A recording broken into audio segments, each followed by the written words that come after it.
Oh, really?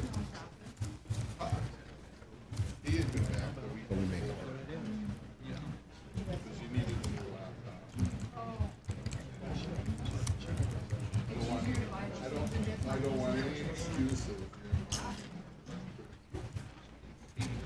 People watch these.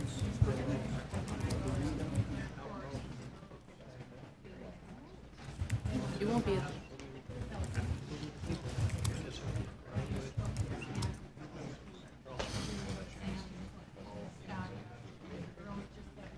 Okay, so you're gone for this one. It says to be determined. I'm hoping. That's what I just made some changes to the window, so.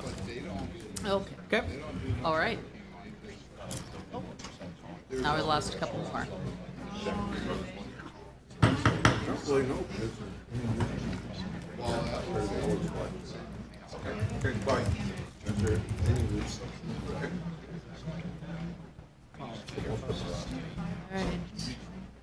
All right. Want to go out in the hallway? See if we can find them.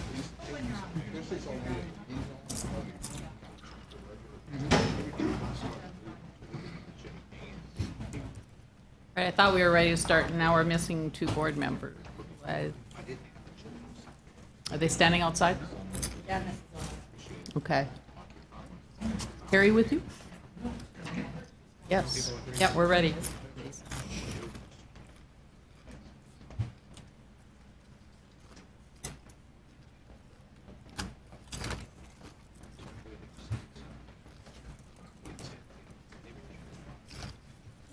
All right, we will call the meeting back to order. Mr. Schaaf, do you have a motion? So I emailed this to Murray too, so that Christie can have it if she needs it. So Madam Chair, I move to approve this strategic plan. The plan shall supersede and replace existing strategic plans and shall now be the vehicle for implementation of the Pathways to Student Success Initiative, components of which have been incorporated into this plan. With this approval, the board authorizes the Strategic Planning Committee to make language and numerical changes per board discussion today. The board does not adopt the admissions task force recommendation at this time, and that the strategic plan continue to make appropriate reference to the Pathways Initiative. That the effective date of this plan shall be October 3rd, 2014, and that the State Board of Higher Education shall annually evaluate implementation and appropriate updates to the plan. Okay, do we have a second? I'll second. We have a second. Any further discussion? The faculty speak in favor of this motion. Yes. This is another parliamentary question. We technically had a motion and no discussion previously. Correct, you're right. Mr. Schaaf's original motion, so this we understand this would replace. Sorry. Yes. This would replace the original motion. Thank you. Correct. Thank you, Chris. Yep. I would accept my own replacement. Okay. Yep. Okay. All right, and Murray has seen this, you said? I emailed it to him. Okay. Any other discussion? I think this does take the meat out of the strategic plan, though, because that is a big part of what we've been talking about the past couple meetings. And I personally like the first motion that our legal counsel had put forward to us together. But hearing no other motion or no other comments about that, we need to accept the strategic plan, I believe. So, you know, the question that I have is that we're saying this is a vehicle for the implementation of pathways. So it does seem as though we are taking away some of the drive and the change and the direction that we're moving. So that's my only concern, is calling this a vehicle for that. I would prefer to keep it as that the pathways was implemented into our strategic plan. Well, I'm a little more comfortable with that. and the reason, Madam Chair, for that is, so in discussion with the Chancellor, a large part of Pathways is incorporated in this, but not all of it. And I don't know to what degree we as board members have taken the time to analyze what's still out there. So I don't know if I can sit here today and say, I'm ready to let this document supersede pathways, because I don't, quite frankly, know what we've left on the table.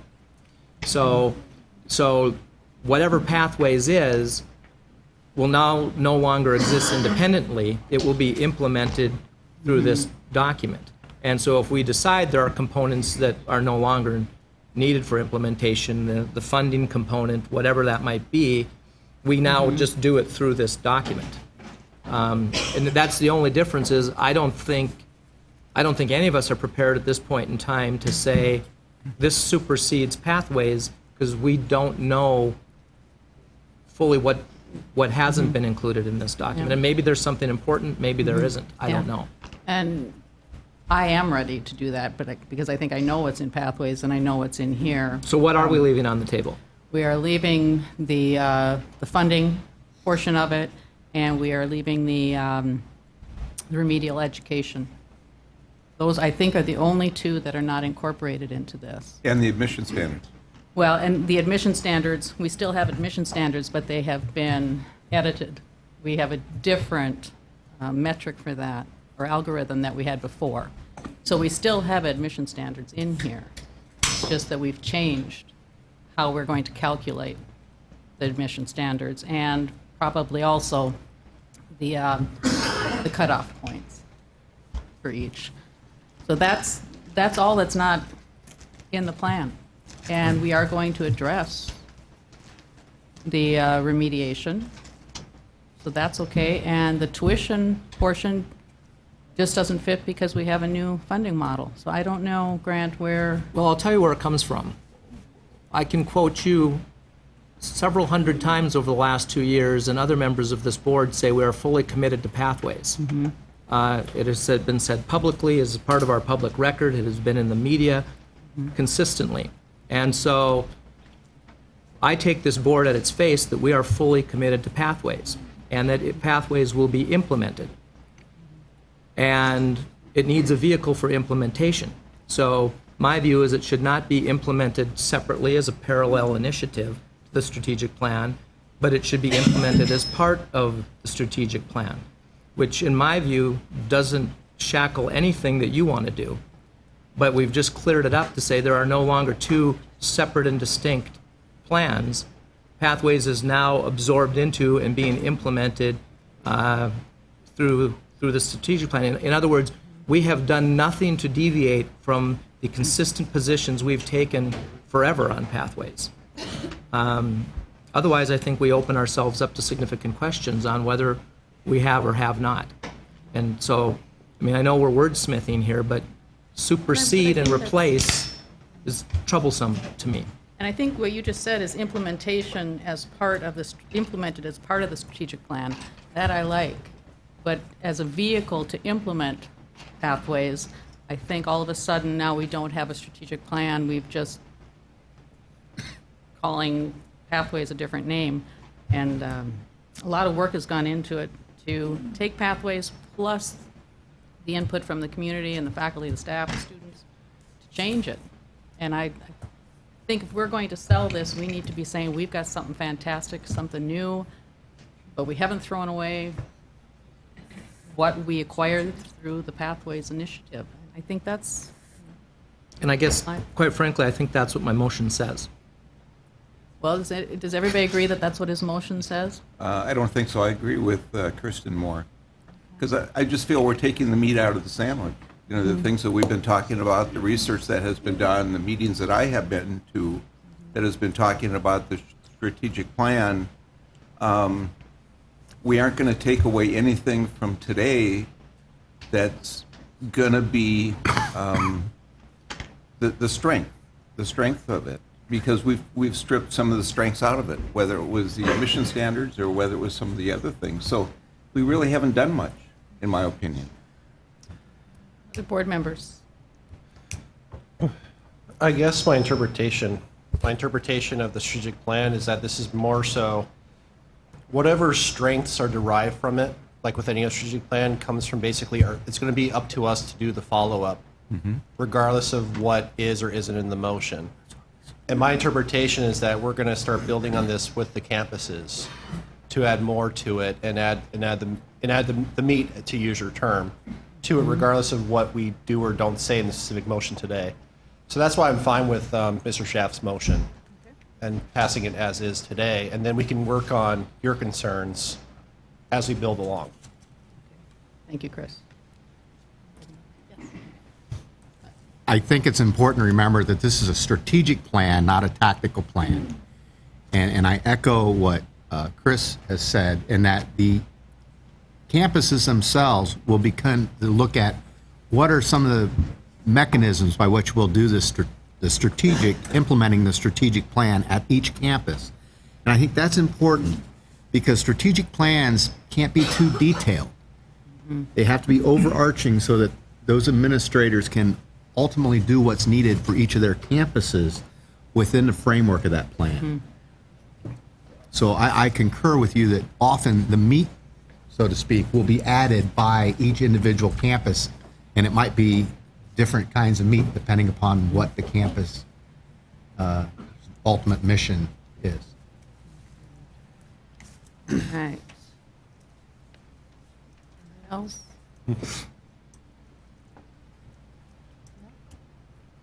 I think it's good that we don't all agree automatically on this. I think being able to vocalize our disagreements is productive and shows that we are not just a bunch of people sitting here passing something. We are actually discussing it. So I applaud that we have this difference of agreement and that we are looking at working on this as we go forward. So I think this is a good step for the board. I think Chris stated it very well, too. I agree with what he said. Did you want to add something, Laura? Madam Chair, members of the board, I just want to clarify something on the tuition model task force recommendation related to pathways. In your strategic plan that's in front of you, strategy 1.1 talks about implementing the task force recommendation related to tuition. I just want to be clear that, as the chancellor pointed out earlier, that is not verbatim what was in the original pathways plan. The major change in what we presented, and this was presented to the board in June, was the notion that we were going to have common tuition rates within tiers. So if you adopt this plan today with that embedded, we would not be proceeding with common tuition rates within tiers, and that's what's in conflict with the new funding model. Largely, the other parts of the tuition model from Pathways is included in the task force recommendation. So we would be moving ahead with changes to per credit hour rate at some campuses, not all. We would be blending together tuition and fees, except for mandatory fees. We would be coming to a common rate structure for residents versus non-residents versus contiguous. And so all of those things would proceed absent the common rates by tier. So I want to be clear, because we certainly are, like the admissions folks, we're waiting for a signal from the board that it's okay for us to go ahead and proceed with implementation of that tuition model. And that continues to be the understanding of what my motion does, is if there is something that's within the strategic plan that has now changed pathways, we've adopted the strategic plan that changed it. There are a couple areas that we have not adopted anything, so they have not been changed yet, but when we do, they'll be changed, and anything we're silent on would remain as they were in pathways. And this is just the vehicle for implementing.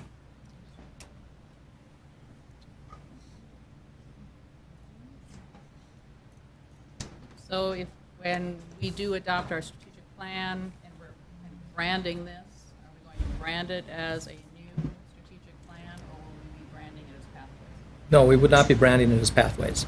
But what I want the ability to do, because I know there are reporters sitting in the room waiting to ask us immediately, did you just trash can Pathways? And I want to be able to say, no, we did not. it is being implemented through this new exciting strategic plan, et cetera, et cetera. Where do we find that it's being implemented? Because we've indicated that it's going to be flagged. Here are the components of pathways that are in this new plan. We did not leave it on the road. Yep, that's good. Okay. Good clarification. Thank you, Grant. Okay, are we ready for a vote? I think we are. Dr. Malacher? Yes. Mr. Morton? Yes. Mr. Schaaf? Schaaf votes yes. Dr. Johnstead? Yes. Ms. Nesset? Yes. Ms. Riker? Yes. Mr. McEwen? Yes. Board Chair Dedrick? Yes. Where's Connie? She leave already to get to the airport? Yeah, okay, so congratulations. Connie had to leave. Thank you for all that hard work, everybody.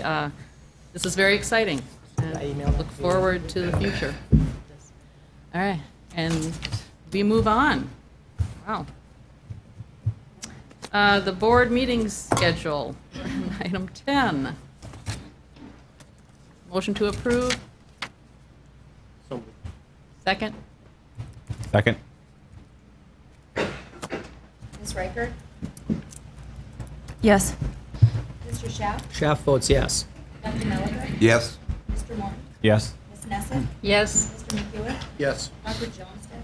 Yes. Board Chair Dedrick? Yes. Item 11, venue change from Bismarck State to Dakota College Botno for December 18th.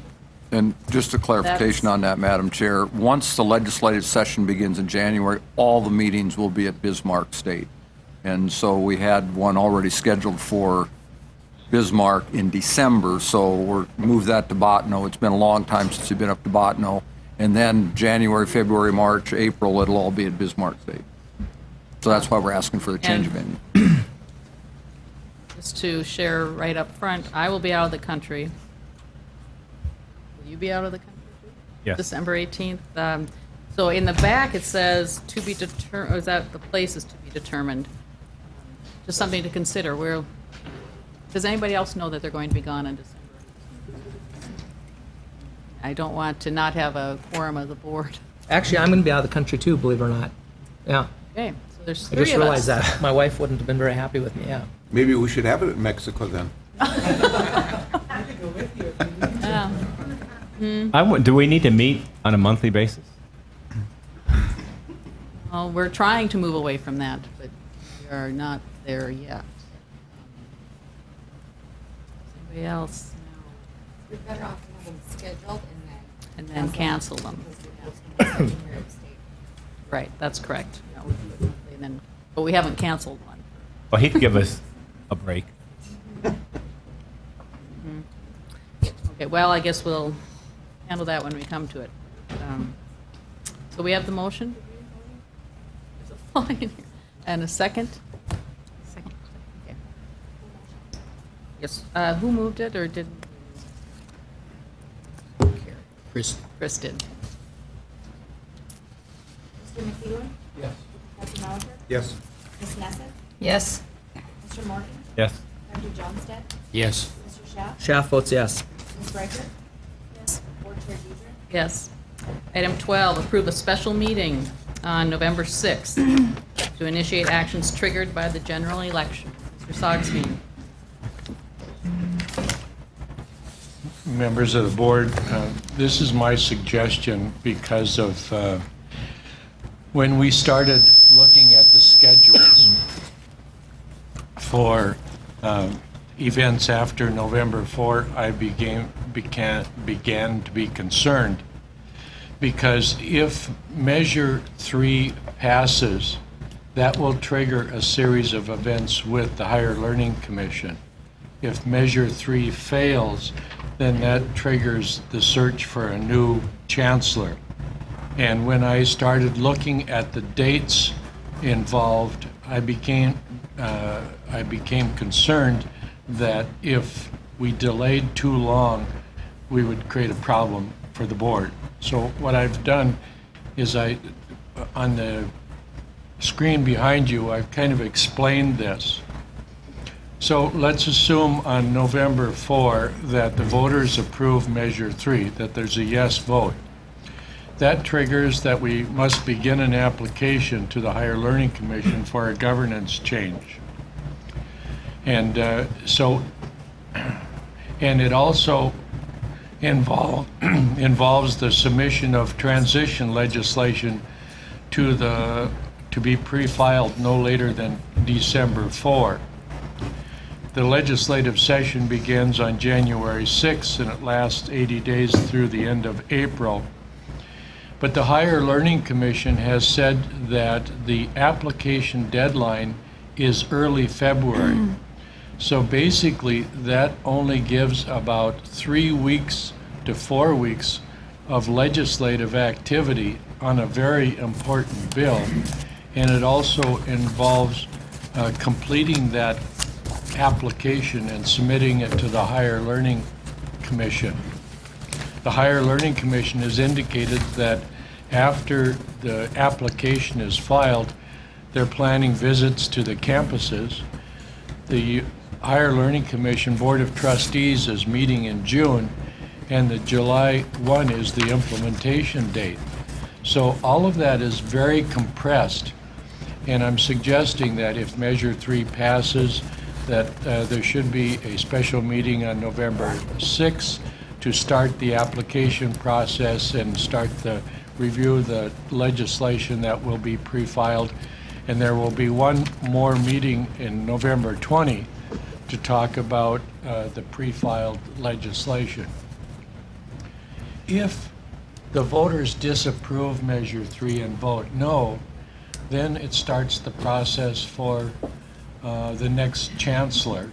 And do you want to go through that, or do you want me to? Go ahead. I will go through the bullet points, and Laura has the details. An RFP goes out for a consultant. There's a selection of the consultant. A committee is appointed. There's advertisements and recruiting for candidates for chancellor. The committee identifies, interviews candidates. The semifinalists visit the state from past experience. State Board of Higher Education interviews the finalists, and the State Board of Higher Education appoints the chancellor. If that entire process, bulleted process, begins on November 6th, the earliest that a chancellor can be selected is the end of May 28th, when a board meeting is scheduled, which leaves only 1 month of transition, June, before the interim chancellor goes back to BSC. If the board would authorize us to begin the RFP process now, so that if the consultant could be selected on November 6th, that could mean that the chancellor could be selected 1 month earlier in April 30, allowing 2 months of transition. The caution there is the optics of that, to start the process to select a consultant before the November 4 vote. But I wanted to bring that to your attention because either way, the time is so compressed that if everything works well, it's still going to be an extremely tight situation. So, so basically, I'm asking, first of all, do you want to have a special meeting on November 6th, 2 days after the the general election? And do you want us to begin to send out RFPs for consultants so that you are in a position to select a consultant on November 6th if the voters disapprove Measure 3?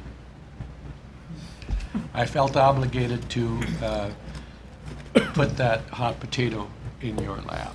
Madam Chair, one thing on the second component of that, which is the start date. I do recall on our last search that regardless of our timeline, the bulk of our finalists really couldn't get on board until June anyway, because of their commitments to their campuses. So, I mean, that's one thing to weigh is, you know, do we want to risk the political potential fallout of beginning this process and find that we've given ourselves 60 days, but the end result is whoever we select can't utilize that extra 30 anyway because of their commitments to their campuses. I think we had that almost with every finalist. That was an issue. But we couldn't get them here really any quicker. Madam Chair, members of the board, you're correct. Typically, the contract dates would start July 1 Right. for most individuals. I think one of the challenges by delaying a board hire until May 28th is that if the final candidate isn't selected till May 28th, that virtually gives them, assuming we want them here July 1, that gives them 30 days to extract themselves from their current position, make a physical move.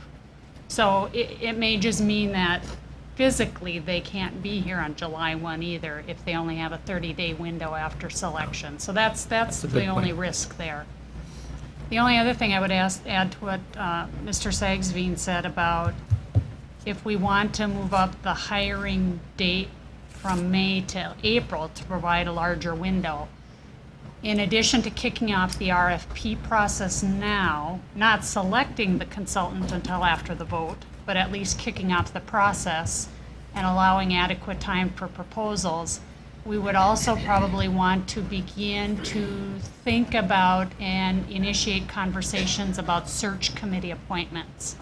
Because that would be the other thing we would need to be ready to hit the ground running on November 6th, and that is having the search committee appointed so that we can schedule a first meeting to begin that process. And that takes a bit of time to solicit names for the search committee and to form it. So that would be another thing that we may want to think about starting now if there's some interest in escalating that time frame. Well, and there's actually, Madam Chair, another component to that is that typically when it comes to a chancellor search, the board itself will have a discussion as to the makeup of that committee.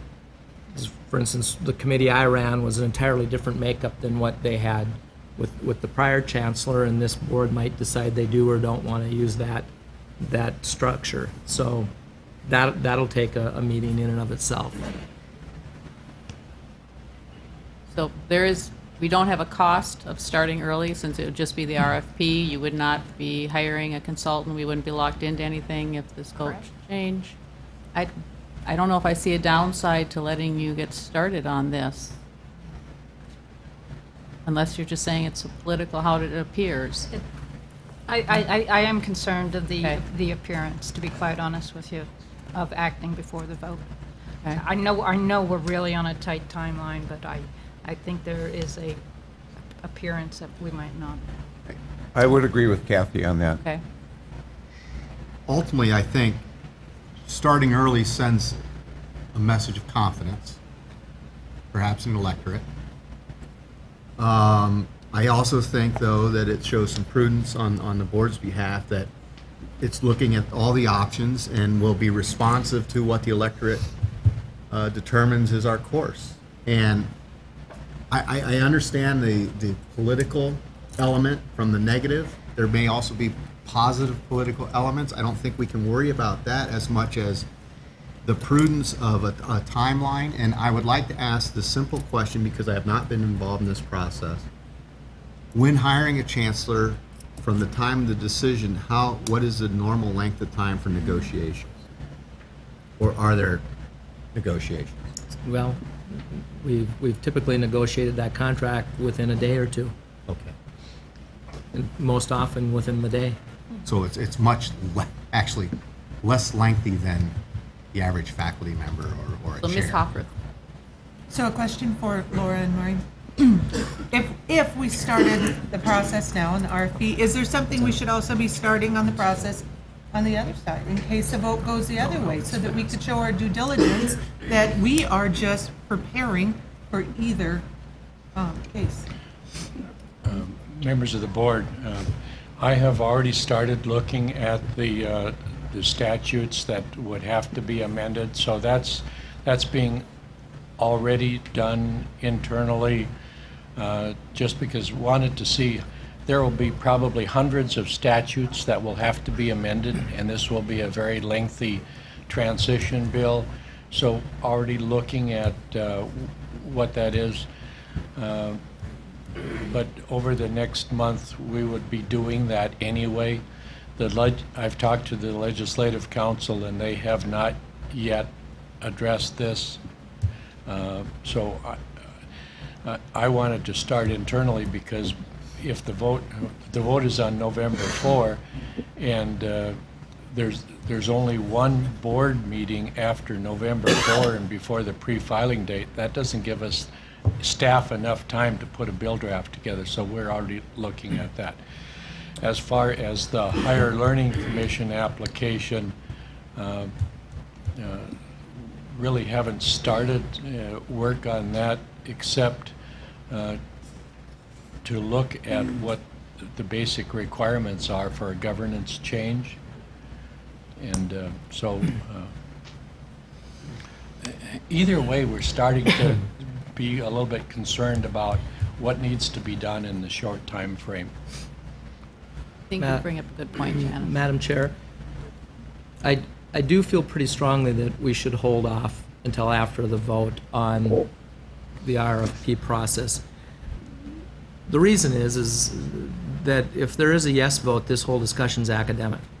And so, you know, first and foremost, we should be posturing ourselves as a board as best we can so that the citizenry does the right thing on election day. And I think at least what seems to be the cross we bear right now is no matter how hard we try to put a positive spin on something that we do, the story that is told is the most negative side of that. And I think that I agree with Kathy that if we even give a hint that we've got that confidence and we're moving forward, and the spin will be we've thumbed our nose at the public, we're confident, and I just don't know if that's the message we want to send. And I appreciate everything that Laura says, because I've been through it, and it's a headache and it's a time crunch. But again, if we come up with a yes vote in November, then none of this matters as far as the chancellor search. Well, I guess what I would just kind of say, you know, in line with what Dr. Murphy said, I mean, you know, however it may appear, I mean, our responsibility is to the system. And if the right thing to do for the system is to be prepared for the alternatives, we should be prepared for the alternatives.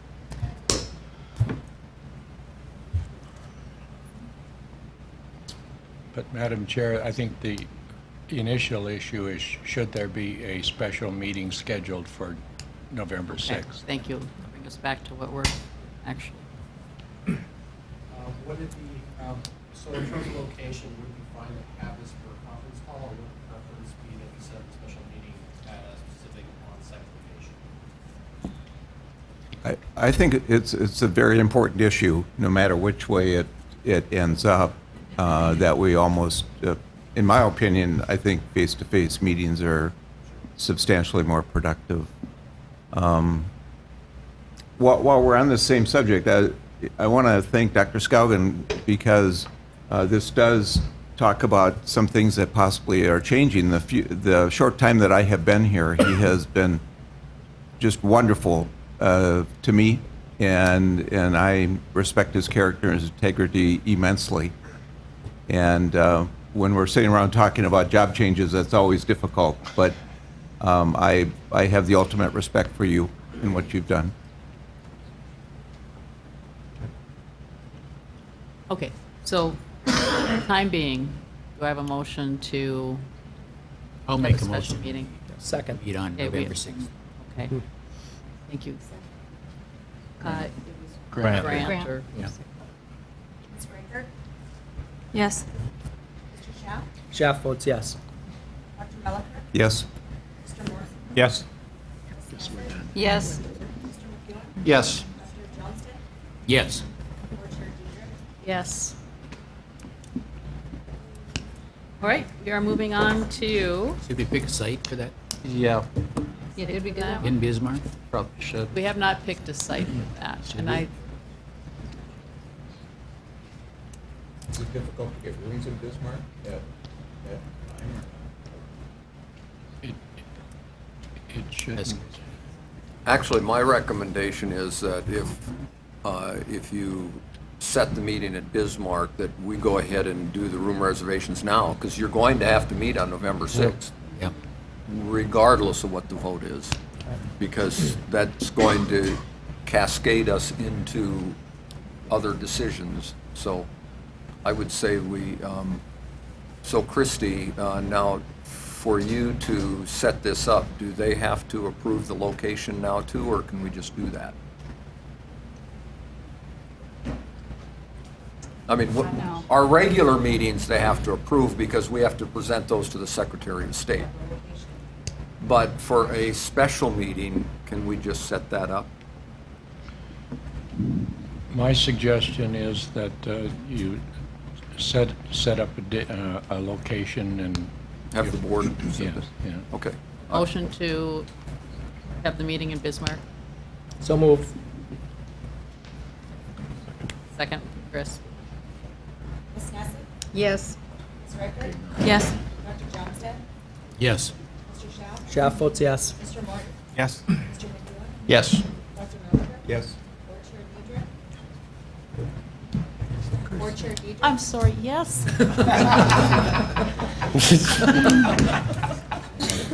We're going to have to sit you by somebody We should not else. sit next to each other. Got to have an empty chair up there, right? Okay, we're moving on. Item 13, I believe we have Chair Reichert, Academic and Student Affairs. Yes, so the Academic and Student Affairs Committee met on, via conference call on September 11th, and the actions that we took, are the recommendations that we have for the board are listed there. There were a few programs being terminated, and one, a couple due to attendance issues, and the other one was just kind of the BS in physical therapy at UND is based on, that's now, I believe, a doctorate, and so it's just kind of a archaic, I shouldn't say archaic, but it's, the program has changed, the nature of the program's changed. And then we had two tenure recommendations. I guess maybe we have to look at those separately. But we took a look and we felt they met the qualifications, and I moved to approve those. And we would, as a committee, submit these items for your consideration and recommend their passage. Thank you.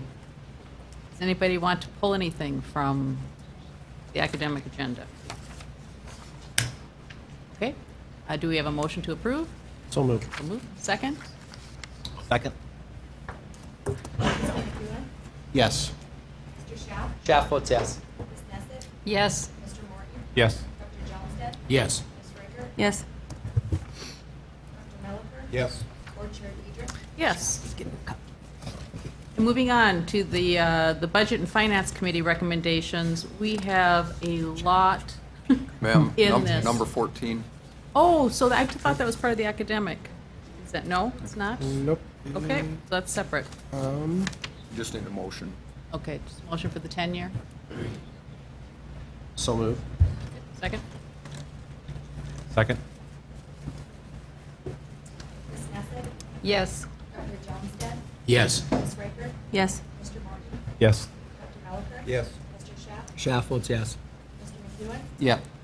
Board Chair Deidre? Yes. Now we'll move on to the Budget and Finance Committee recommendations. There are a number of consent agenda items on here, and I was just wondering, is there something that the board would like to pull and discuss separately?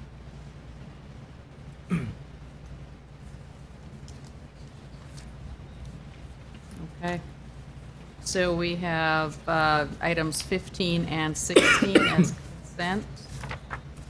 We have a motion to approve. So moved. Second? Second. Mr. Morton? Yes. Ms. Nesset? Yes. Mr. McEwen? Yep. Mr. Schaaf? Shaft votes yes. Dr. Johnstead? Yes. Ms. Striker? Yes. Dr. Malacher? Yes. Board Chair Huger? Yes. Moving on to the Audit Committee recommendations. Chair Nesset, would you like to summarize or move forward? We can, either way, if anybody has any questions, they're in tab 17 of our paperwork. The summary of proposed actions would be a layout for work to be done before information is brought to the board. So this would streamline and be sure that all the issues brought to the board are vetted properly, so we don't have to question that on each one. The second item is common data definitions and common chart of accounts. We recommend that we put them in place and implement them. I move consent agenda number 17. You. Thank you. Any other discussion?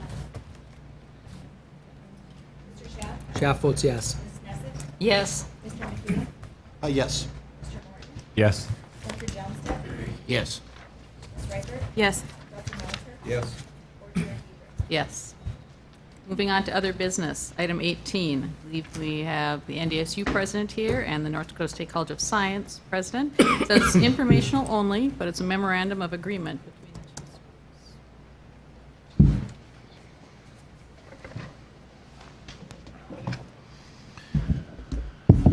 Madam Chairs, members of the board, thank you for this opportunity. The agreement that you can find in your packet of information on page 350 is an agreement that will formalize and put into writing a collaborative relationship between North Dakota State University and North Dakota State College of Science that has been going on for several years, that is currently going on today, that is being planned for the near future, and sets a roadmap for collaborative efforts between the two institutions that aren't even yet known to happen down the road.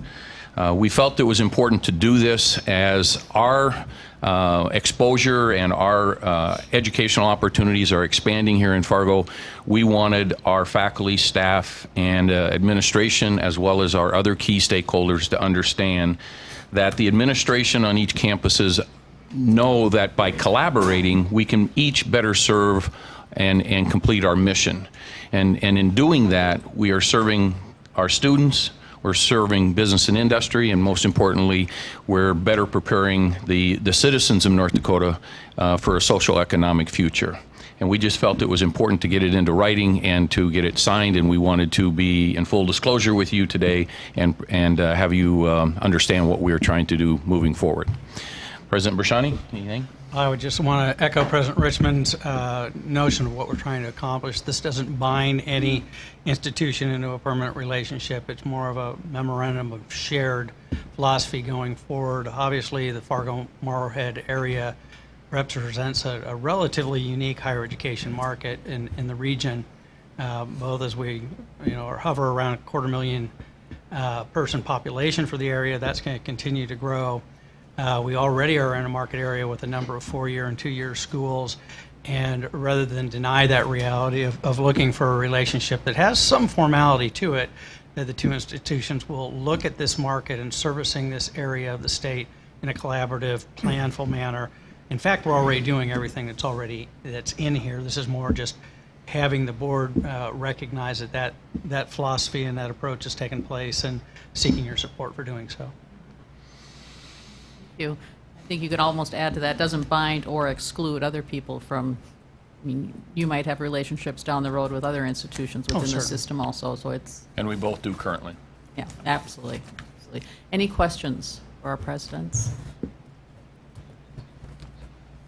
I had a question, and just kind of more generally, I know a lot of our institutions work together, and do we have arrangements, written arrangements? How does that work when you... I think there's a lot of cooperation going on across the system. Is that something we document? How do we manage those relationships, or do we just? Is it all informal?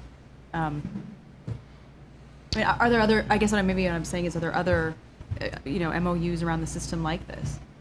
I think they tend to be course, program, instructor, provider specific.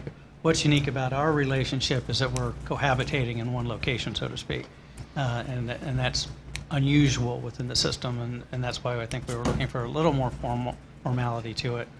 But to the best of my knowledge.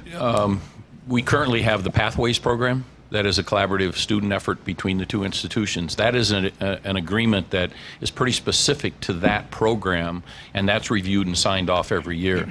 What this does, I believe, is at a higher level, and it sets the roadmap for future administrations, current faculty and staff to understand the value that we see going forward in collaborative efforts and more of them as we move forward. And Ms. Reichert, from a system perspective, there are some programs that we do have agreements. The Dakota Nursing Program, for example, involves 4 of your colleges plus 2 tribal colleges, I think. I don't know. But at any rate, so there is a formal agreement there, but a lot of this collaboration just sort of happens. Yes. I applaud the work that you're doing together. I think that's great. And as a system, I think we want that for all of our campuses to be working as a system. And to do that collaboration together and cooperation. What I question on such an agreement is, should we have an agreement such as this between 2 in the middle of a system, or should there be an agreement between all 11 institutions for this type of cooperation together instead of just 2? And then how has this been vetted? Does it need to be vetted with, like the Chancellor's Cabinet or any other? Madam Chair, I'll take a stab at a couple of those things there. Again, as President Bershani said, because of the one community that we both exist in and both offer educational opportunities, we felt it was necessary to have something more formal than what is in policy. And it's your policy that says we will all work collaboratively, and your new strategic plan talks about shared services even. So that generally we are asked to, and I think we all currently work and try to work together whenever and wherever it's possible. Again, because of our expanding educational opportunities coming here, we just really felt that for our stakeholders, that they understood that there is no competition. And in fact, we can each be better by working closer together. And I think, at least in my case, there's a public perception that as NDSCS expands in Fargo, there's a public perception that I'm competing against NDSU for students. And in reality, we're not. And this helps to set that stage, if you will, set that roadmap for the general population and some of our stakeholders to understand that we're not competing, we're actually collaborating, and again, in doing so, we can better serve the students. I would just like to echo that point. I mean, my perception is this is important to move forward to demonstrate to both communities, actually, that one, you're not abandoning Wahpeton, but that what you're really doing is integrating and leveraging some of the strengths of both institutions. And ultimately, I think it's just to let everybody know that both presidents are in agreement with this at the institutional level. There's complete agreement that this is the way to move forward, and that this is what's best for the population. And I think it really demonstrates that actually the system is working together to meet the needs and challenges in a changing climate that we find is in North Dakota right now. So I applaud this. I think having it being public, having it presented here in a public forum is important because it demonstrates that this is not just a handshake, this is more of a formal agreement, and that both parties are really interested in seeing this move forward. So I thank you two gentlemen for doing so. Thank you. In the comment, I'm also was very intrigued to also see this too, and see this more formalized memorandum of understanding, and to kind of integrate some of the previous concerns. Maybe there's a template here for the other all 11 institutions to possibly use as they move forward. And I don't know how we would, go about that strategically as a system, but I do like that possibility of that being kind of a template to follow. And the reverse transfer, I think, is very progressive. I think that's a good idea. I'm assuming we can do that in our other institutions too, somewhere along the way, or would they need another agreement between another school for reverse transfer? How does this work in the? I don't believe it currently exists in any of the system schools, but it's certainly something that I know a lot of the provosts are looking at. It's fairly new on the higher education scene. Okay, that's great. All right, anything else? Thank you. Thank you.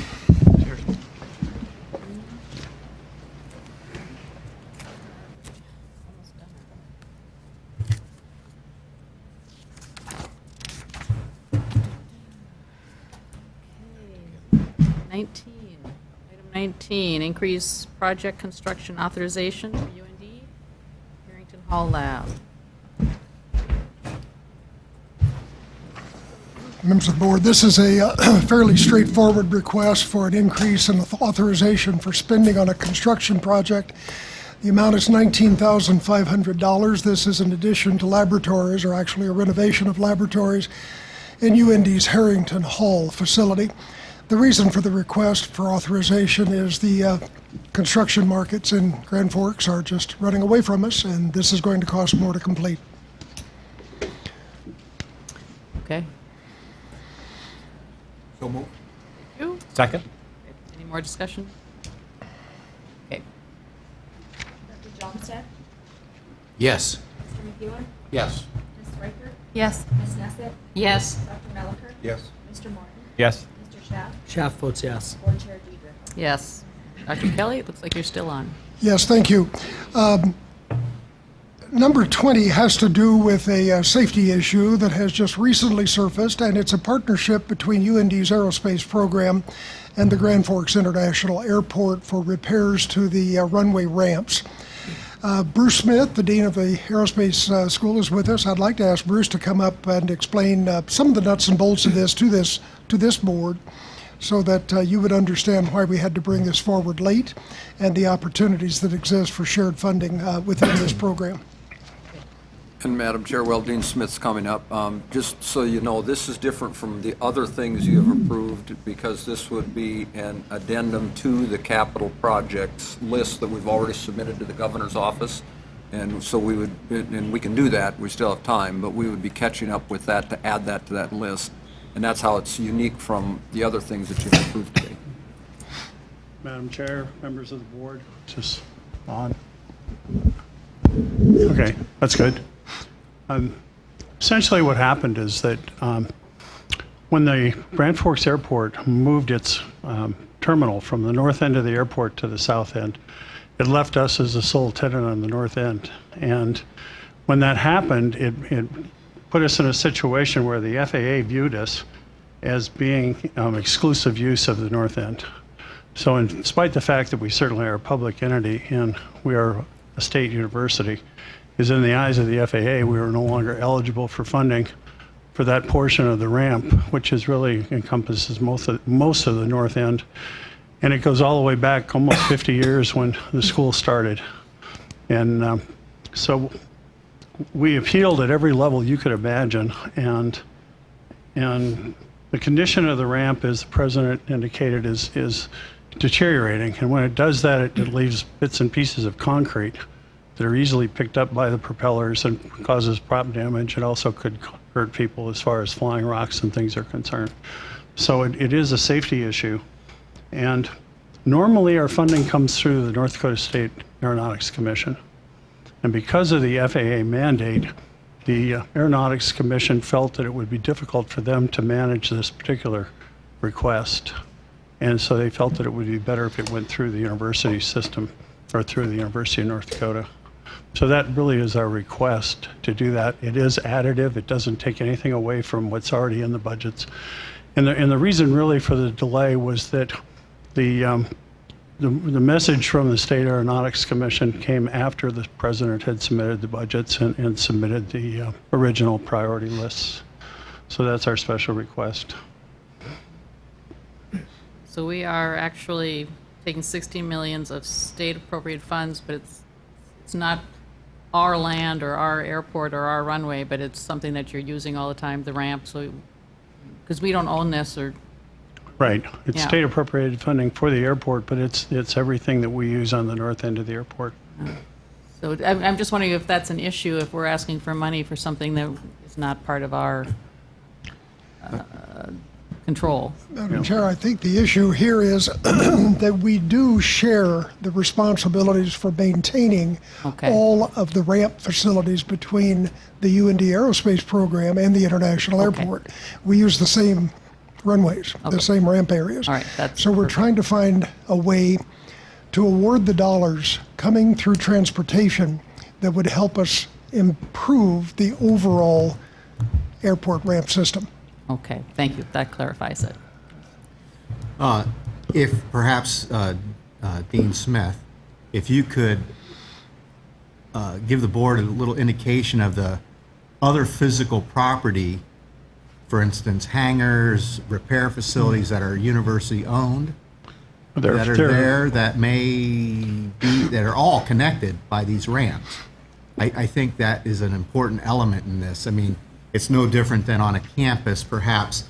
We might own a building, but, we might have a shared expense somewhere along the line with another entity, but we're really working on infrastructure that is actually valuable and integral to the operation of the aerospace program and training of aviation students, frankly, from around the world, which not only is critical for our own nation, but also, as I have seen many of these students at the Wellness Center, truly adds tremendous amount of diversity to the University of North Dakota. So perhaps if you could just take a moment and explain what are some of the physical structures there that because as my understanding, this is all the apron area, which allows your aircraft to move from those facilities to the runways. Okay, hold on a second. Yeah, Bruce, how many aircraft do you have? The facilities at the airport, there's 15 buildings that we have. 13 of those buildings are university buildings and all our buildings have been self-generated. The ramps that they're speaking of is the entire north side and most of the east side. And that's where our operations are. We have 120 aircraft in Grand Forks.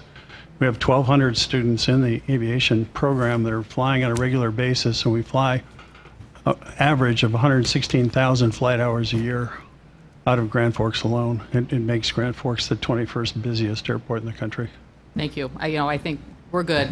I just needed the explanation as to how you split out the city airport and the institution. So thank you. We're good to go. In your proposal, I noticed it was a high priority. Is it a high priority because you cannot use those aprons currently, or within a year, or with 5 years, 3 years? It's How high high of a priority. priority is it? It's a safety issue Okay. more than anything else. Okay, so it's a safety issue. Okay. I move approval. Thank you. Second? I second. Second? Madam Yes. Chair, members of the board, if I could just clarify, included in your packet as a reminder is the capital budget priorities you've already approved. And if you recall, you had several categories of projects, and within those, a set of priorities. You will need to fit this into that priority list, into one of those categories and in the priority order, because OMB will require it, and that's the first question the chancellor's going to get.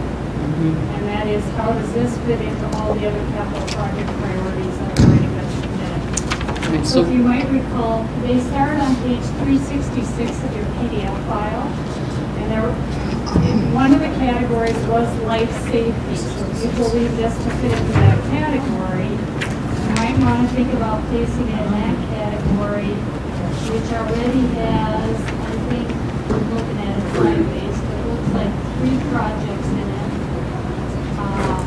First one, Valley City, the second one, NDSU, the third one, Dakota College Bottom. So you would need to decide if that's the appropriate category, and if so, then what's the priority order of the next category? Okay. So if we're not on a PDF. I think so. All right, so this is safety. There's no other way to fund this project? Through state, federal, or grants, or? No, it was normally funded through the FAA until they determined that we were the primary use of that particular ramp. And so the FAA funding went away. They orphaned us in a sense. And the state had a mandate that they I mean, it can be funded through the state. That's the money that we're asking for. But all we're really looking for is a way to fund it through the university rather than through the State Aeronautics But Commission. it is usable, Yes. the facility. Yep. And it would be usable till the next biennium? One of the We needed fortunate to. things is that once it freezes, and once you get a layer of frost and ice, that really goes away. The construction would start in the spring, or the reconstruction would start in the spring. Does Chancellor have a recommendation for where to rank it? I don't know, I guess I would ask Dean Smith, is this really life I would, if that's the best category. Or is it deferred maintenance? I think it also includes a safety element because of flying rocks, and it also creates damage to our aircraft. I don't know if there's a category for, equipment damage, but I wouldn't, because it's being funded, I don't know that would the priority really matter. If it was ranked fourth in the priority, would that change anything with respect to the funding? I mean, is there a chance it wouldn't be funded if it was a low priority? Well, our problem is, and that's what Vice Chancellor Glott was talking about, is OMB is going to say, okay, where does this fit on your list?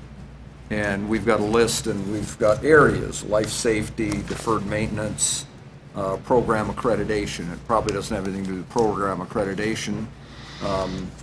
And so my recommendation would be, if we decide if it's life safety, that it becomes number 4 on the life safety. That would be my recommendation. Okay.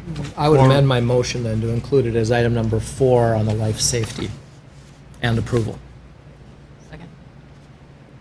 Thank you. Okay. Dr. Jones, will you still second? Dr. Mellinger? Yes. Mr. Morton? Yes. Mr. Schaaf? Schaaf votes yes. Dr. Johnson? Yes. Ms. Nesset? Yes. Ms. Reichert? Yes. Mr. McEwen? Yes. Board Chair Dietrich? Yes. Okay, thank you. Thank you very much. Going in here. Okay, we do have the President's report next, and who would like to start? John Richmond, got to start. You're good? I'm good. Thank you. Yep. Shirley? And my college is good, too. Yeah. Just had the opportunity last week to go through Minot State University's first homecoming. It was a great event and a lot of fun to experience that. And this weekend I'll go up to Dakota College Botano, who's also having their homecoming. It's also Host Fest week in Minot, and that brings an awful lot of folks into the community. And I had the opportunity to host the Norwegian ambassador to the United States for a couple of days, which really wasn't for a Norwegian North Dakotan. That was a very interesting experience for a couple of days. But so a lot of good things going on. We also had Clint Hill, who was in the motorcade when President Kennedy was assassinated. North Dakota native was on campus this week and gave a lecture. Very interesting. So a lot of things going on in Minot and at Minot State. Thanks. Good afternoon. Last week we had the ribbon cutting on the addition to our technical center that was funded last legislative session, and we're just in the process of wrapping that project up on time and on budget. So we will not be asking for any increase in spending authority.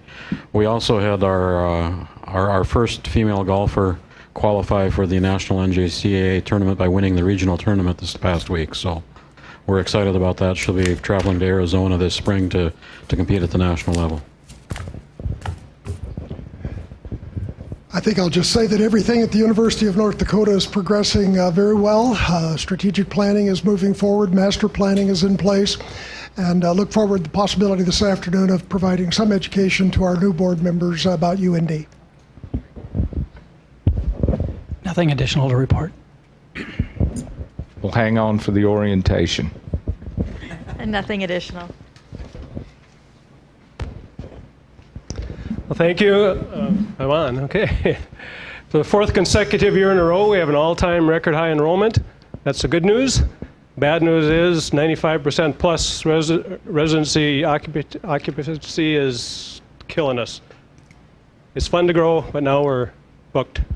So probably be back sometime this year when we try to figure out how we can do something to create a dormitory. But it's our 125th anniversary homecoming, big fundraiser this afternoon at our campus. So I'll be looking forward to adjournment, to be honest with you. So, but everything's going very, very well. I thank you for approval. We did finish a street project.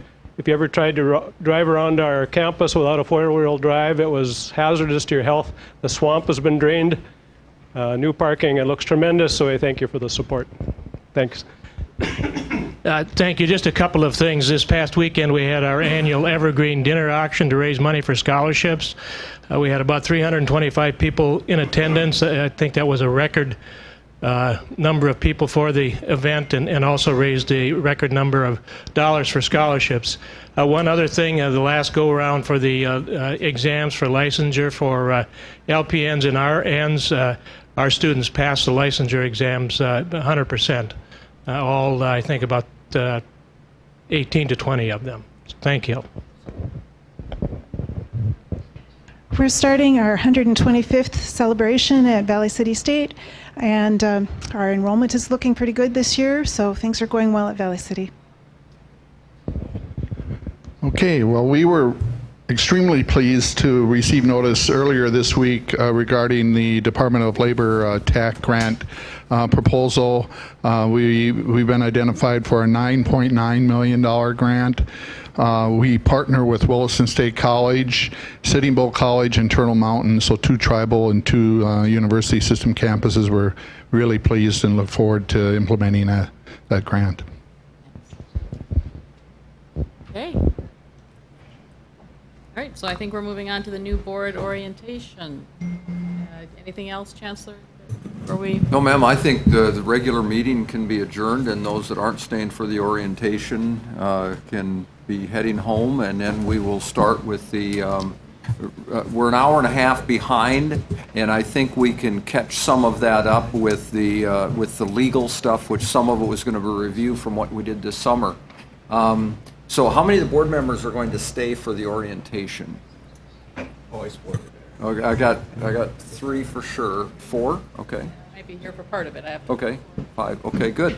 So we're going to go ahead and get started with that, and I want to tell you, we're just not trying to prolong your day here, but one of the issues that the Higher Learning Commission raised with us is the fact that there had not been any orientation for a couple of years. And so it's really important that we do this so that we can check that off, but more importantly, so that you get the orientation from the university system on functioning as a board. So having said that, we're going to go ahead and kick right off on the thing. We're going to start with the 2-year institutions. And, you know, the other presidents, if you want to wander around someplace and relax a little bit, and we'll go through these. I've told them 10 minutes, and so, but we're going to remain at our tables here, and they're just going to come up here to this table, their presentation table. The orientation itself is going to be live streamed as well. We thought it was important, particularly there's a number of news outlets that have brand new reporters, and so hopefully they will watch this orientation as well and learn more about the university system. So we're going to start off with Williston State, please.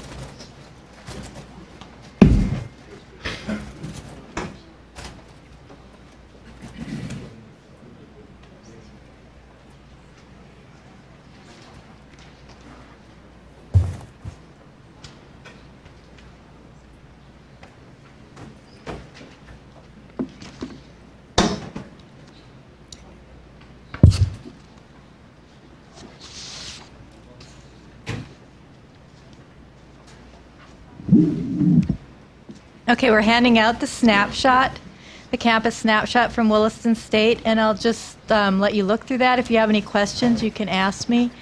The binder was prepared by our president, Dr. Nadolny, and it was actually a PowerPoint presentation, so I'll just kind of flip through it as if it were a PowerPoint presentation. On page 1, it says Williston State College and Oil Boom College. Williston State sits in the heart of oil country. The 4 counties surrounding Williston State produce 90% of the oil in North Dakota. Page 4 shows a picture of our college campus parking lot more than 2 years ago. The boom coincided with 5 years of incredible college growth. The college began the boom with crumbling infrastructure, no cash, a vote of no confidence, and an incredibly strong foundation. The college existed as one large building on what the students called the Walmart parking lot. The college needed a vision of something more than what the students called high school on the hill on the Walmart parking lot. So the college envisioned 8 projects and drew a picture of what the college could become. Page 6, the first picture, we drew 4 zones, the first being our academic core, the second, our athletic core, the third zone, the residential area, and the 4th zone was the workforce training. Page 10, taken together, our 10 projects were to create a 21st century environment for 21st century students. 5 years later, vision became reality. The Walmart parking lot has been replaced with our front drive.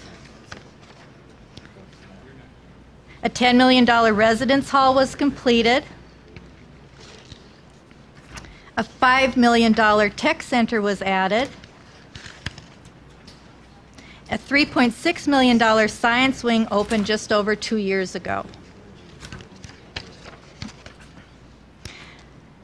Page 15, through our foundation partners, 2 apartment buildings, one $10 million 74-unit apartment opened last year, and a second $10 million 74-unit apartment building will open in January.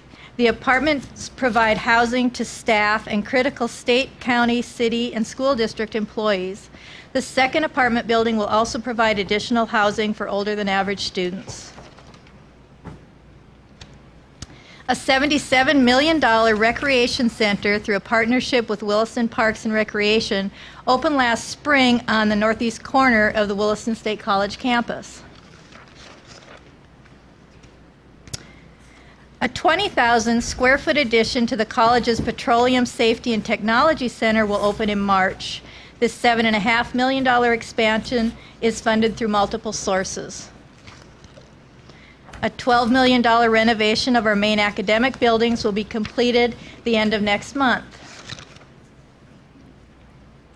Today, we still have no cash. We're still operating in harsh economic conditions, and now with increased debt, the accomplishment made by Williston State staff are considerable. A series of challenges continue to pressure the college as we attempt to address the growing needs of the region. Employee turnover is at an all-time high. Last year, 35% of Williston State's employees turned over. For the last 3 years, with the highest wages in both the state and region, turnover has cost Williston State more than $1 million.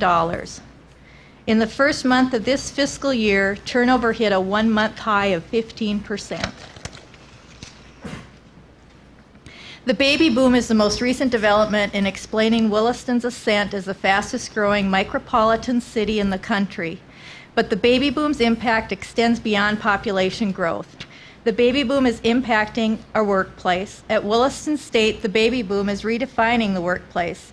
Last year, 12% of Williston State employees went on maternity leave. High local wages, high employee turnover, and the lack of daycare create a fierce labor market. Secondary wage earners become increasingly attractive to organizations like the college. As a result of highly competitive employment environment, the majority of the employees at the college are now secondary wage earners.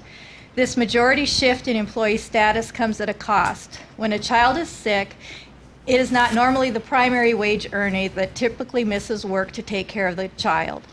The new workplace has now moved beyond maternity leave to additional workdays missed for employees needing to care for their children.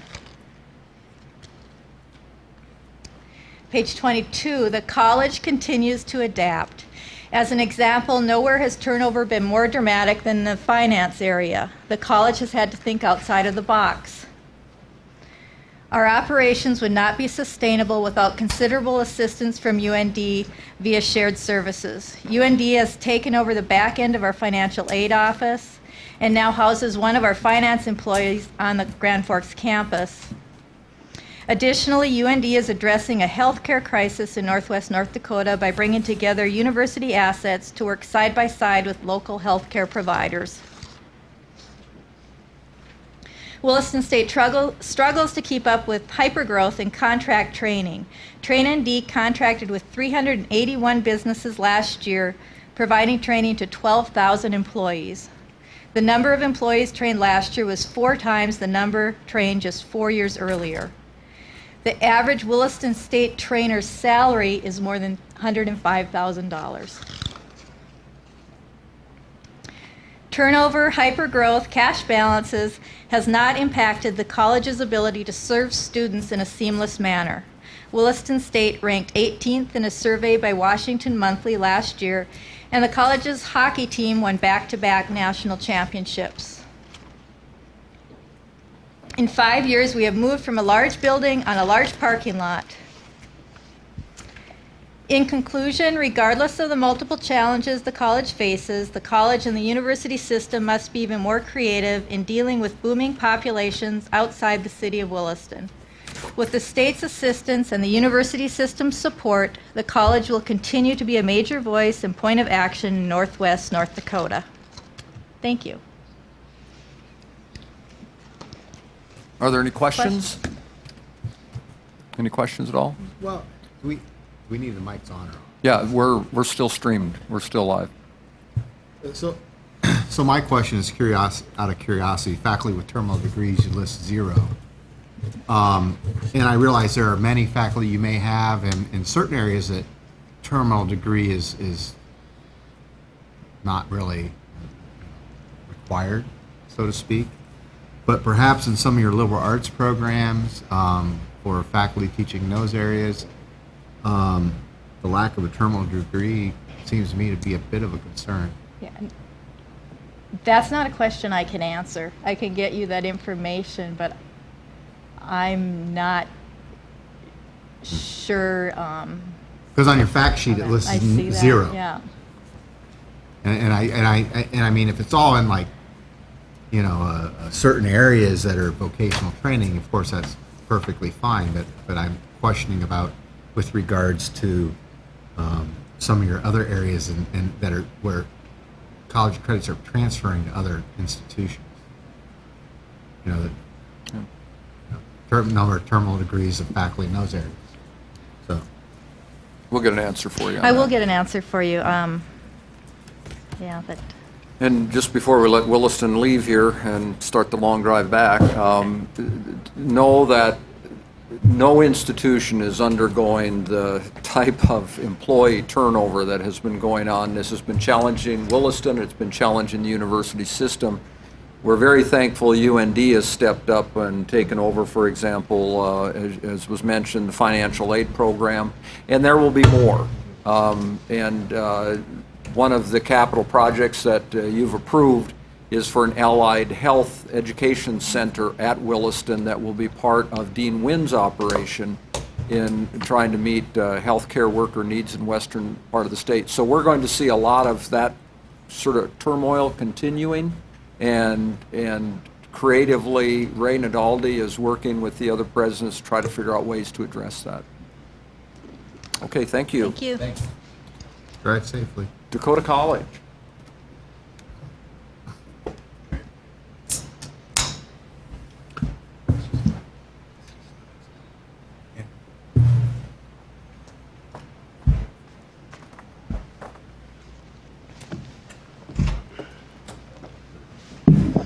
Well, again, thank you for the opportunity to visit with you today. I'm going to go directly from the snapshot that's being handed out right now.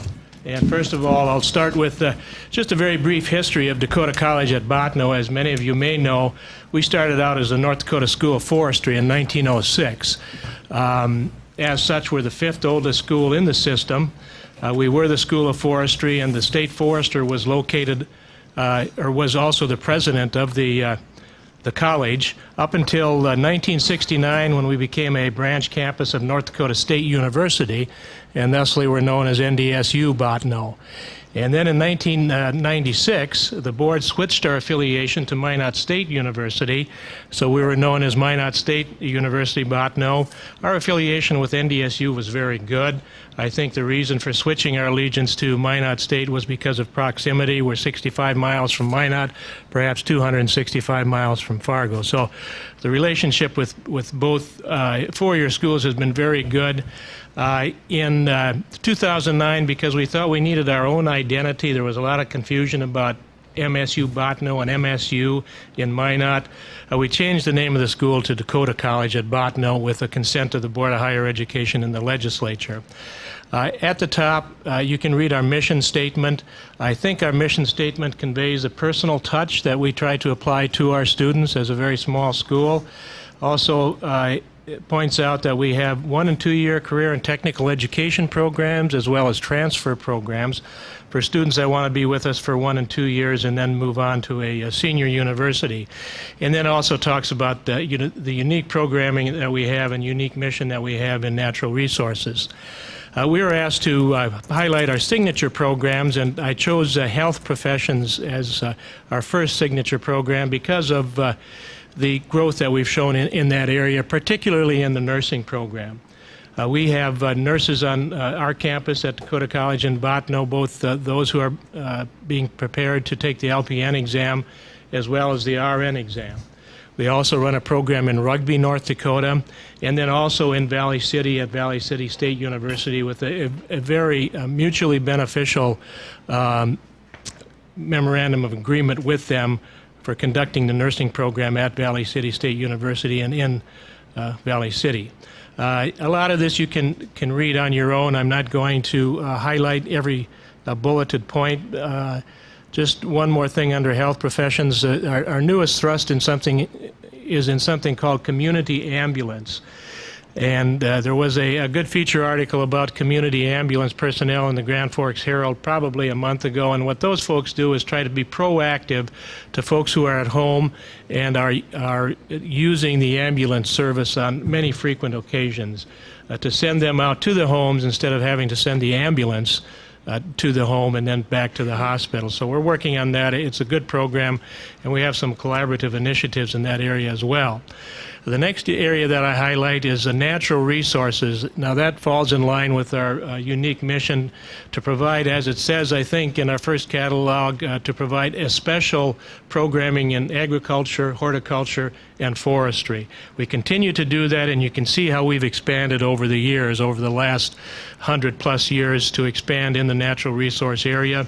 The enrollment in these areas has diminished over the last 10 years, and I attribute that to not as many students being interested in these fields because the job opportunities aren't as lucrative as they are in other fields. However, we're seeing a bounce back in these areas, and with the energy exploration and drilling that's going on in North Dakota, we look for these programs to be very strong. And then the third component is what I've labeled transfer liberal arts. We have lots and lots of students who are intending to be with us for 1 or 2 years and then transfer to Minot State University, Valley City State, NDSU, UND, many of the and all of the schools in the university system. Year in and year out, annually, we have about 65 or 70% of our students that are in a transfer program of some sort, and the rest are in a 1 and 2 year career and technical education program, which I think has some ramifications for our graduation and retention rate, and I will talk about that a little bit more very soon here. You can see our organization and governance structure. We have 4 main administrators, myself, the Associate Dean for Academic Affairs, Associate Dean for Student Affairs, and then a Director of Fiscal Affairs. All the departments and divisions are supervised by these individual persons or offices. Faculty and staff, we have 79 FTE for the entire campus. 33 of those folks are full-time faculty members. I need to mention, though, that we have quite a few staff members that are also teaching. They're teaching 1 or 2 classes, are part-time faculty, but they're classified in our budget system as staff. 19% are tenured faculty, by and large, in the general education disciplines, 10% are on a 10-year track, and 10% of our faculty have a terminal degree. We have a PhD in English, a PhD in social science, and a PhD in life science, and they all teach exclusively general education courses. Student demographics, 398 full-time students, 508 part-time students. We teach 164 students off campus in exclusive face-to-face delivery methods. Many of those are dual credit. Our e-learning structure is with internet instruction and interactive video. We have 318 of those students. Our mix of non-resident to residents is 68 who are North Dakota residents. The remainder are non-residents. And on campus, the mix of resident to non-resident is probably 50-50. We do have students this year from 39 different states and 3 Canadian provinces. So we have a lot of diversity in regard to students from large urban areas, small rural areas, and a lot of ethnic diversity as well. The next heading is IPED's graduation rate. And I've done something a little different here where I combined our graduation rate with the transfer out rate. And what that does is it includes those students as successes who were with us for 1 year but then transferred successfully to another institution. Okay? So those aren't counted as losers, those are counted as winners, and they're in our success rate. If you just took our graduation rate as a strict graduation rate, those first-year full-time students who finished with us, those rates probably aren't anything to write home about. As a matter of fact, in 2009, that was 38%, in 2008, 34%, and in 2007, 39%. But what I have done here in your printed copy is included those students who transferred after 1 year with us, or probably 3 semesters, thus didn't graduate but successively transferred to NDSU or UND or wherever. And when you put those in the mix, you can see that those rates are significantly higher and I think are more apt and more appropriate. I would hesitate to call somebody who attended our school for a year, was a straight A student, got a 4-point average, transferred to UND, and did the same there as somebody who is not counted as a success. And using iPads, that's the way it happens. So I wanted to make that distinction here. Our first-time, full-time retention rate, you can see what those figures are. And again, that is affected by the fact that we get many students who intend to be with us for only 1 year and then transfer. They're then counted as lost retention students. And again, bear in mind that the majority of our students are in a transfer curriculum, are going to be with us for 1 or 2 years and then transfer. So I think it diminishes that rate as well. Don't have anything empirical that I can prove that with, but it seems to be common sense. For collaborative programs, we receive and deliver the most Ivan classes in the system. We are perhaps the remotest college in the system and the smallest population area. We don't have a built-in clientele, so it is important for us to collaborate. We do that in many different ways. The best example is Dakota Nursing Program, where with DCB and with Lake Region, Bismarck State, and Williston State, we offer the RN and LPN candidates for the NCLEX exams. It's been a very, very successful program, and we're pleased to have been included in that. We also work collaboratively with our parent institution, Minot State. We deliver the remedial or developmental coursework on that campus, as well as 1- and 2-year career and technical education programs. Altogether, we have 260 students on the Minot State campus. That's the head count enrollment. Anybody that's taking from 1 to 20 credits, I guess, is in that 260. We have the same arrangement with Valley City State University, where we're doing the developmental coursework on their campus. We also are delivering the nursing program on their campus and have 1- and 2-year programs as well, career and technical ed programs there, and have 196 students at Valley City State. Our competitive position, I would say number one is our unique and broad programming in natural resources. We have some programs that aren't found anywhere else in the Midwest. We need to do a better job of getting those programs online and marketing them nationally as well as globally, and we're working on that, but it's been perhaps too slow.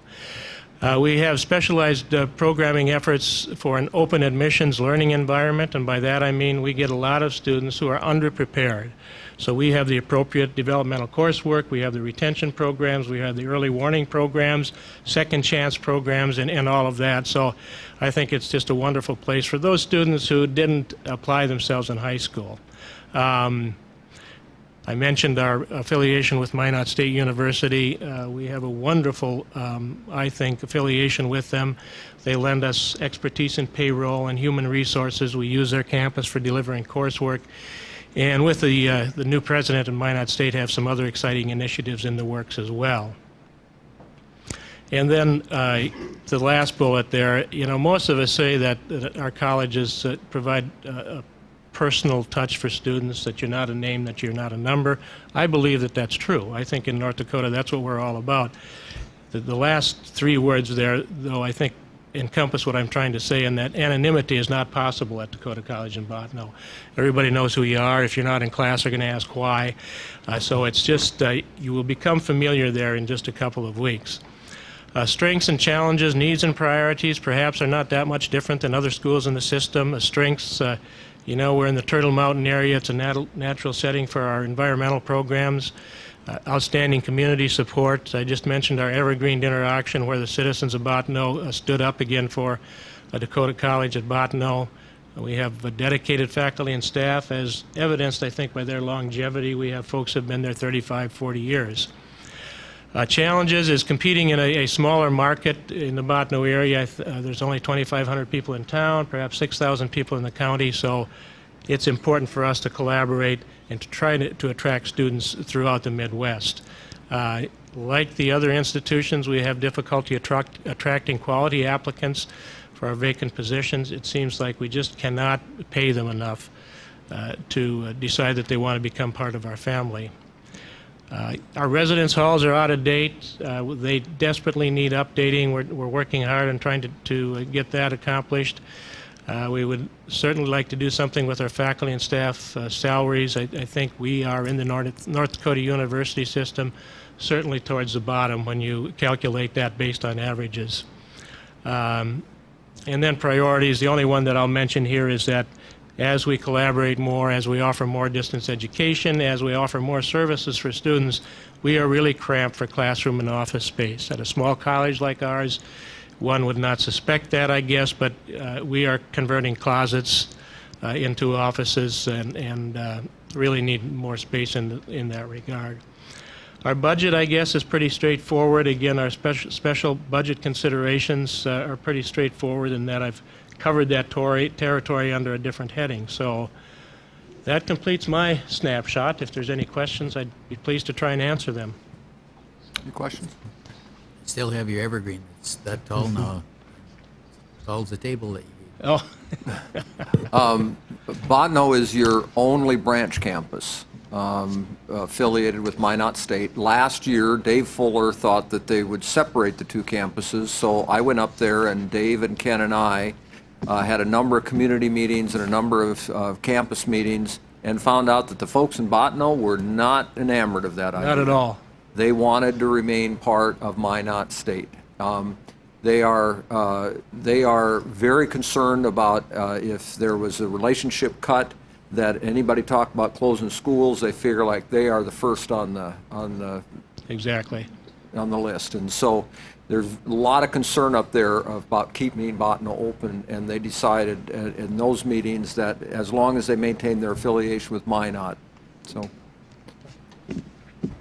Ken, question on the first-time student full-time retention rate. If you adjust that, like you do your other rate, what impact does that make on that? I can't tell you precisely. I can make a ballpark figure that it would be 70-75%.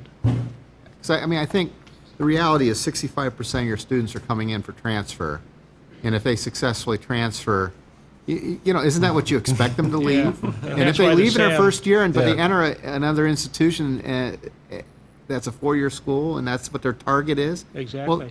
Well, that shouldn't be held against you. We've satisfied what their needs. That's why Correct. they came to us. Yeah. Yeah. Because I know the board has had a lot of conversations in the past regarding retention, and an interesting issue that's probably not just hitting Dakota College of Botany, but also other NDUS institutions. Right. Is to figure out how do we measure retention, especially that we don't put like these false expectations. You're supposed to maintain like 50% of your students when you're not doing that, but they're also being successful when they came to Dakota College of Botany to Right. be. Right. And we tell them, we don't have anything for you in the second year. You need to move on. You Yeah. know, so we're telling them to go away, basically. Yeah. So if you adjust it for the number of students you've chased away because they've been successful. Yeah. Right. Yeah. Well, very good. Thank you, Ken. Appreciate that. Thank you. Bismarck State?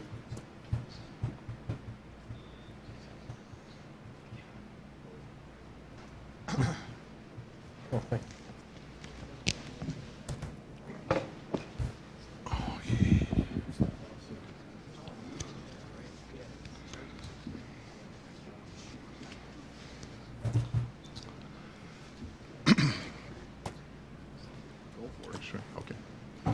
10 minutes. Good afternoon, and thank you also for this opportunity to present some information relative to Bismarck State College. I'm Dave Clark. I'm the interim president at BSC. Just some background information for you. You can see who our leadership team is at BSC. We have 4 vice presidents. These are long-term experienced individuals, so we have a real solid management group at BSC.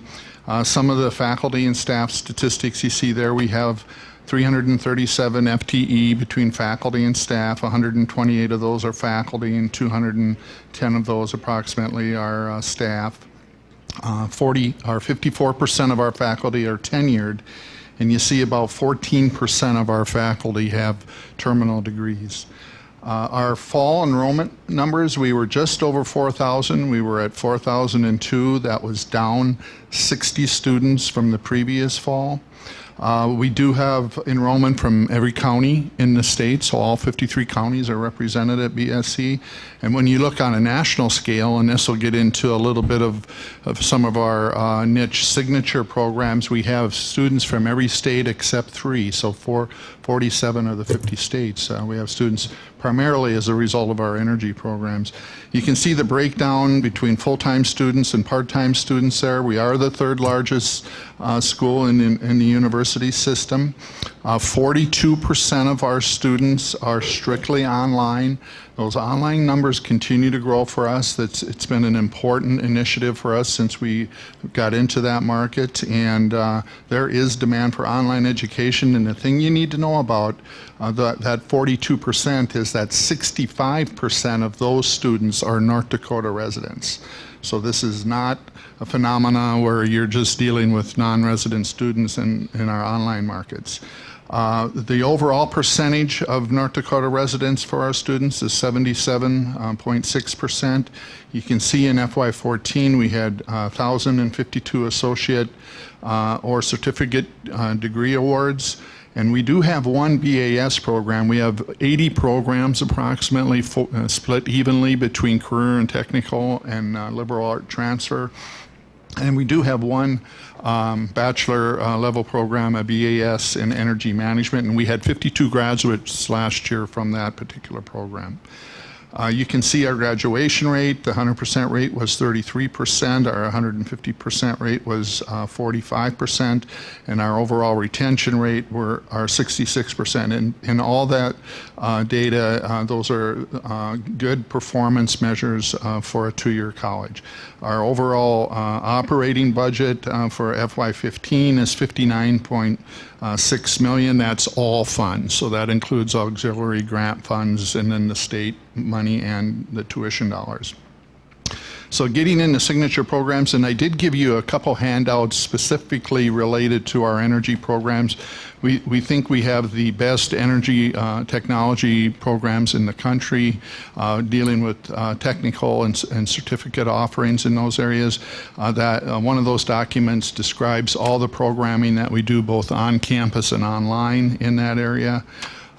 We do also have a significant number of liberal art transfer students. This fall, we have 1,178 students. That number has been in decline for us in more recent years, and we need to take a focused look at that. And we think we can get to sort of some of the rationale for that, but that number, where we used to be about half certificate and technical and half liberal art, it's now more weighted on the certificate and technical side.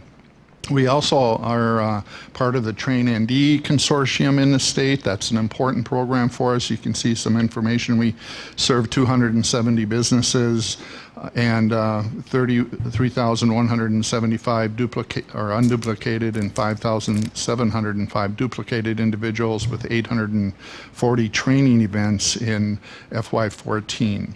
When you look at collaborative programs, we do a lot of collaboration at Bismarck State College, especially on the facility side of things, and I want to just touch on that for a second. We do have Bismarck Public Schools in 2 facilities on our campus, one that we own, which is the Technical Center, and one that is actually owned by Bismarck Public Schools, which is the Career Academy. They serve about 1,250 secondary students every day on our campus. Our campus is heavily utilized, not only by our students, but by other students as well. We also have facility agreements with Bismarck Parks and Recreation, with the BSC Aquatic and Wellness Center. That's a facility our on-campus students and our resident students in town have access to. We also have the MDU Resources Community Bowl that the college manages on campus. And then our foundation has been very involved in supporting the college with some of the facilities that they own in support of programming at BSC. Academic programs we collaborate on. It's been mentioned the Dakota Nursing Program is an important program for us. That's a partnership with Williston State College, Lake Region State College, Dakota College at Bottineau, and BSC. We also have important partners with Minot State University and Dickinson State University for baccalaureate offerings on our campus. And so DSU has 20 programs that you can get a bachelor's degree on the campus of BSC.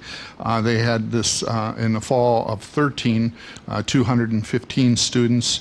Minot State has 6 programs that they offer on our campus, baccalaureate programs, and they had 116 students on our campus. It's a manner in which we can serve the Bismarck education market with baccalaureate programs in Bismarck, because that's important from a public sector perspective. Just want to mention the Trend Grant, and actually this was a $14.6 million grant that we received 2 years ago.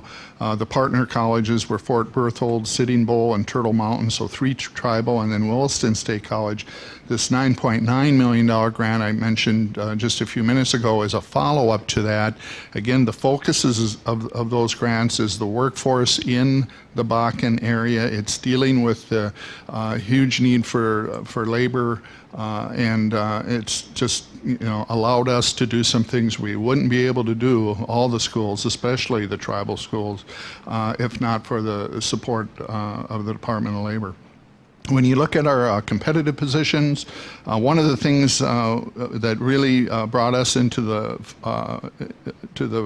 front lines with our energy programs out of state is we were the founding education provider for EPSI, which is the Energy Providers Coalition for Education, where we deliver a number of online programs for that coalition.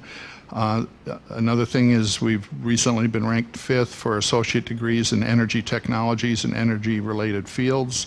And then we are also the education provider for the Communication Workers of America, primarily dealing in telecommunications and Cisco Academy. So when you get into strengths, challenges, needs, and priorities, I already mentioned we're the third largest school in the system. We have a very experienced and dedicated management team. We feel like we've been excellent stewards of state support. We have very strong foundation support, community and industry support as well on campus. We're in an area of significant growth. Bismarck is booming, much like most of the state is booming, and as a result, it's going to serve BSC well in the long run. And we have smaller class sizes. We think that's a strength. Our challenges is that we're being impacted by energy development. I know the definition has been there needs to be production in your county for you to be impacted. Well, that's just not the case. There is an oil production in Burleigh County, but we're being impacted. Our turnover rates for, especially in our support staff areas, are way too high. There's a lack of affordable student housing, and we're working with our foundation to try and address that, and that's going to be helpful to us. We have difficulty attracting STEM faculty and career and technical education faculty. The strong local economy, typically with two-year schools, when you have good jobs that are plentiful, the community college enrollments will be negatively impacted. And I think we've seen some of that in the last few years, and we've had a little bit of a dip in our enrollment as a result. We do have the challenge in that the new funding model is based on completed credit hours. We know our completed credit hours in 11-13 biennium, which is going to be the basis for this next session, are lower than they were in 9-11. So there's going to be some reduction as a result of that we have planned for, and we're out in front of that issue. And then we have high cost, high demand programs. When you look at needs and priorities, I already mentioned competitive compensation is a key thing. Deferred maintenance, and this relates to our capital project requests. Whereas we're a newer campus than most, we do have boiler replacement issues, we have roof replacement issues, and so that will be, much of that would be addressed in our capital project. We're also trying to do a focus on humanities. We're in the process of building our Communication and Creative Arts Center project, and that's going to be a big plus to the campus. It's going to change the look on campus and provide a contiguous area for our students. And so we're wanting to capitalize on that in the next couple of years. Security and emergency preparedness, that's an issue, and that's being funded in the request. But it's a need and a priority for us. Student retention is a focal point for us in this current year, and then we just know from our discussions with our business partners in Dickinson that being Train ND and being the service area, and Dickinson is part of our service area with Train ND, that there's likely going to be a continued discussion regarding workforce development and training in Dickinson and the space and how you're going to pull that off. And certainly we're interested in partnering with Dickinson State any way we can to do that. And it's similar to what the Minot State request that you saw recently. So that's my quick presentation. I'd be happy to answer any questions you might have. Thank you, David. So one of my, it's more of a comment than really a question, and this goes to all the two-year schools, because I raised the issue obviously about terminal degrees, and this is a potential solution. And I know, speaking from the UND perspective and from our graduate program, it is not uncommon for us to have 1 to maybe 3 or 4 students who are looking for a teaching opportunity. In other words, where they can go take 6 months, teach a semester. They're graduate students. They're generally all but dissertation. They're thinking about maybe making that switch into teaching as a predominant mission over perhaps research teaching mission. And I think, perhaps a discussion with the research institutions might help fill this gap. And I realize it's a temporary fill. I realize it's not necessarily exactly the ideal situation, but it might be a useful thing. And I don't know if that's been tried in the past. I know we have placed a student at SDSU who went to SDSU and he taught psychology for 6 months, and then he was there for 4 years, hired on as faculty, and then because of marriage decided to leave. But so I think it's an interesting strategy. In a way, it's an externship, and it's a try before you buy program. But if the person's sold on that institution, it may allow them then to join on in a full-time capacity if needed. I think it's certainly worth looking into. I mean, most of our positions, our faculty positions that come open, I mean, we're dealing with this baby boomer issue now, where you're going to see some retirements occurring, and they're full-time, more than likely going to be full-time positions, and so it's not, where you can come in and teach 1 or 2 section type of scenario. But I think that there is some potential to what you speak to, Eric. The one criticism that you'll always hear about Bismarck State is that they've got all these students all over the country. And the response to that is that companies like Basin Electric and MDU, One Oak, Florida Power and Light, Otter Tail, these are national companies, and they've been very good to Bismarck State. Yep. And so they've got employees in multiple states. MDU, I think, is in 36 states. Basin Electric's in 9 states, and so on. And so the response is that they have come to a place where they are investing in this institution, and they're expecting employees to get an education in response to that. So there's not a moat around North Dakota, and these national companies have been very good working with Bismarck State. Do any of these students then cross over into taking perhaps outside of an energy-related topic? Do they start taking other classes, any of these students from the various power companies? Well, they'll still end up taking their GE requirements. Right. If they get the associate degree, they're going to be taking some general ed requirements. But that's what really our BAS, the energy management, deals with some of that, where they're getting out of just the technical part of the curriculum. Okay, thank you. Okay, Doug? You got to recruit the 3 states you don't have. Yeah.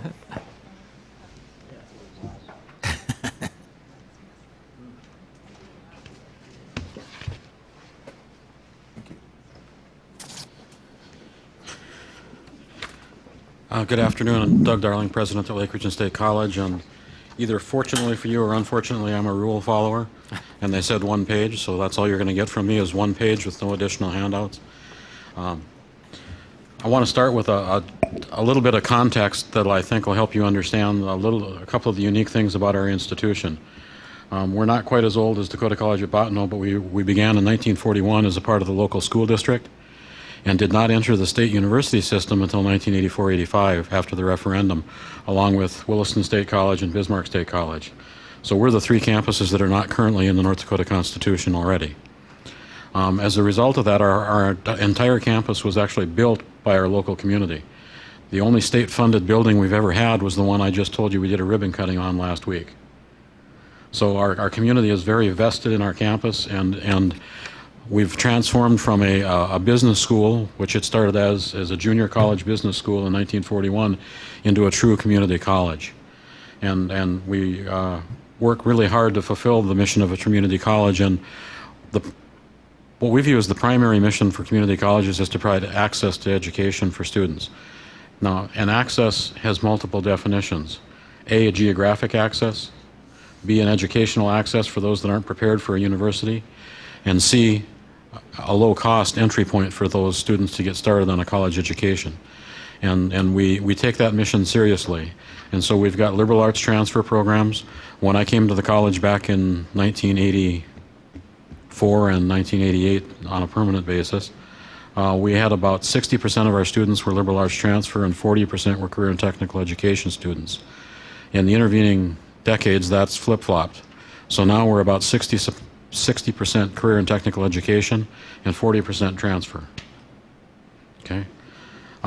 We've got our 4th week count for this fall semester was 1,989 students. 531 of those are full-time, and 58 are part-time. And if you look nationally at most community colleges, most of the enrollment, anywhere from 60 to 75% of the enrollment at community colleges is part-time. So we're that access point for working adults that are place-bound and want to upgrade their skills or begin an education or complete a program while they're working. So we fill that typically. Now, 85% of our students are North Dakota residents. And traditionally, we've had about, if you want to call it, 100-mile reach. If you put a pin on the map and drew a 100-mile circle, about 85% of our students come from that circle. We've got a number of, and I'll talk about that when I talk about some of our signature programs, but and again, being the rule follower, the template had IPEDS rates. Those are the straight IPEDS numbers. So it's the first time, full time, and that's only about 20% of our students. And if we use, and we've joined the consortium now with SAM, where we'll be able to count transfer students and those kinds of things. The last time we looked at those numbers, we were at about a 77% success rate for students that are either completing or transferring successfully. Much like our colleagues at Dakota College at Bottineau. But these are right off the IPEDS website. If you go to the website, this is the numbers you're going to find. But again, they don't accurately reflect what we're doing. Many of our students have, when they come in, tell us, I'm not going to get an associate degree from you. I'm going to complete my general education requirement, and I'm going to transfer to the University of North Dakota or Mayville State University or North Dakota State University, and they do that very successfully. So our annual operating budget's about $20 million, and it's a little bit higher on this one because we had a $5.9 million capital construction project that's included in there. So normally it's in that $14 million range. Talk a little bit about some of our signature programs, and I put them alphabetical. This isn't any particular order, but one of the newest ones is our FIT program, and it's a program that's offered both on campus and online where we train fitness trainers. And one of the unique things about it is besides being offered online, it's the only 2-year degree accredited by the American Academy of Sports Medicine for fitness trainers. And they're looking at their current regulations allow anybody that wants to take the test for certification to take the test, and they're moving towards requiring some kind of a degree. I mean, you can literally take a 3-weekend course and go take the exam to see if you can be certified as a fitness trainer. But again, it's just like in a Higher Learning Commission accreditation. They send a team, spent 2 days on campus looking at our facilities, looking at our curriculum, and there's 600 KSAs, knowledge, skills, and assessment, or abilities, things that they had to measure. And we met them, and we're the only accredited program with that. So we're excited about that, and we're currently delivering that in a number of states besides North Dakota, but only the ones that we have authorization to operate in. Nursing and peace officer training are two of our larger enrollment programs, and I'm not going to talk a lot about the Dakota nursing program because my colleagues have already mentioned it, but I will mention that in the last 12 months we had a 100% pass rate for both the LPN and the ADRN, and we've had a 100% pass rate on the LPN since 2011. And if you could see the facilities our faculty were in prior to this last month, you would be amazed. And when you see the new facilities, you'll be amazed as well. So there's an open invitation for you to stop by the campus, and we'd love to show you the new facilities. Our peace officer training program is one of a kind within the state. The only other place that you can get the skills certification is through the Highway Patrol Academy, and you've got to be employed by them to get that, or employed as a law enforcement officer. We're currently offering that program in the last 12 months in 5 locations: Grand Forks, Fargo, Minot, Bismarck, and in Devils Lake. And we're doing that to meet the needs of the state. The western part of the state in particular has been extremely short on law enforcement officers because of the things happening in the Bakken. And we've been in Fargo and Grand Forks since 9/11, when Fargo lost 25% of their force, were called up in the Air National Guard to respond to the things that were happening in the world. So we've been doing that at a distance and training about 120 police officers every year. Now, in each of those communities, we work with the local campus, and sometimes just for the good of their students, and sometimes to use facilities in addition to that. So we're working with the criminal justice programs if they have them on those campuses, and then again using facilities. You can get a bachelor's degree in criminal justice, but you're not eligible for licensure as a peace officer until you've had the skills training. And in the past, at least 25% of the students that were coming through our program already had a baccalaureate degree. And they're going, why do we have to go and get another semester of college and pay another semester of tuition when we've already got a degree in our major field? So we've worked an articulation agreement with UND and with NDSU and Minot State in particular, so they can count those credits as part of their program. They do it one semester, and in Grand Forks and Fargo it's in the summer, so it doesn't throw them off track for their criminal justice degree. And then when they graduate, they're licensable as a law enforcement officer. So it's been a great partnership for both the students, the institutions, and the state of North Dakota. Two other programs, or I want to mention, I should say there's three left on the list. We just reformatted our agriculture program into a precision agriculture program, and the chancellor and a number of others were up to see our new precision ag facility, and that program is also a member of the UAS Center of Excellence at the University of North Dakota, and we're working with unmanned aerial vehicles and unmanned other vehicles, not just aerial, as well as other technologies for precision agriculture, including satellite imagery and variable rate application. We started that with 2 Center of Excellence grants from the state of North Dakota, and have been very successful at that. We opened up our associate in applied science degree last fall, and we're already up to 57 students enrolled in that. So it's quickly becoming one of the larger programs on campus. The last 2 programs are programs that don't just have an impact here in North Dakota, but have a national and an international impact. Our simulator maintenance technician program is one of 2 in the country. The other one is at Daytona Beach Community College in Florida, but their focus is on the entertainment simulation. And our focus has been primarily on flight simulation. Our graduates work for either defense contractors or airlines primarily. It's focused on analog and digital electronics and their application to simulation. We have also trained, at this point, about 95% of the simulator maintenance technicians that work for the Royal Air Force of Oman, and by the end of the year, 100% of them will have gone through our program. And so we've had about a 5 to 7 year relationship with them. And for those of you that don't know, Oman is an ally of the United States and has been since 1954. And at every air base in Oman, there's an American section, a British section, and then the Omani section. So it's been an exciting opportunity there.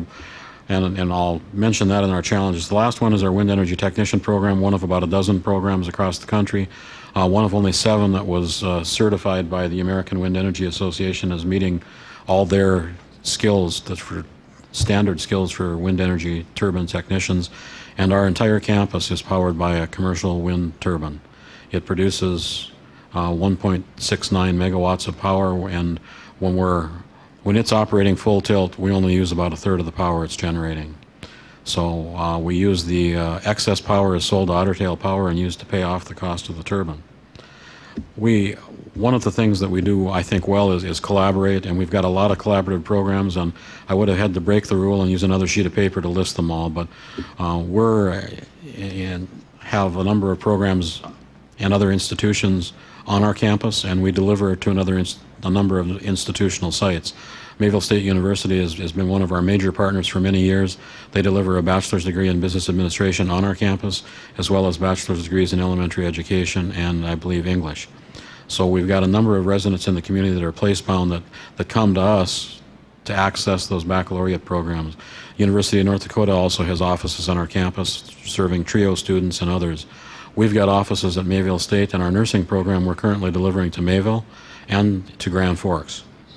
And so we're in leased facilities in some of those places. In Mayville State, we're right on campus, and like I said, it's been a great partnership. And we've got another program on UND's campus called Launch. It's modeled after the program that NDSCS and NDSU have that they call Pathways. It's taking students that do not meet the admissions requirements and getting them to the point where they do meet the admissions requirements for a transfer student. And it's been very successful. About 70% of those students complete Launch and then transfer to the University of North Dakota, which is about the same rate as the university takes their students through for the first 2 years on their campus for students that are prepared. So it's been very successful. On the back of your sheet, I included a list of our programs. I'd be remiss if I didn't mention our operation at the Grand Forks Air Force Base. We've had a physical presence there for over 30 years, and we provide both academic transfer and some of our CTE programs for personnel in the Air Force, their families, and area residents. So we've been working with veterans for a number of years. We're also a Train ND campus. We provide training opportunities for Northeast North Dakota. And again, part of our mission is to help meet the workforce needs in Northeast North Dakota. And as part of that, You know, that's why we're delivering nursing in Grand Forks. They were still not getting all the nursing personnel that they needed. They were short on LPNs, so that's the program we're delivering. Even though the University of North Dakota does BSN and Northland Community and Technical College across the river trains RNs, there was a shortage of LPNs, and we were able to step up and bring that. And our dream is that someday there's a facility like this facility in Grand Forks where we can deliver needed programming, where NDSCS and BSC can bring programming to the Grand Forks area. We don't need to compete with Northland, but there are needs that Northland isn't able to meet because Minnesota's got budget constraints too. In fact, they've been doing reductions the last number of years. So there's, I think, an unmet need in Northeast North Dakota, and we've been looking for creative ways to do it, but at some point, to do some of those technical programs, we need a physical place to do it. And laboratory physical place, not just classrooms. If it was just classrooms, our partners at the University of North Dakota, I think, would be more than glad to help us out. So, if I were to summarize what are Lake Region State College's strengths, well, one of our strengths is our deep belief in our mission and the fact that we're ready, willing, and able to pick up a program and deliver it where it's needed. And you can see that we're physically delivering nursing in locations, we're physically delivering our peace officer training program, and we've got a robust online education. We run about 1,000 enrollments a semester that are taking online courses from us as well. And we've done I think an outstanding job of working with the military. We're at Grand Forks Air Force Base, but we've also offered courses in Baghdad, Thule, Greenland, Nevada, just about any place the military goes. If our instructors go, we work with them to get courses for the troops. So, looking at just some of our needs, our primary need on campus right now is some deferred maintenance. Our main campus is about 55 years old, and we're at a point where we need to be replacing windows and electrical and some things like that, and that was our priority request to the board, and you included it as one of your priorities, and I want to thank you for that. But those are some of the things that we really need to get addressed, and we're working on it. And if you noticed in the report from Pauline and Associates, we had the best heating plant. It's because we found a way to replace it on our own. And part of it was financed in with our wind turbine project. So we've done that, but we can't do it all. That's why we're asking for help in those. Our priorities are assessment, retention, and completion this year. We want to increase our rates. We're not. We're feeling like we do a good job, but we know we can do better, and we feel like we need to do better for our students. So that's where we're focusing our effort. When we get them to campus, I tell each and every one of them that I want to meet them on the stage in the spring and hand them a diploma. Then they can leave. So we want to do that for our residents. But I will stop there. I'm not going to read the rest of the sheet to you. And if you've got questions, I'd be thrilled to address them. Dr. Darling, I think Carrie Reichert is on the phone, and she does have a couple questions for you. And I don't know if it's just for you or if it's for a number of the presidents that have spoken. So, Carrie, if you're there. Oh, can you hear me, Christy? Yes. Okay, and it's hard for me to hear anyone but the speaker, but actually my first question was for President Clark, and that was just on, I was wondering with those bachelors in energy management, how many of those were residents versus the first set of state students. And then the second question I had was just kind of a general question on, as I listen to this, I'm reminded of just how much outreach in the community. I mean, with K-12 and educating high school students. I know, we had a high school class of welders that we saw today, and I know BSC does so much too with the local secondary schools, and so I wonder how much of that, as well as the workforce efforts that are out there. I mean, and these are things that don't even get certificates. I know the train and D. With all of that being lumped into kind of higher ed budget, and then we hear this, we always hear this pushback. I know we've raised, higher ed budgets have increased by X, over the years, and we just keep, spending money that way. But I think sometimes we forget how much of that it goes into other services as well, and I didn't know if that was accounted for separately in our budget, and if so, how. And then the final thing I had to say was just a comment, as I hear, we're talking about wages being an issue, and I still go back to that note in Dr. Sogan's presentation at the retreat, and that was, that our faculty are paid about anywhere from 82 to 87% of the national norm, and that's just really troubling for me. And the one word that, as we were talking about strategic plans, the one word I didn't see was quality, and we talk about value, and I think that's the other side of it. And, I think that's the number we want to see increase, and that's why I'm so reluctant to focus only on costs. I think we need to invest in maintaining quality through well-paid and retained quality faculty. Those are my questions and comments. I can briefly address part of one. Is we currently work, this is, by the way, Carrie and Doug Darling from Lincoln State College. We currently work with 55 different high schools and technology centers to deliver dual credit courses. So we're doing our best to try to help work with K-12 system, and frankly, we delivered the first dual credit courses before they actually had a law allowing it, because we actually followed the Century Code and worked with the Department of Public Instruction, had the local school board approve it and approve the curriculum in our faculty, and delivered that back in about 1990. So we've been working that way for a long time. So, and again, we've got great relationships with our K-12 partners and work very well with them.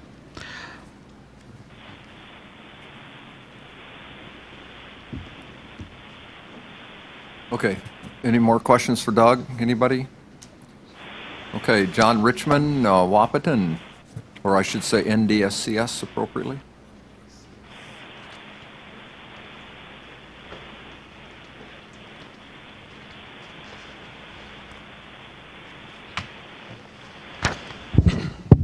Thank you, Chancellor. Unlike my good colleague, President Darling, I am not a rule follower. So you're getting additional information. North Dakota State College of Science is the second oldest continuing operating two-year college in the country. We have a statewide mission to educate and train the workforce for North Dakota. We do that, and to address the statewide picture, each year, on average, we will have a student from each of the 53 counties, and likewise when it comes to placement, on an average over a two-year period, we have a graduate going back to each of the one of the 53 counties throughout the state. In order to fulfill our mission, we attract, we educate, we train, we graduate, and we place a highly skilled, highly knowledgeable entry-level technician, or a transfer student, or a workforce training participant. So we have three primary academic areas. One is the career and technical education, one is the transfer liberal arts area, and the third is the customized training that we do through TrainND. We do that by providing our students a safe, clean, healthy, tech-savvy, world-class, green educational environment. We are great at what we do because we have great people doing it. That's been proven each of the last 3 years, as it's referenced here on your page. In competitive positions, you can see the national organizations that have done independent assessments on the 1,200 colleges, 1,200 two-year colleges throughout the country. And each of the last 3 years, these agencies have identified us as one of the best of the best. Our strengths is obviously our focus on student success, as well as our relationship and building relationships with business and industry that provide us each year in entrusted equipment and cash of over $14 million on our campus.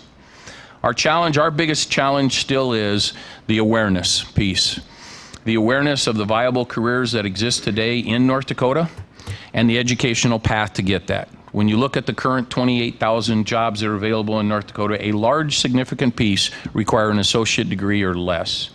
And that awareness piece, I don't think, is fully understood by our young people, by their parents, or by high school personnel as well as it should be.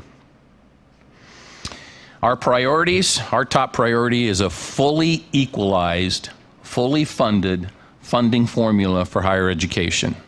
With that full equalization, we can attract more, retain more, graduate more, and place more entry-level technicians throughout the state of North Dakota.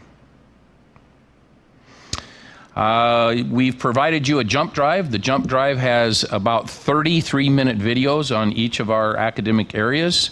There's also our view book that is a recruiting tool for us, and I believe also a placement report is provided there for you. I'm not going to take the time to read to you off of this page. On the back of it is a marketing piece that we use, and it addresses some of the things that I've addressed here. And with that, Chancellor, I'd entertain any questions. Thank you, John. Wow, that was good. Any questions for John? Are you the father of the basketball coach? Since President Bershani named our son the head coach, it's been, are you the father, or you're the other Richmond, or? The other Richmond. The other Richmond. But to answer your question, yes. Very proud to be. Any other questions? Thank you very much. Okay, thank you very much. Just to conclude the two-year colleges, you have 5 two-year colleges, community colleges. 4 of those are in the Train ND. Each one of them has a quadrant. So Bismarck State has the southwest, Wahpeton has the southeast, Williston has the northwest, and Lake Region has the northeast. And about 10,000 students go to your two-year colleges each time. So now we'll move into the 4-year colleges. We'll start that with Minot State. I just have one question. Oh, yes, sir. Two-year colleges. If a 4-year college and university would like to have a 2-year program at their facility, or at their college and university, would they work with one of the 2-year colleges, universities within that quadrant you just talked about? Or are they able to open up some of their own 2-year programs? Well, this is a pretty loaded question. Some years ago now, the state board decided that the technical schools and the community colleges would have the majority of the 2-year programs in the state. And so Gary Hagan might want to talk about that when he's up. Where'd Gary, Gary disappeared. Because Gary, I don't know, Gary, you lost some 2-year programs at Mayville at one point. How many of them? 8, 9 programs. And so those were all pushed to the 2-year schools. Now, what has been going on since then is there have been collaborative efforts, and the best one going on right now, I think, is between Valley City and Bottineau. And Bottineau is delivering 2-year colleges actually on the campus at Valley City. So there's way to, it's sort of a reverse of, we've got other things going on too. Mayville's delivering programs at Williston State. Dickinson State is delivering programs at Bismarck State, and so forth. So I think it's really a matter of collaborating on the possibility of doing that. Now, one of the things that we have to be careful of is the cost of some of the 2-year programs. So all the programs, the highly technical programs, are very, very expensive to deliver. And one of the things that the board has been wary of and the legislature has watched very carefully is ending up investing in duplicate programs around the state. So Steve Shirley from Minot.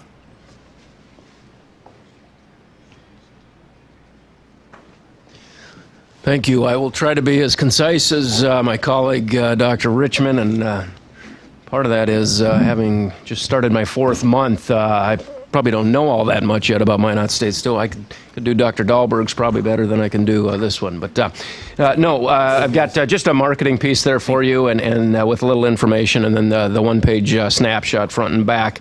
And again, I'm not going to read through all of that, but I'll highlight a couple of key issues that I think probably might warrant your attention more than anything. On the sidebar there on the front, you can see the structure of the institution. You can see some of our statistics. 452 full faculty and staff, total faculty and staff. About 2/3, give or take, are tenured, and about 2/3, give or take, are with terminal degrees. Our fall 2014 data as far as enrollment, you can see the breakdown of undergrad and graduate and our total overall enrollment. And I'll come back to that in a minute, and that is an issue at Minot State. Our enrollment has been on a slight decline over the last few years, and I think there's some reasons for that, and we can talk about that on the next page. Our percentage of online-only students, about 16%.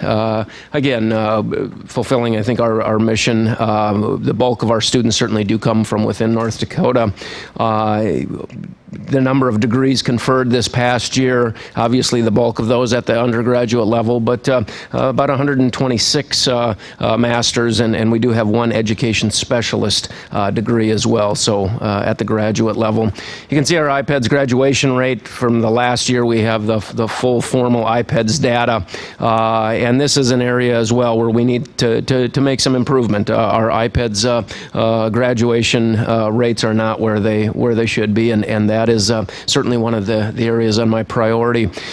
You can see the 150%, which is achieving a 4-year degree in 6 years, was 34%. The good news is this is not final yet, but if you look down below our 2008 cohort, our newest data, which is still a preliminary number, but it looks like that has improved up to 40%. So that is certainly moving in the right direction, although we certainly do have further improvements we can make there.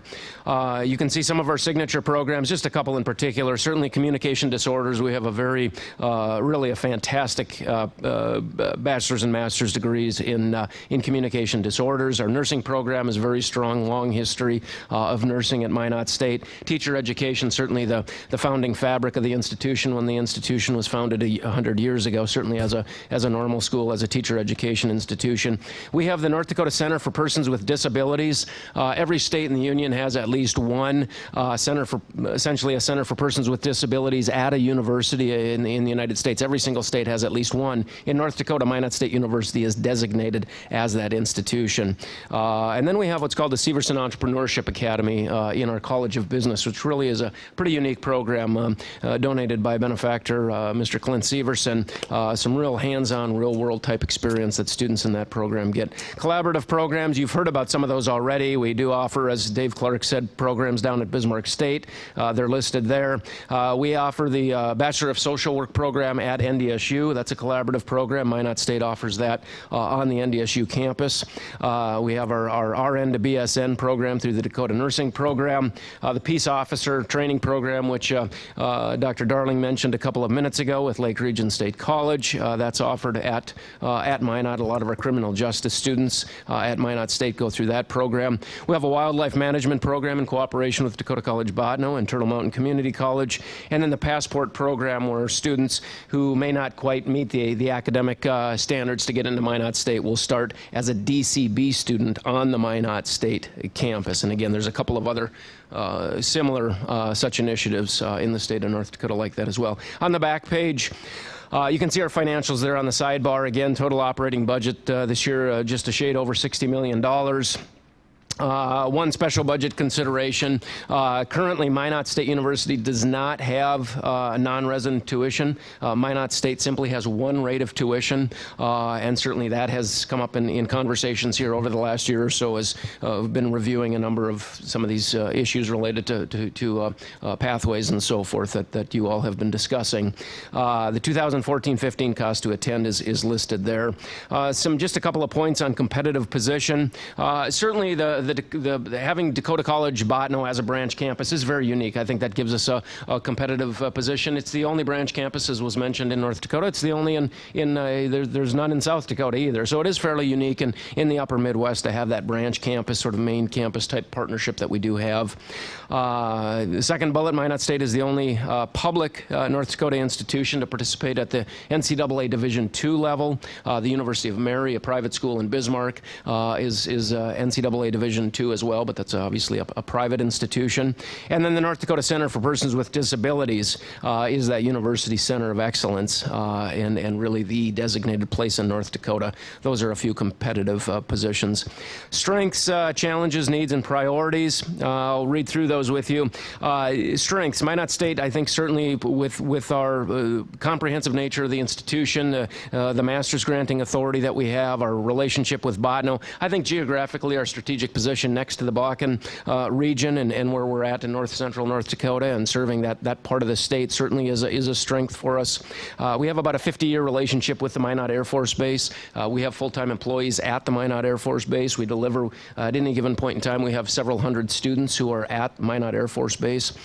our affiliation with DCB. I want you to make a correction, if you wouldn't mind. I apologize. That should say 9 specifically accredited academic programs. So under strengths, in the middle of that area, strengths, there's 9 accredited programs. And the one that's not listed there, and I apologize, is athletic training. We also have a specific accreditation in athletic training. So those are really our programs. You look at what's been accredited externally: teacher education, music, education of the deaf, speech, language, hearing, social work, business, nursing, school psychology, and then athletic training as well. We offer master's degrees in 9 different academic areas, primarily in education, business, communications disorders. And I really, truly believe the facilities and grounds at Minot State really are in very good condition. I really think we have outstanding facilities, having been there now for a few months, and at least comparing that to some of the other campuses I've spent time on, I'm really pleased with the facilities we have at Minot State University. Some of our challenges, certainly the declining enrollment. Our enrollment has dropped off over the last several years, and there's a few reasons for that. Certainly, I think the impact of the 2011 flood and some of the impact that had within the community of Minot and throughout the region. Cost of living in Minot is higher than average as you look at the other metropolitan areas in North Dakota. Housing is more expensive, certainly in Minot. I think all of those things have combined to impact some of that. Graduation and retention rates are not where we want or need them to be. And again, part of that may be simply the strength of the economy there right now. There's a lot of options for students who maybe are kind of on the edge and drop out of college and go directly into the workforce. And our residence halls, having said that about our campus grounds and facilities, I do think our residence halls are the one area where we're going to have to spend some time and effort here pretty soon, and dollars. They are certainly aging. Needs planning for population growth. Again, Minot certainly is one of the fastest growing micropolitan areas in the United States, and that we're seeing the impact of that growth throughout the community and the impact it's having on the university. Salaries and wages are an issue. Minot is an expensive cost of living in Minot, and we see that with some issues as far as other opportunities that employees have and turnover and some of those kinds of things. But certainly that continues to be an issue we need to focus on. And then safety and security. The legislature in the 2013 session appropriated some extra dollars for security. We've just done a whole new blue light system. If you come on campus, you'll see a whole series of lights, blue light type system throughout campus. They were just installed this summer. They're all over campus, really a deterrent factor on safety and security. And then priorities. Certainly that enrollment growth, we're cognizant of that, turning our enrollment slide around and moving that back up. Collaborating with two-year schools to meet the workforce demands in northwestern North Dakota. As again, we've talked about this. We talked about this on the phone at the last board meeting. I do feel an obligation and an opportunity for Minot State University to be participating and helping with that as well. And then certainly our meeting the needs of active duty military and the veterans, and certainly with the population base with the Air Force Base in Minot. So I'll stop with that and address any questions if you have any. Any questions? Yeah. Good, I like those kind. Well, maybe not, because it's a simple question, but maybe a complicated answer. So I note here you have a full tuition, what a lot of places call the Chancellor's Presidential Scholarship. How many of those do you award a year? Do you know? I do not know that off the top of my head. I could find that out. I'm just curious. Yeah. Because I saw that, and it's a fantastic opportunity for a young person who Minot State fits there. And I've seen that number. It's a fairly small number. I have seen that, but I don't know it right off the top of my head. I'll get that for you, though, Eric. Okay, thanks, Thank you. Just a couple of quick notes about Minot State. They really got hit by the perfect storm here a couple of years ago, when not only was the boom at the Bakken affecting Minot and that area tremendously, then they had the flood on top of it. And so Minot is still recovering from those days. And that wiped out a lot of the affordable housing in particular. The affordable housing deal. They've got now in Minot, what do they call them, zombie homes? They have, isn't that right, Terry? I'll let our board member from Minot speak to that. Yeah, and so Minot really had sort of a perfect storm going on. At the same time, Minot has had a very successful program called Grow North Dakota. You mentioned, Kevin, when you saw the graph, that Minot beat here on recruiting out-of-state students to come in, and not only out of state, but out of country. And And this was a very deliberate program that Minot State had.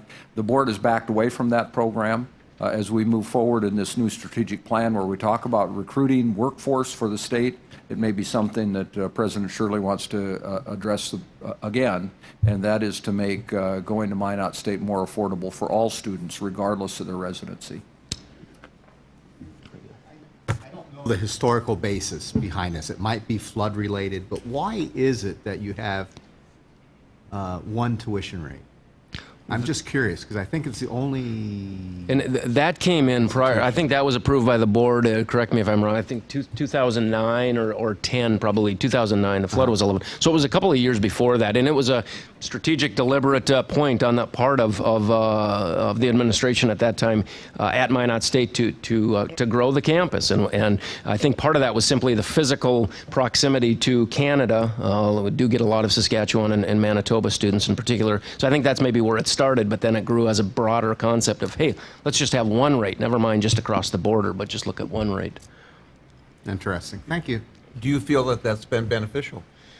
I think it has. I think, again, part of the impact with the flood and what exactly the impact that had 2 years after this new plan had been rolled out, I think the cause and effect impacts kind of get muddied a little bit. What if we wouldn't have had that? Would our enrollment have dropped even more? I think it's a little hard to specifically measure that, but I think on the whole it has been a very good program for Minot State. Minot State certainly has supported that, and if there's ever a chance to relook at that, I think Minot State would probably welcome that conversation. Just a brief question. And I know Wilson State's had some troubles with this regarding faculty and staff retention, especially with the rising housing rates. Has this been an issue at all for Minot State? And again, I just have gotten there this summer, but I have, in particular this summer, one of the things I like to do is meet with every faculty candidate who's applying for faculty positions and just 15-minute meet and greet. And I did that with a number of folks in July, for example, and the issue of the cost of housing was one of those things that right off the bat was on their radar, saying, your salary's at this, and a new house, average new house in Minot is $310,000. I don't know if I can make that swing. So it certainly is on the radar. Thank you. Dickinson State. Thank you.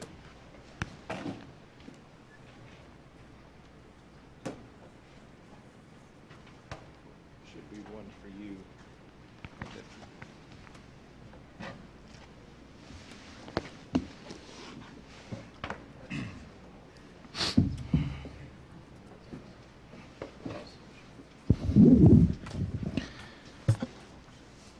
Good afternoon, and hello from your institution that's in another time zone.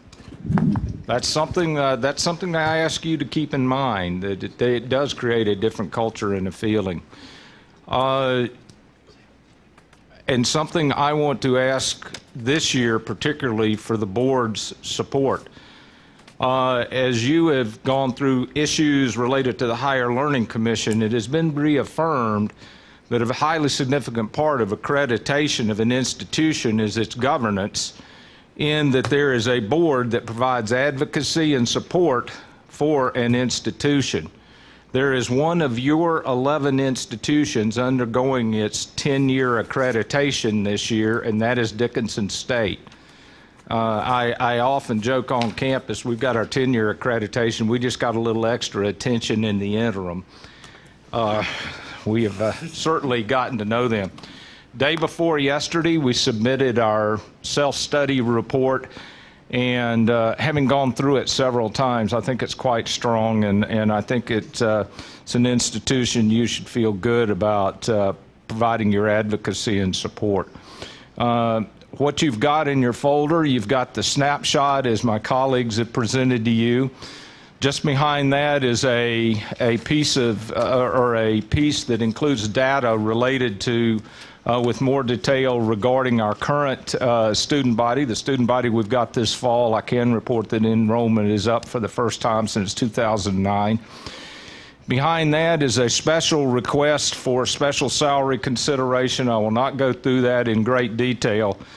But it does address the issues that we have taken on. We have not asked for special consideration as we have gone through our circumstances and our issues. And I will let you know that in the last 3 years, we have eliminated 57 FTEs, faculty and staff, from Dickinson State University. At the same time, we have made a marked change in compensation for folks, particularly at the lower compensation levels, to the tune of $1.4 million additional compensation above and beyond what the Legislative Assembly provided. We need assistance. Behind that are 2 op-eds. There was an unfortunate incident in Bismarck that caused me to write the first one of those because we were accused of having done nothing. And if you read that one, the front one got picked up in most of the Forum Communications publications and talked about administratively and so on what we did. The second one addresses the quality of education that has continued to occur during the time of those transformations and changes. I will not read those and so forth. I will not read any of this material. Having this, I would like to just open it to questions and whatever would address whatever you might choose to ask.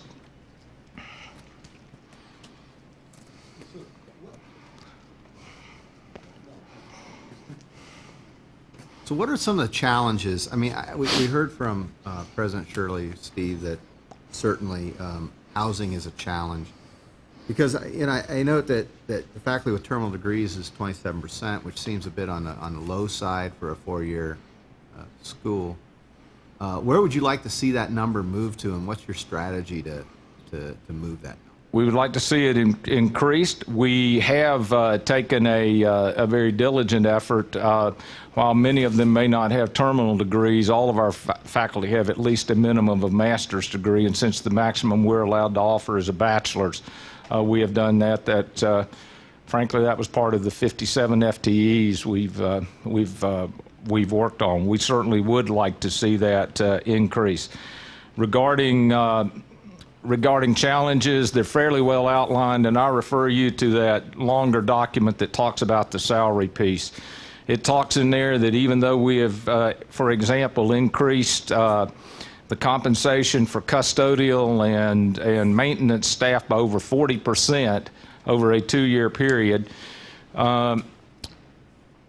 3 years ago, our turnover rate was 18%. The following year, it was 19, and it's 25 this past year. Even though we have dramatically increased, we need assistance and ability to be able to recruit and retain. We had not had significant challenges attracting faculty until the year we're in now. And the housing situation in our community has gotten to that point. Those of you who were there were with the board in April. Rather than quoting statistics, I gave you the price sheet from several apartment complexes so that it wasn't my word, it was their word. And you got to see the issues that we face.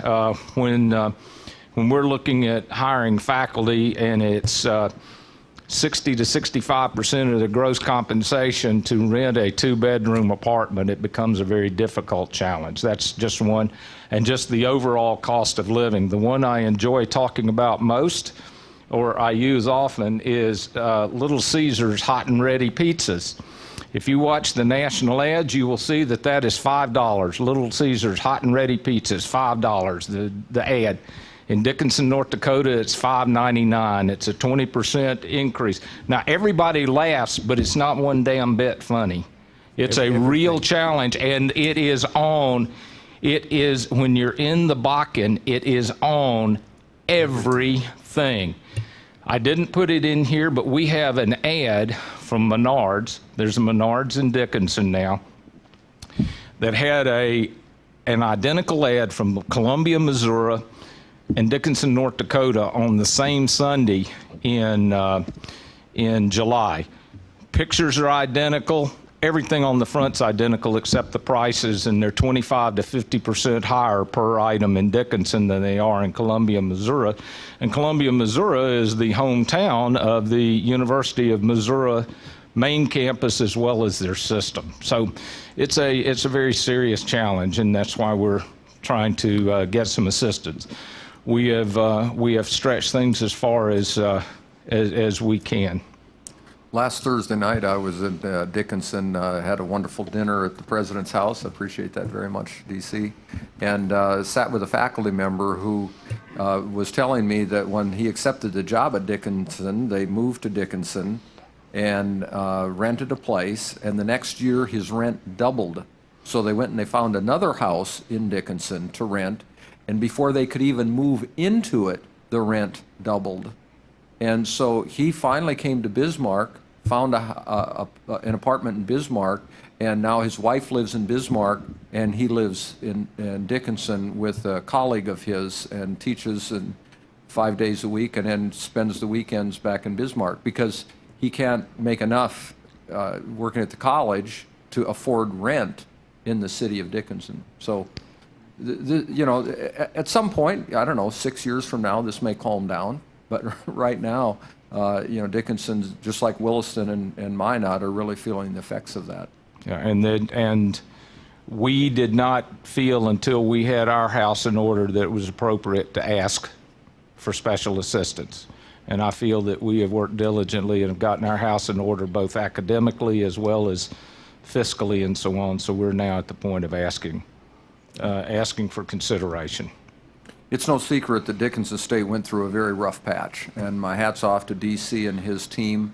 The accreditors came back. The accreditors had nothing but great things to say about them. Dickinson is back on the rise, and they're doing good things out there, and they really are in just right on the edge of the vortex of all this activity. So, and I know DC's got to get back, so we'll safe travels. I've got 3 hours and 15 minutes to make a 4.5-hour drive for one of our biggest events of the year. So, thank you, DC. Okay, thank you. Margaret.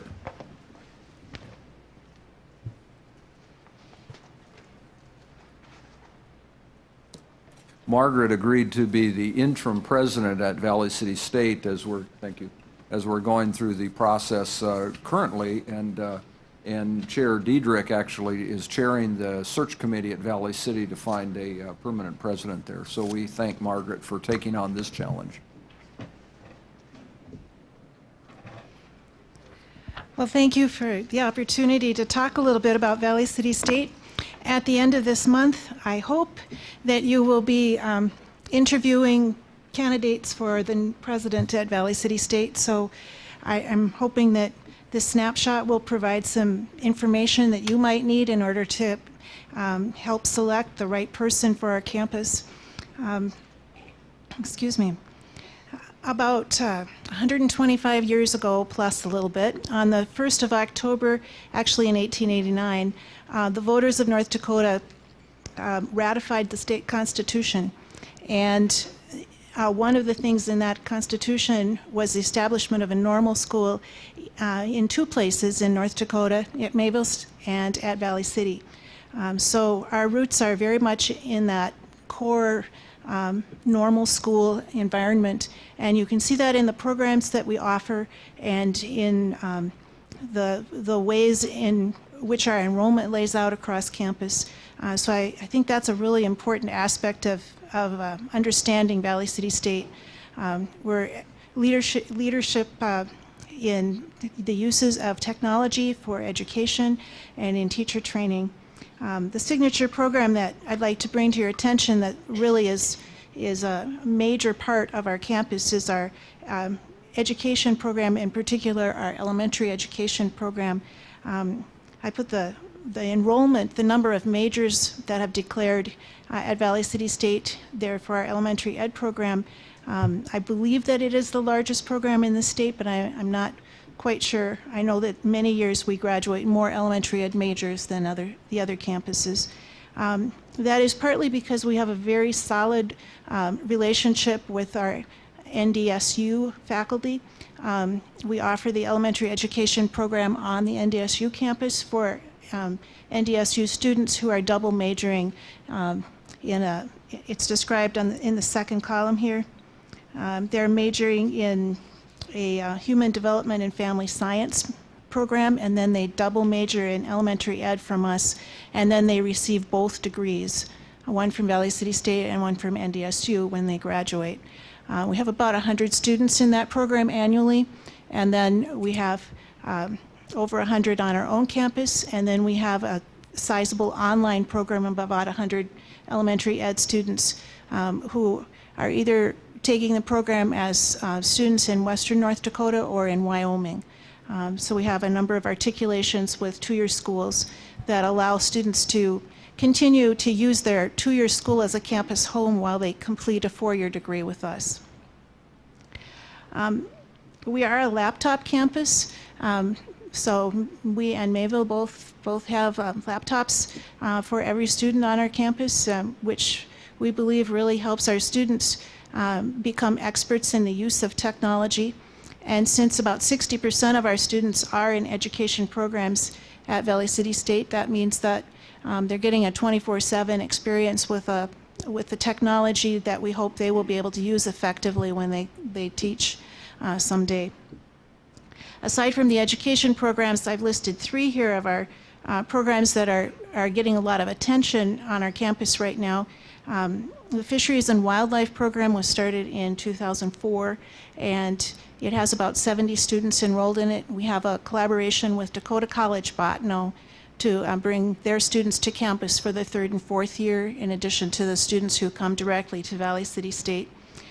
So that's a program that attracts a lot of student attention and also is a pretty successful program in placing students throughout the state in fisheries, game warden, those sorts of programs. The other two programs I've listed here are new programs at Valley City. Our athletic training program is in its third year, and we currently have 39 students, so it was clearly a program that was of interest to people. It's helped us build some enrollment on campus. And then the software engineering program is brand new to our campus. We have 13 students starting out, so we're feeling like we have a really good first start on that program. Our education centers that are noted here are both related to our core mission of teacher education. The STEM Education Center is looking at teacher training, including professional development for in-service teachers in the STEM-related fields. And then the Prairie Waters Education and Research Center is a center that provides water education for young people in North Dakota. There are thousands of students in our public school system who come to the Prairie Water Center to learn about water resources, and so it's a field trip event for them, and a really great opportunity for our students on our campus to learn about teaching hands-on science education as well. I've already mentioned our collaborative programs. Really, we collaborate extensively with Dakota College Botno. Dr. Getz also mentioned that in his presentation. They have a remedial program on our campus. They have two-year programs that they deliver on our campus for people in our region who are looking for a two-year degree instead of a four-year degree. And then we have a Bridges program with them, so any Valley City students who need developmental assistance before they take a math or English class from us take their classes on our campus from Dakota College. And then we also have a nursing program that we provide the preliminary general education work for, and then Dakota College actually delivers the nursing program on our campus.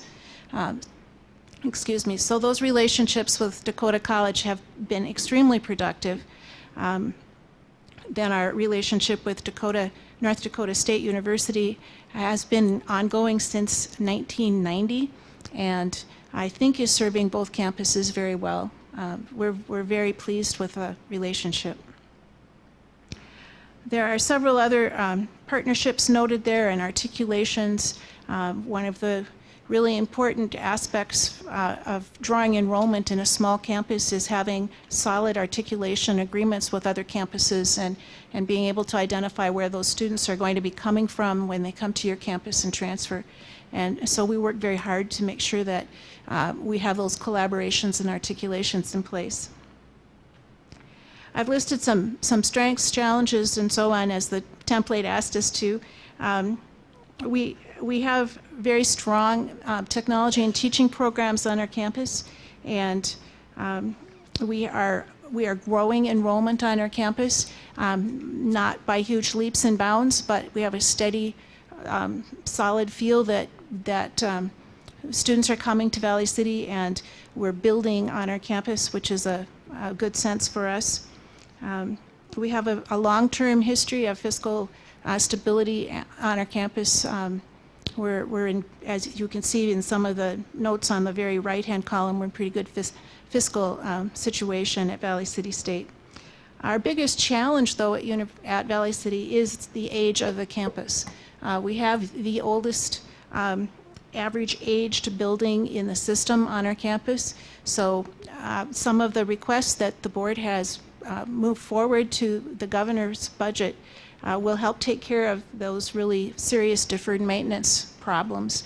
And so there's a couple pictures on the back of this page to try and illustrate for you, well, at the very bottom where our problems are, and up above there is some of the hopes. You can see the beautiful old campus look, and then the newer buildings that we have or hope to have on our campus soon.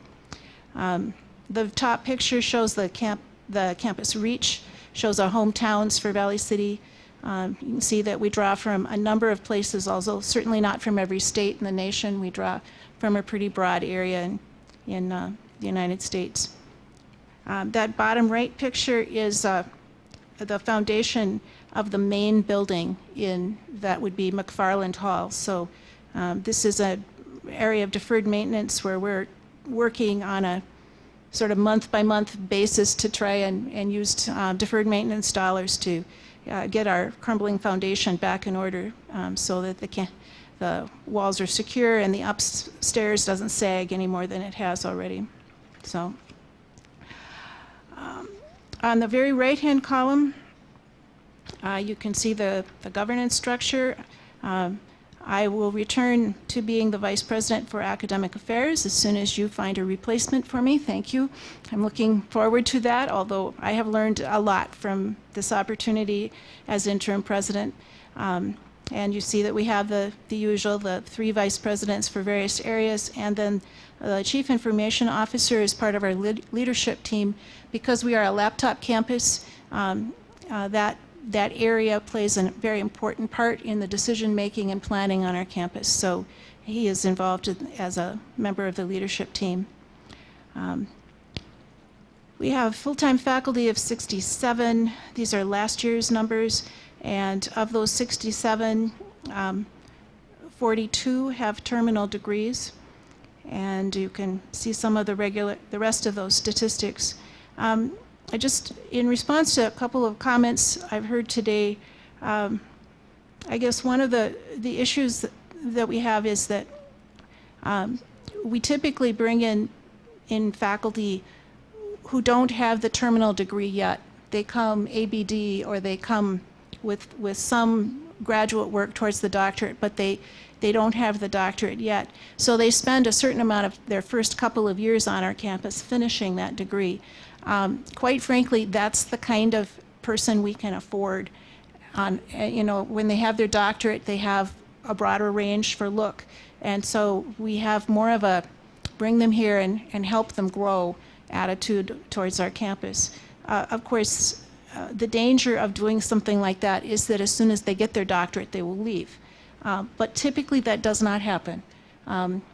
Dr. Shirley, in the 5 years that he was on campus, he was sort of surprised to realize that the people that started when he started and that started after him, the people he hired, we'd only lost 2 by the time he left. So our new hires tend to stay with us and give back quite a lot for the room that we give them to grow when they start on our campus. So this is 2013 data. We had 6 people finish their doctorates last year, and we had, I think, 8 people tenured last year. So if I had used if we'd had this year's data to get into this at this point, you'd see that those numbers have changed quite a bit. The other comment I wanted to make, you talked a little bit, I believe, about the possibility of using having graduate students from the four-year or the research schools come.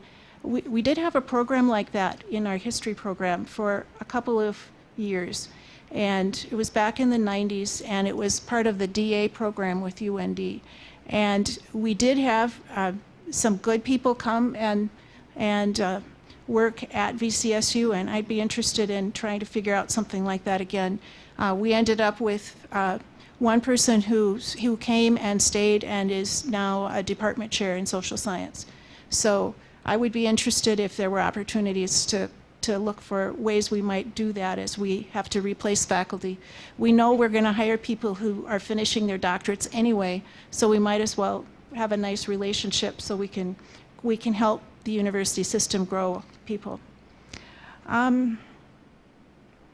Okay, moving down, our total head count this year is at 1378. That is 6 students short of our all-time record enrollment at Valley City State. It's our second highest head count enrollment. The good news this time is that the FTE is also up to go with the head count, and so that's been very helpful for us.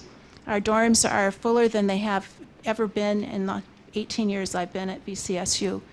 So people are coming to campus, coming as full-time students and staying on campus, and that's really good for us. You can see some of the other percentages. One that might be a little different than some percentages I've heard is that 35% of our undergraduates take online classes only. So about a third of our students are online students, and that was I think the result of the former president, the president before Dr. Shirley's push to have us develop online programs early on. And so some of those programs have been developed and are fairly successful. When the Higher Learning Commission visited us a few years ago, we talked about what the right proportion was. And the team visitors were pretty sure that a third of your enrollment as an online program was acceptable. In fact, might actually be just about the right way to go at it, because that funds so many of your other programs effectively. The other item maybe to mention on this list is the first-time full-time retention rate that's sitting here. What you saw in the earlier presentation, last year's retention rate was 64%, and you notice that this year's retention rate is 69.8%. I wouldn't let them round it up, so we're still not quite at 70%. That's been the goal for about 3 years, to get to 70%. The one big difference on our campus over those 3 years that I think has probably brought about this change, because we were at 54% 4 years ago, and now we're at 69%. And the one big change on our campus is the adoption of Starfish, which Tom DeLorenzo mentioned this morning. Having that sort of workflow system for faculty and staff and students all to keep in touch and to help students realize that we are paying attention and we care about you, and having an efficient way to get that information to people who intervene when necessary, I think that has made a huge difference on our campus. So as you consider some of the options that are available to us, I hope you remember that I really think Starfish is a big factor, or a system like Starfish that is helping us track students. I think that's a big factor in improving retention. Okay, I would be open to any questions if there's something I sort of skipped over here, or anything else you'd like to know about the campus as you prepare to find us a new president. You know, it's not a question, it's a comment. I think something that I take a lot of pride in as representing the system, you know, just having been here in the state of North Dakota, is seeing Valley City's emergence as a top regional four-year school.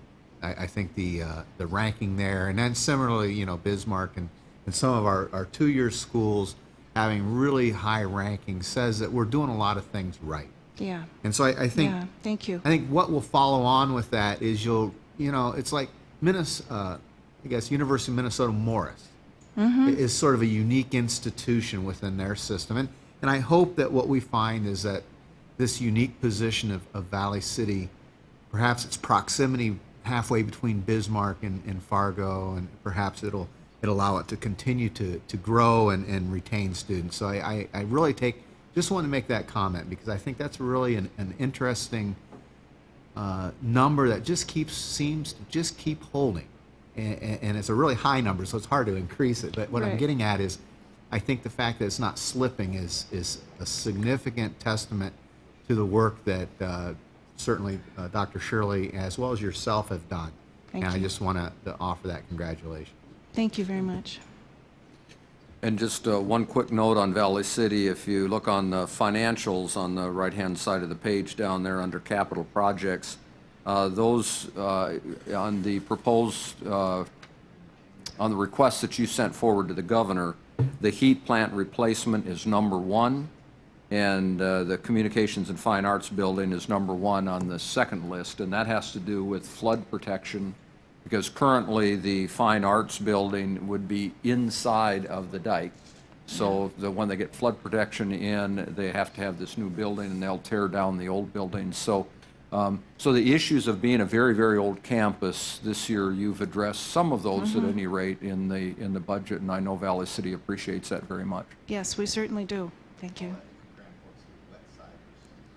Yeah, wet side, dry side. Yeah. Yeah, that's where we want to be too. Thank you, Margaret. Thank you.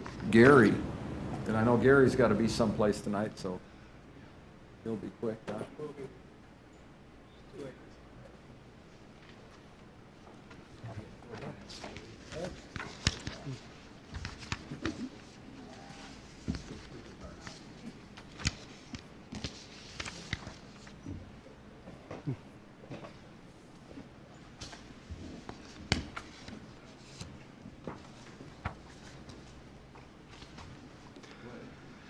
Well, thank you all for your time, being very patient, and it's a long day for you. Ironically, we always produce something called the snapshot. So you have 2 snapshots here today. But very quickly, you know, we became a campus in 1889. North Dakota was 1 year old at the time, so we're the second oldest campus in the state. We primarily educate North Dakota students from our surrounding region, when you draw that 40 to 50, 60-mile range, which most of the campuses do. But they're the kind of students who need a safe, helpful environment. And the first thing you learn, I think, is as a real teacher, first day in class, not all students learn alike. Not all students learn at the same rate. They're all different. Therefore, we do have different types of institutions. But our students have come to our campus from North Dakota and for the most part stayed here for the last 125 years. It is our 125-year anniversary tonight, as a matter of fact. So these students from small schools, last year 75% of our incoming freshmen were first-generation students. 75%. First ones in their family to go to school. And quite frankly, they don't survive in large school environments. So when you look at the Red River Valley, there's lots of institutions, but most of them are large. In a certain way, for our group, we're the only game in town. So people always say, gee, you compete against UND and NDSU. No, we don't compete against them at all. When they do well, we're doing well. There's no correlation there. If we did compete, we probably would have a more difficult time. But that's just not the case. We'd rather collaborate and cooperate, and I think that's the best way to go. Last 10 years, we've successfully placed 99% of our students, that we can prove anyway, and some are in graduate school. 80% of our education students the last 5 years have stayed in the state. 78% of our non-education students stay and work. So our students are educated here, they stay here, they're from here, they want to be here, they work here, they have their families here, they pay taxes here. And for 125 years, that type of placement, high placement back, leads me to believe we made a good investment. That's return on your money, no matter how you look at it. And we do have very low tuition, We work hard to do that. We've increased our financial giving considerably the last few years. For the first 122 years of our existence, our foundation endowment was worth just under $2 million. We will raise over $1.1 million this year, and we expect to raise $2 million next year. And last year, for about the 60% of our students who are, we call home-based, that come to campus, whatever, we gave them an average of about $1,500 scholarship to every single one. So if your tuition's a little over $2,000 for a term and they get a $1,500 scholarship, that's our thing. We're trying to make it very affordable. And I suppose that reflects some of our success. We do, like I said, we are in our 4th consecutive year of all-time record high enrollments. And that causes growing pains, but those are the kind of pains we like, I guess. The other kind aren't so good. But I'll give you a very, very quick story. This past summer, my father got ill. We had to put him in the home. He's 97 years old, so it's not a real crisis. But because of injuries and disability in World War II in the Pacific, the Veterans Administration would allow him to stay in the nursing home in Larimore, North Dakota, if you know what that is, because they would pay it. So I had to go there. The nursing home director, lo and behold, was one of my advisees in the 70s. I had to go do some legal work. One of our students, again, from the 70s, and I was there. And we had to do some insurance work. One of my principals of insurance students went to the bank, same thing. And one of the teachers drove by and waved. Another one of my advisees in Larimore. And that's kind of what we do. So when I got home that night, my wife said, "You never guess what happened." She went up to do some work at the VA, on my dad's behalf, stopped in Thompson, North Dakota, which is outside of Grand Forks, at a rummage sale. She had her Mayville State shirt on. The homeowner was a Mayville grad. Her husband was a Mayville grad. The people who lived across the street were Mayville grads. And they went and rounded up 11 Mayville grads within about 2 minutes. Because she thought, hey, you'll never believe what happened. I met all these Mayville grads. I said I did the same thing. But that's what small campuses do when you place that many people from the same area back into the hometowns year after year after year.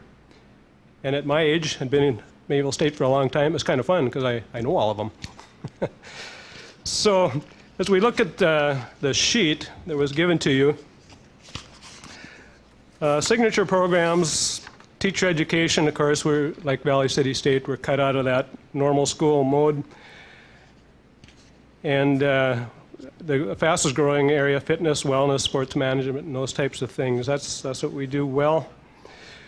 We do have a lot of collaborations, and I know your time is growing long, but I would point you to this Our Snapshot book on page 18 if you want to take a very quick look.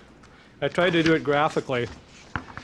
We have what I think is almost a ridiculous number of collaborations going on. Page 18 gives you a visual look at some of them, but page 19 and 20 all list collaborations and cooperations we do with other institutions in the state or very nearby in Minnesota, at business and so forth.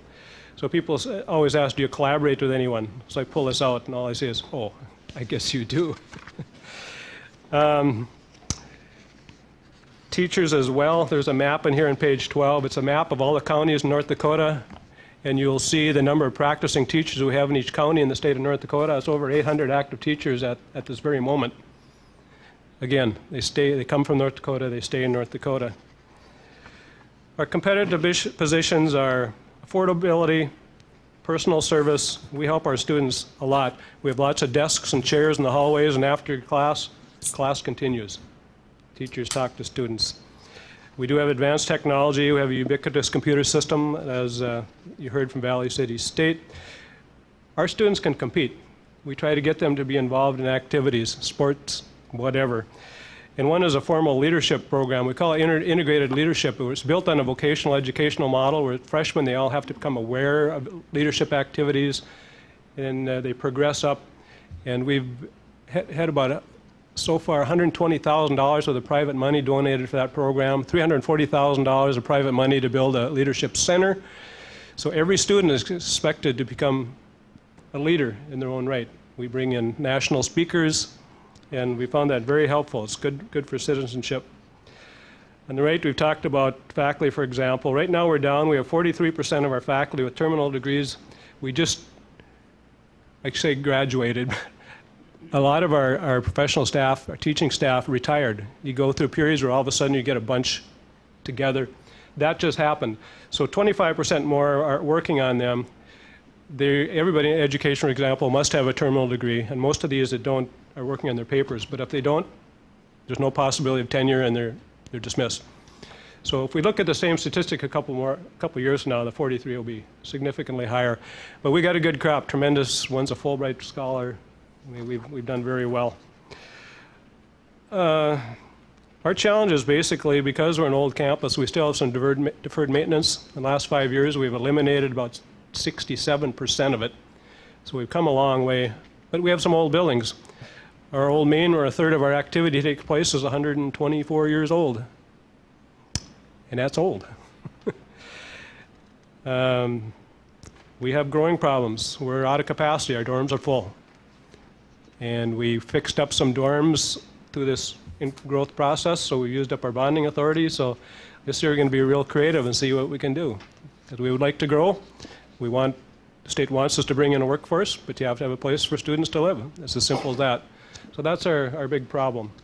That's our greatest need or concern right now. And I know this has gotten long. I'd be happy to answer questions of your comments and keep this moving for you. But think we're booming, we're growing, morale's great. It's a great place to work right now. People are happy. It's good in North Dakota in higher ed right now. Any questions for Gary? The one thing I do want to point out, if you turn to page 4 in his little snapshot he's got here, this is the most phenomenal turnaround I think possible, and that is the debt that Mayville had and when Gary took over as president, and what he has done to get him out of that position. A lot of that had to do with heating plant, and on the next page you can see the heating costs and how they've gone down, and so and a lot of that, I think you did it out of your own hide to make those changes. And so my hat's off to Gary and his administration and how they've turned that completely around. And now Mayville is back in the black. And so congratulations on that. Well, thank you. I appreciate your support. Yes. Gary, you mentioned the growth of the foundation. Is that a major area where you're getting some of this scholarship money then, I take it? Absolutely. And our biggest event of the year is happening right now. That's why I'm jumpy. I really want to get there. But yeah, we raise more money a year now than we did in our first 122 years of existence. And people are buying in, and it's a good story. We're growing, and we've designed ourselves for success in raising private money right now. And almost all of that we use for student scholarships to keep the cost of education down. That is, quite frankly, one of our goals. It's been one of our strengths. We're an affordable place to go, but the more you can make it affordable, the better it is. Because like I say, these kids for the most part come from North Dakota, and they go back to North Dakota, and they populate these towns. They live here. They have their families here. That's good for the state. All right, Tim, get on the road. Thank you. Thank you very much. Thank you, Gary. So that covers the four-year institutions, and there's about 7,000 students total that go to those 4 institutions that we've just had. And of course, North Dakota right now has a teacher shortage, and the signature program at each one of those is education. And so hopefully we can be meeting that teacher shortage through those institutions. And now we're going to get to the doctoral research institutions, and Dr. Bob Kelly will kick this one off for us. Well, thanks very much. And again, it's nice to be able to spend a few minutes talking about UND. I'll try to not read everything and try to cover quite a bit of ground. Christy just handed out the sheet that we were asked to prepare, the template. I'll touch on a couple of those points in just a minute. UND is the oldest institution in the system. We were started in 1883. We were pretty small in those days, shortly after the Civil War, but that was the beginning of the University of North Dakota. Today, UND is a very, very student-centered Carnegie classification, high research activity, public research university. Let me digress for just a moment and talk about what a research university is. We tenure our faculty based upon research, scholarship, creative work. We involve our students, our undergraduate and graduate students that are working on undergraduate degrees, advanced degrees, As part of their teaching and learning experience, we encourage them to connect with faculty members, either in sciences, technologies, working in laboratories, developing new knowledge, learning at the undergraduate and graduate level. Some of the scholarship has to do with the humanities, the social sciences, and you're developing new nuances, new understanding of literature, languages, new ways to teach. So you have a lot of different levels of scholarship. This is what a research university does and what it is that we contribute to our state and local economies, and indeed the world for that matter. We draw a little bit of criticism at times from individuals across the state who think that research is not important and it somehow distracts away from the teaching mission. I want to emphasize that at the University of North Dakota, it complements the teaching mission. And in so many ways, it is embedded in the teaching and learning mission of a research university. A couple of facts that I'll just mention about UND very quickly. Our 2014 enrollment, we've got 14,906 students. Our full-time enrollment is about 10,786. Of these, about 11,537 are undergraduates, 2,866 are graduate students working on master's and doctoral degrees throughout our graduate school. Some 229 are law students, and about 274 are working towards MD degrees. You heard this morning that we have started increasing our retention rate. We're very proud of this. And you heard this morning on the reasons behind that. We're trying to get very, very good data that will help us predict where our students will succeed and where we might begin to address some kinds of interventions for them. UND offers about 232 different fields for degrees. These include, we're comprehensive. I could just spend practically the entire alphabet going down the programs here. Everything from health professions, nursing, allied health sciences, law, arts and sciences, business, public administration, education, human development, engineering, mines, aerospace sciences, the School of Graduate Studies. We are a comprehensive public research university. I want to emphasize the fact that students sit side by side with world-class scientists, musicians, humanists, social scientists, visual and performing artists. This is a remarkable and an exceptional environment for students in North Dakota to educate themselves in. Our students benefit from participating in virtually every kind of scholarship, undergraduate and graduate levels, and they benefit from the opportunities that flow out through innovation, entrepreneurship, application of technological advances, just about everything you can think of. I was reading recently a recent National Research Council report. It noted that research universities have emerged as a major national asset, perhaps even its most important one. Now, this doesn't take anything away from the missions and purposes of all of our sister institutions within the system. It does suggest, though, that institutions like UND must very thoughtfully and clearly define and communicate the role of a research university. We have to understand how to articulate that mission and how research contributes to our society and to the economies of our state if we continue to be successful.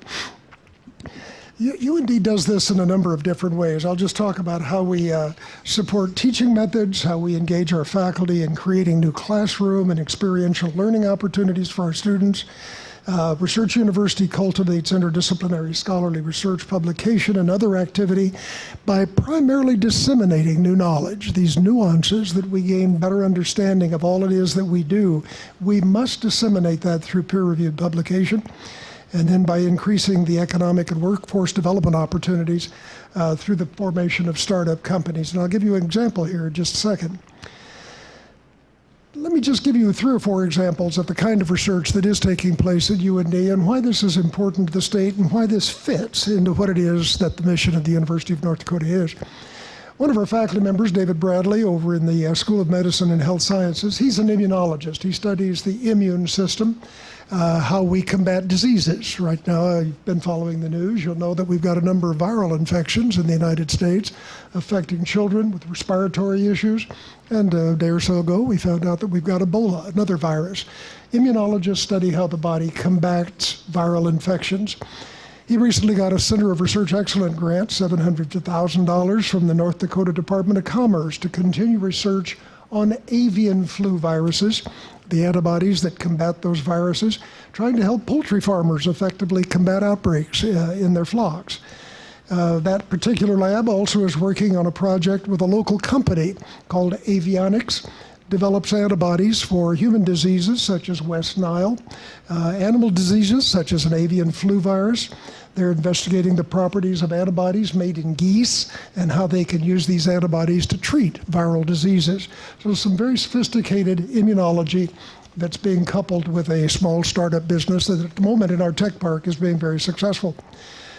Our Department of Chemistry, working with the Sunrise Initiative. This is a chemical engineering program developing biofuels. It's funded by the U.S. Department of Energy, the North Dakota Agricultural Production Utilization Commission, North Dakota State Board of Ag Research, the North Dakota Soybean Council. It's developing biofuels in partnership with the National Science Foundation. We've got an atmospheric scientist, radar expert, Mark Askelson, his team working on sense and avoid technology. You heard this morning about unmanned vehicles. Well, how do you figure, if you're flying this thing from the ground, that it's about to bump into something 10,000 feet at altitude? You need sense and avoid technology, and we're developing that. Finally, another example, one of our assistant professors, new in biology, Dr. Susan Fallage, and her colleague, Travis DeSalle, he's in computer science. They've developed a really fascinating citizen-based research project called Wildlife at Home. This is a continuous camera recording, very robust for monitoring avian behavior, especially ground nesting birds. So what they're doing is they're streaming this video out to all their volunteers, just people out in the community that likes to study birds, and they're assessing massive amounts of data that they're collating and understanding avian behaviors, migratory patterns, feeding behaviors, and so on. Basic fundamental field ecology that will be applied to wildlife and natural resource management. The page that Christy just handed out, I'll comment on just a couple of things here. You can read the mission statement of the university, and you can see all of the pieces about organization and governance. Signature programs are many. I will just list a few. We have become the comprehensive energy engineering program for our state. This includes our Energy and Environmental Research Center for Applied Technologies. This includes a massive effort in the new school, Harold Ham School of Geological Engineering, Geology and Geological Engineering, that's connected with the North Dakota Geological Survey and its core library across the street. We're becoming very, very strong in chemical, civil, electrical engineering, mechanical, and petroleum engineering, all of these programs contributing to our better understanding of energy and energy utilization in the state. You've already heard about medicine, you've already heard about law, you've heard about aviation and aerospace. We have a number of signature programs, and I can go on for quite a while. We are most proud of several collaborative programs. I'll just mention one, the Masters of Public Health program in partnership with North Dakota State University, taking advantage of scientific and epidemiological workforce in the School of Medicine and Health Sciences, the shared nursing programs at both institutions, and the faculty resources, student resources in the School of Pharmacy at NDSU. Finally, if you look on the back side of that page, strengths and weaknesses, I think I've already covered a fair amount of those. I'll just emphasize that we really focus at UND on the liberal arts as the foundation for all of the professions. Everything from health professions, education, business, engineering, aerospace, all of the professions are founded on the basis of the liberal arts. In challenges, research funding is always a challenge. I'm going to conclude here with just a minute of explaining how we derive our operating budgets. Research funding is highly competitive now across the nation, and with the decline of targeted congressional programs, we are feeling, we're coming back, but for a couple of 3 years now, we've been feeling that pressure very, very greatly. We're also dealing with an awful lot of regulatory requirements across the board that hit the university, so that is a continued challenge. Infrastructure will be continuing needs with us. Simple things, boilers that are getting very, very old, buildings that need continued attention, everything from simple tuck pointing all the way through massive renovations. So deferred maintenance building infrastructure is always a challenge. I think from the standpoint of priorities, we will continue to focus on our academic mission, everything that relates to our students. Very proud of our students. The entering class this year has an average ATC of 23.8, average GPA of 3.4. This is the highest set of data behind any class entering UND ever. Just some final comment. UND has an operating budget of about $511 million. And if you think of a simple pie chart, about 22% of that comes from state appropriation, and about 24% comes from student tuition and fees.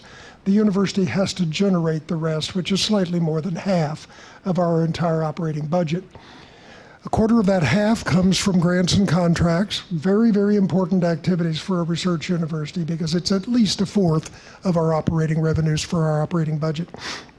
And the remaining roughly a fourth of that, the other half, comes from the auxiliary businesses of the university, which runs from the bookstore through dining halls, residence halls, et cetera. So with that, I would be happy to try to resolve any questions that you might have, but this is a very quick summary of the University of North Dakota. Any questions? Yield good fur. Okay. All right, Dr. Murph. Just a couple of notes on UND. The first thing, and I know you all know about this, although you weren't on the board when all this transpired, but I don't know that you can overestimate the damage that the controversy over the logo has occurred up in UND. And Dr. Kelly came and inherited that problem. That was already a problem the day that he put his first foot on that campus. And he's weathered that storm as we've gone through that a number of times. And now I did send to you the notice that he sent to me that they are putting together the task force, and they're going to, in fact, they're already working on coming up with a recommendation that they will offer to Dr. Kelly, and they'll end up with a new logo up at UND. And we can get that chapter behind us. But UND has done marvelous work with our native population in the state of North Dakota. Marvelous programs connected to that cohort. And it's just really sad that this thing really lasted so long. And so hats off to Dr. Kelly for weathering all of that. And now we're ready to turn the chapter on that as we move forward. The other thing is, people don't donate to something that they figure is a lost cause. We know that. UND just completed a $320 million national fundraising campaign. It's an amazing accomplishment, and it tells that the alumni from that institution really believe in it, and industries believe in it. We were all up there just not too long ago, $5 million from Hess for the petroleum engineering schools. So a lot of good things going on at UND. Thank you, Dr. Thank you, Kelly. Chancellor. And now, certainly last but not least, Dr. Dean Brashani, NDSU. Thank you very much for sticking with us and still being, I figured you'd all have toothpicks in your eyes by now. And Dr. Tim said particularly thank you. I wish that the other board members were all here to hear a lot of this information. I think it's pretty critical. If I had 10 seconds versus 10 minutes, I'd draw your attention to 2 pages of this summary. One would be the first page. That is a map indicating where NDSU is and what we do. And what you see there, obviously, is an unusual depth and distribution of academic and service activities throughout the state, literally in every county. The round circles are locations where we have facilities, faculty, staff, or students. And these squares, unfortunately, the color differences get lost in a photocopier, indicate where our students come from and where they go to after graduation. So as you can see, literally, we have a county by county distribution, impact and influence. And that's going to be pretty unusual. Most states, with the exception of Missouri, I think would be the only state where the University of Missouri could do this kind of map and be in every county of the state. So that in itself is fairly exceptional. The second aspect I'd ask you to turn to is the last page. You have 11 campuses that are all individually succeeding and striving as perhaps never before in history. We have one, though, at NDSU that has achieved something that has never existed for the state of North Dakota. And those pictures on the side are particularly provocative to me, and I don't think many within our system probably get just how big a deal this is, and certainly throughout the state. We're still getting our hands around it because we've never had this before. And Dr. Kelly's, we did not practice this together, but this is a lead-in of the importance of major research universities. I will tell you that after game day for the second time was at NDSU, it went to Florida State where they had 300 people at the opening of the show. The people at South Carolina scrambled to not have that sort of embarrassment happen. They didn't want to be, they knew they would never be able to match what happened at NDSU, but they wanted to keep from embarrassing themselves on national television. I know that from colleagues. The bottom two pictures are what's really the most important. This is where I say North Dakota has never enjoyed the position it has right now. If you look at, that was our women's 400 medley relay team, the men's basketball tournament wins. Look at the schools that we're now being associated with. Most of those institutions are AAU institutions. That would be the top 62 private and public universities in the nation. We're being grouped with them, and that North Dakota is being grouped with them. And I say North Dakota because, frankly, outside of our state, most people think North Dakota is just one place, one town. It's all covered with snow, and there's some oil wells out past it. Game day, these performances and being grouped with these institutions changes everyone's perceptions of my campus, Dr. Kelly's campus, all other 9 campuses. The entire state's reputation gets changed by those affiliations. You're judged by the company you keep, so to speak. And so those would be the two things I would want to highlight for you. I'm going to force you to sit through just a few more minutes, but I will not read through this. I've really, I think the focus points here would be signature programs. Agriculture is our history. That's our largest research productivity, but actually our 4th or 5th largest enrollment. Engineering is our largest enrollment, both at NDSU and for the state. We have one department, in fact, that is larger than the total enrollment of engineering students throughout the state. So it's a pretty big engineering program, one of the larger in the nation. And our applied sciences field, and that's an important part of why I put the full title of NDSU, North Dakota State University College of Agriculture and Applied Science. That goes back to the original land-grant mission where the A&Ms, the Agriculture and Mechanical Schools, mechanical became engineering. That is our history and our tradition, is agriculture and engineering. What's exciting about those applied sciences fields that are very similar to UND, we've been very successful in. As you see, some of our fastest emerging funding sources are Department of Defense, Department of Transportation, Department of Commerce, National Science Foundation, National Institutes of Health. This board did something back in 2003 that I'm kind of amazed because it was foresightful in a way that I don't suspect the board even understood. You created a supercomputing or high-performance computing center at NDSU. Why that was important back in 2003 is that these centers are exceptionally expensive and they take a long time to develop. So it's not like this is a program where you flip the switch and suddenly have a supercomputing facility. You flip the switch and 10, 15 years later you have a supercomputing facility. Well, it is now 10, 15 years later, and you do have a high-performance computing facility that's continuously getting more and more federal funding because it's being so successful. And it's the backbone for why we're able to advance. So many of the fields are now becoming data-intensive fields, and you hear a lot in the media about big data. Well, we've got the capacity to deal with that big data. We're part of the Northern Tier Network, which in lay terms is just a really fat pipeline allowing massive data transfers between major research universities, ranging from, I think the West Coast anchor is the University of Washington, and I think it ends up at University of Chicago for the Northern Tier. I'm looking at it, I think. You had that look like, well, actually, no. It's, the other area that we are quickly growing in, and in a great complement to UND, is in the public health arena. We don't have a med school. We will never have a med school. We don't have a hockey team. We're never going to have a hockey team. Let me assure you of both those things. But we do have the complementing disciplines of pharmacy, nursing, allied sciences, and MPH, which are growing very quickly and addressing a critical state need, I think in complement to what the University of North Dakota does as far as a very high-end teaching hospital.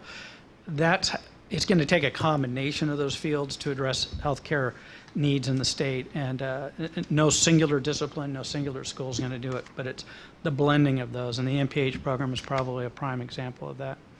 Speaking of collaborations, I gave you 3 what I'd call examples rather than necessarily our number ones. First is our Upper Great Plains Transportation Institute, which aside from being probably one of our largest sources of federal funding, also receives a great amount of state funding because it is what's going to make possible to fix the roadway and transportation infrastructure of the state. It's considered one of the best in the nation. The Department of Transportation, U.S. Department of Transportation a few years ago pulled back all transportation research funding and redistribute it to half as many universities because most weren't able to deliver the goods anymore. We're part of a consortium that was the leftovers. In other words, the ones that they maintained and actually increased funding to. Very proud of that. And the orientation that suggests of becoming a national research university. Second, the Pathways program with NDSCS and many of the co-curricular programs we share with the other 9 schools of sharing faculty, sharing resources and locations. And last but not least, in a specific discipline example, is the MPH program with UND. As far as our competitive position, I'm going to just group those to make it a little faster. Items 1 through 5 are talking about national ranking, and we've been very fortunate and successful in the last half decade of going from a successful regional university to a top-tier research university, and now are the top tier of the 5-state area to the west and the south of us. I anticipate that will continue to grow, and I'll draw your attention to the second paragraph of item number 5. Not only for the next NSF report, which will be confirmed here in the next month, but by now they would let us know if they thought otherwise. We're going to be slightly north of $150 million in NSF reported research, and year to date we're 13% ahead of where we were last year. Most universities in the nation are actually fighting to hold steady, but frankly going downhill on that research productivity. Well, right now, year to date, we're 13% above where we are. There's something very special happening at NDSU, and that against the national trend, I suspect we're going to have a lot more pictures on this 4th page of being grouped with top-tier universities, because this is going to get a lot of national attention when the next NSF report comes out. Items 6 through 9 would be talking about enrollments in our student profile. We now enroll the largest number of North Dakota students in the state system and enroll the largest number of full-time students, largest number of full-time students in our 5-state area, as a matter of fact.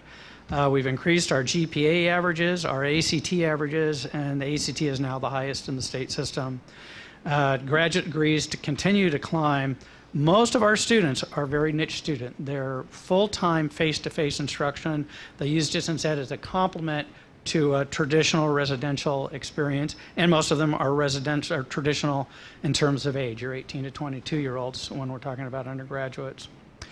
We have become the institution of choice for North Dakota high school graduates, just barely sneaking ahead of our colleagues at UND on that. Definitely the institution of choice for out-of-state students. I'm talking about full-time students here.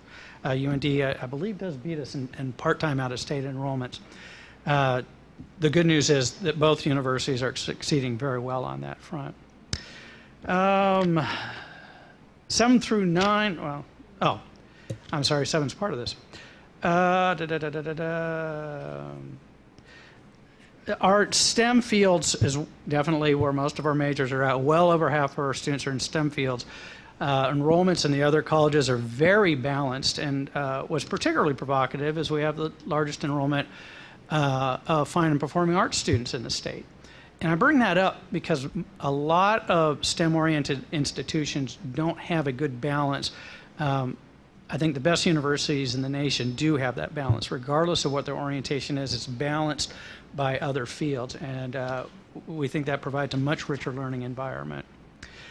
On the NDSU accountability report, our students do very well as far as their pass rates on licensure and certification.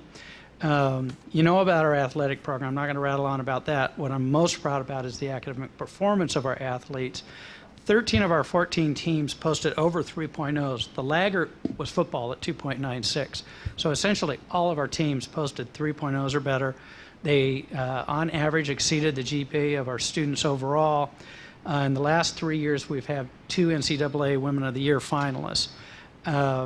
Suffice to say, our student athletes are actually our model students, and we talk a lot about that with our student body. Last but not least, 10 through 13 would be more business operations. Right now, we have the highest Standard & Poor's rating in the system. And last year, we were at 3.9. This year, we're coming in at a 4.29 for the composite financial indicator score, which suggests our business practices and financial situation is actually getting better than it has been in the past, and it was already dramatically improved. The student success tuition model combining tuition and fees, actually we started that a few years ago, and now you're near or have approved that as part of the Pathways to Student Success program as a system policy. The Research and Technology Park has been a record-setting success in an environment across the nation where a lot of research parks in the down economy are really struggling. We're actually out of space, and the board of directors for the research park is looking at phase 2 expansion. Last but not least, and I bring this up with business leaders, but I think it's an important point to bring up with you as well. If you thought of NDSU as a business in the state of North Dakota, we'd be one of the biggest businesses. We have somewhere around 6,000 people that get a paycheck from us. We have land mass the equivalent to the city of Bismarck. If you took our faculty, staff, and students and combined them, we're about the 5th largest city in the state of North Dakota, and our economic impact is approaching $1 billion a year. That's what research universities, whether it's NDSU or UND, that's what research universities do for a state and its economy. And I hope we get better at understanding that we're not just big, expensive versions of smaller liberal arts regional institutions around the state with football programs or hockey programs. We're a very different animal making a very different contribution. Thanks for sticking with me. That went longer than I intended it to, but as you can tell, I get pretty excited about what's happening. Questions? Yeah, so I'll ask a question about, you've had this downtown campus. Mm-hmm. How has that worked out? I mean, I don't know too much about it. I do know, I mean, it was established a number of years ago. How's that working out? How is that perhaps altered or, I guess, really added to the mission as a land grant? Yeah, you know, when I first read about that, I thought, well, that's an odd arrangement, especially for a land grant institution. Now that I've seen it and seen it mature over just these last few years, it has been the game changer for the entire state of North Dakota, but certainly for the city of Fargo and for NDSU collaboratively. My running joke when I interviewed for this job is that I had been to Fargo 25, 30 years ago, and I distinctly remembered boarded up buildings in the downtown. That is not what you see now. You see what's ranked as one of the top 10 college towns in the nation. That's why ESPN comes back there twice. Coffee shops, art galleries, 4-star dining options. None of that existed until NDSU put 3,000 students down there a day. And suddenly when you put 3,000 students cycling through an area, boy, you've got to have some coffee shops. Well, once you have coffee shops, then you have to have a burrito stand. Well, once you have a burrito stand, you start having restaurants. And then you start finding out that a lot of our students have more money than we do because the high-end restaurants start coming in, and then you get condos. The city of Fargo would say none of that would exist. None of this game day picture, none of that would have been possible. National attention we're getting, being rated as a top college town, if it hadn't been for the vision of putting thousands of students in downtown Fargo. It was a big game changer, not just for NDSU and Fargo, but for the entire state, because now people are looking at Fargo and judging North Dakota by what they see. And that goes back to why a game day is so important. Gosh, never saw any snow during the broadcast. Didn't see an oil derrick during the broadcast. Saw a really cool college town during the broadcast. It really has driven the pulse of downtown Fargo, like Dr. absolutely. Prashani said. I mean, it's been phenomenal, and I've lived here since. Certainly I went to college at NDSU as well, but I have actually lived here practicing since 1976, and that has been some of the best thing that has happened. And my thought process would be all of that has happened in the last 10 years, would you say? 15 years at the max? and it has driven our downtown to one of the best in the nation, I think. Actually, less than 10 years. Yes. That's the other impressive part, is Yes. how quickly that transformation has taken place. I do have a question, and I actually brought this up earlier when we were talking about the emission standards, and I really didn't have, I guess, the opportunity to get an answer. But as I look through the campus snapshots of both of your universities, yeah, Dr. Kelly is still here, both of those universities are at least 20% above their averages, are at least 20% above the admission standards that were talked about when we talked about the strategic plan earlier. Mhm. So that has not affected your enrollment, I wouldn't think, in any way, has it? No, and I'd be careful about talking about minimum achievements to get in versus averages. Right. Don't blur those two numbers. But when I first got to NDSU, we were getting bloodied over having grown too fast, which was interesting, but that is what it is. We took a very different approach at the time because we have, Dr. Kelly and I, neither of us have a lot of control over who we admit. If they meet our minimums and they're a North Dakota resident, we have to admit them. So we took a very different approach of starting to market ourselves in a very different way. The previous administration had, if you're warm breathing, come to NDSU sort of thing. We started marketing ourselves as a place for full-time students who want to graduate in 4 years, full-time students again, taking courses mainly in traditional face-to-face delivery mechanisms. Well, for students who aren't sure what they want to do, or they want to work part-time while they go to college, and we talked about being a rigorous research university environment, those are all scary kind of words. So we started refining the student profile we were going after. We were able to turn that boat and start drawing those students, and again, very niche oriented, and I think some of our sister campuses have taken different approaches, and those are good for those campuses. I trust my colleagues to know what's best for their campus, but for ours, full-time was one key, rigorous was another key, face-to-face was a third key, and that's, if you look at our students, 93% of our students fit that profile. It certainly has not affected the quality of the students that have been applying at both of your universities. Absolutely, and particularly for our out-of-state students, UND and NDSU are yielding, well, you heard it earlier today, our system is getting as many North Dakota kids as we're probably going to get, give or take little budgets of that line. So it's about out-of-state students. Now, I want to be very cautious that we don't become so reliant on out-of-state students if some precipitous drop happened there that is non-maintainable. We've been very cautious and very thoughtful about what out-of-state students we bring in for what reasons and things. But the out-of-state students actually, students who are willing to go out-of-state to go to college tend to be pretty thoughtful, pretty well prepared, more judicious about how they're choosing their institution, and so in some ways a better student overall. And what we're seeing at NDSU is that well over half of our out-of-state students stay for their first jobs and they start their family when they graduate. I suspect if you drew a circle around Moorhead about a mile or two, that's probably more like 70-75% of our graduates end up staying in the North Dakota economic region for their jobs. So those out-of-state students aren't coming here, getting our high-quality, low-cost education and then running home. They're staying here. They pay into the tax base at over twice the average North Dakota rate. So this is a good business for North Dakota to bring out-of-state students to our state right now. All of our universities in our system, but it's, with the two largest universities, it really does help our workforce immensely. Oh, absolutely. So I think the more people that we can draw, whether it's with our programs or with our sports programs or with the things that we do to move our universities forward, boy, the better off we are going to be in the future, and the more that we're able to take care of the workforce. Well, and get that pipeline flowing. Right. You know, when you siphon gas out of a tank, the hard part is that first suck and not getting it in your mouth. After that, it flows. Once we establish these pipelines for students who are looking for research university experiences, but in smaller towns and a smaller enrollment, most of our peers have 30, 40, 50, even 60,000 students. It's really weird to be a top 100 research university and have 15,000 students. And that has become our number one competitor now is the University of Minnesota.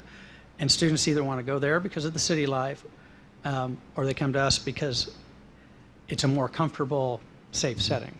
And we are offering some big city life through our new downtown, through the things that have happened in Fargo and in Grand Forks. Yeah, absolutely. So we can offer that. And we beat them in football, so.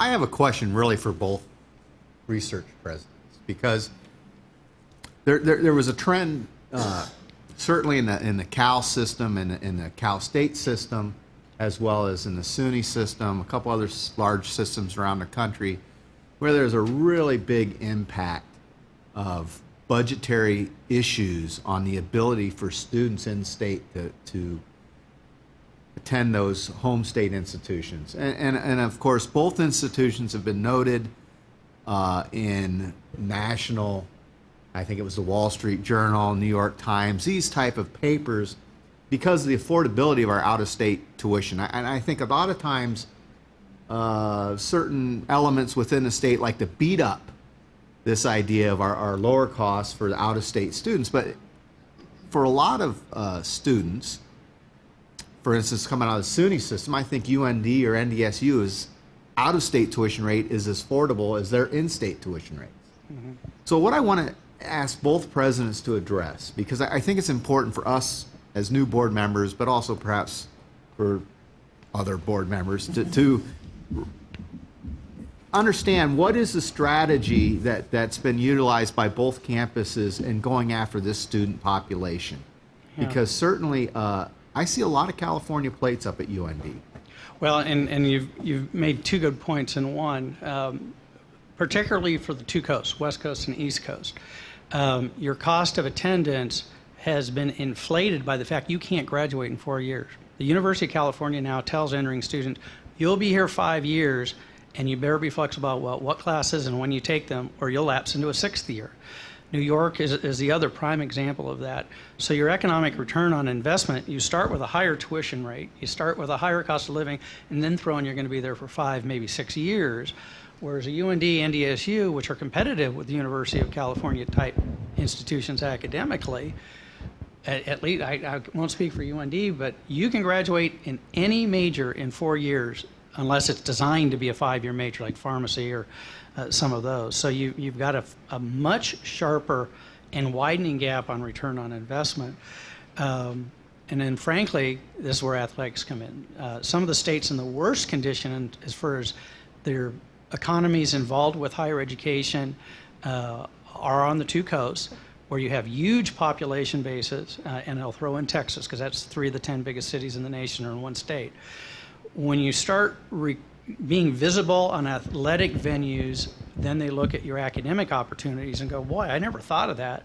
And if they do a little research, they find out that if you go to NDSU versus the University of Minnesota, you essentially get your senior year free at NDSU. You'd have to throw in some money, but you'd get pretty close. If we're talking the SUNY system or the UC system or even the Cal State system, I mean, we're talking a couple of years just became free by going to UND or NDSU.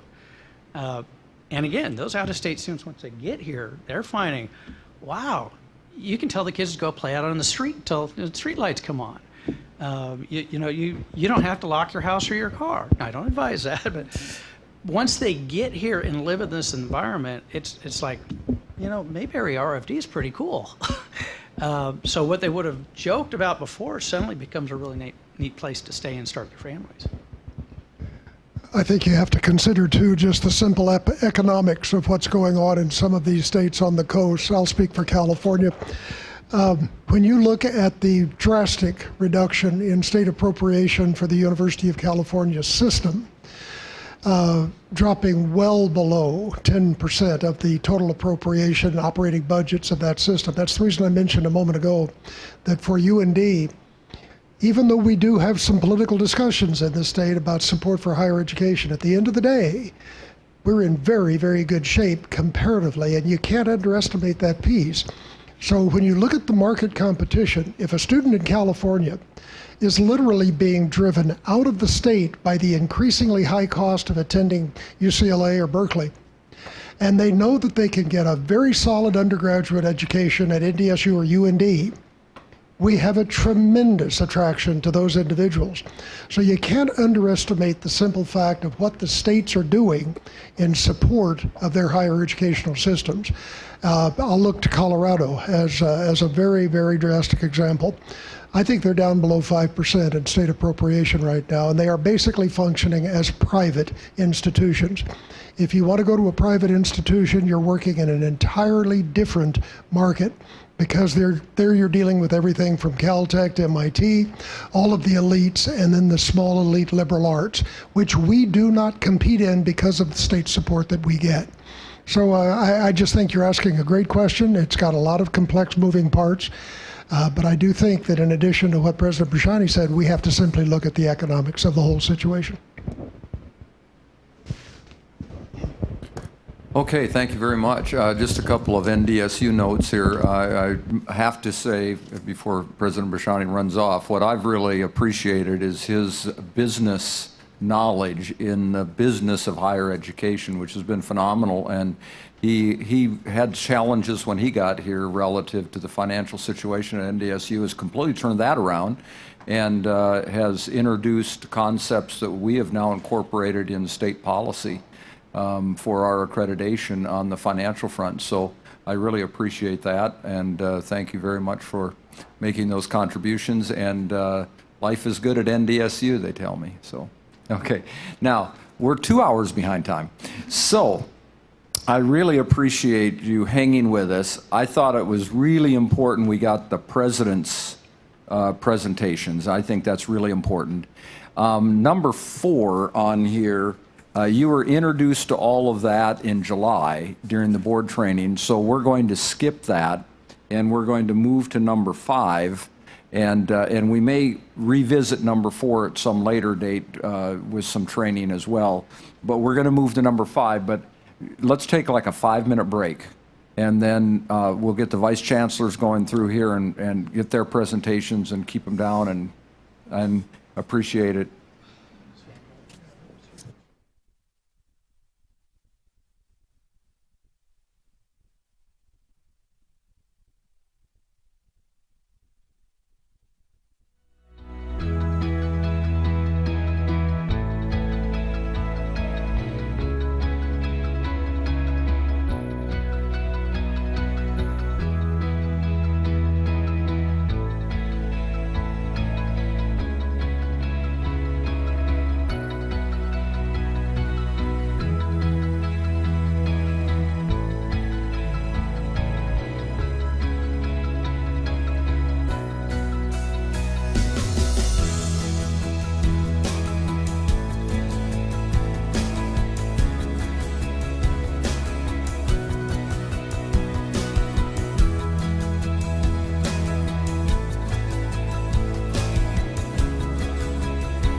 provided each of you a snapshot which talks about the purpose, overall overseeing all academic and student affairs functions within the system. I've identified where those are specific in terms of policy and academic programs, and where we deal with in terms of coordination, collaboration with other agencies.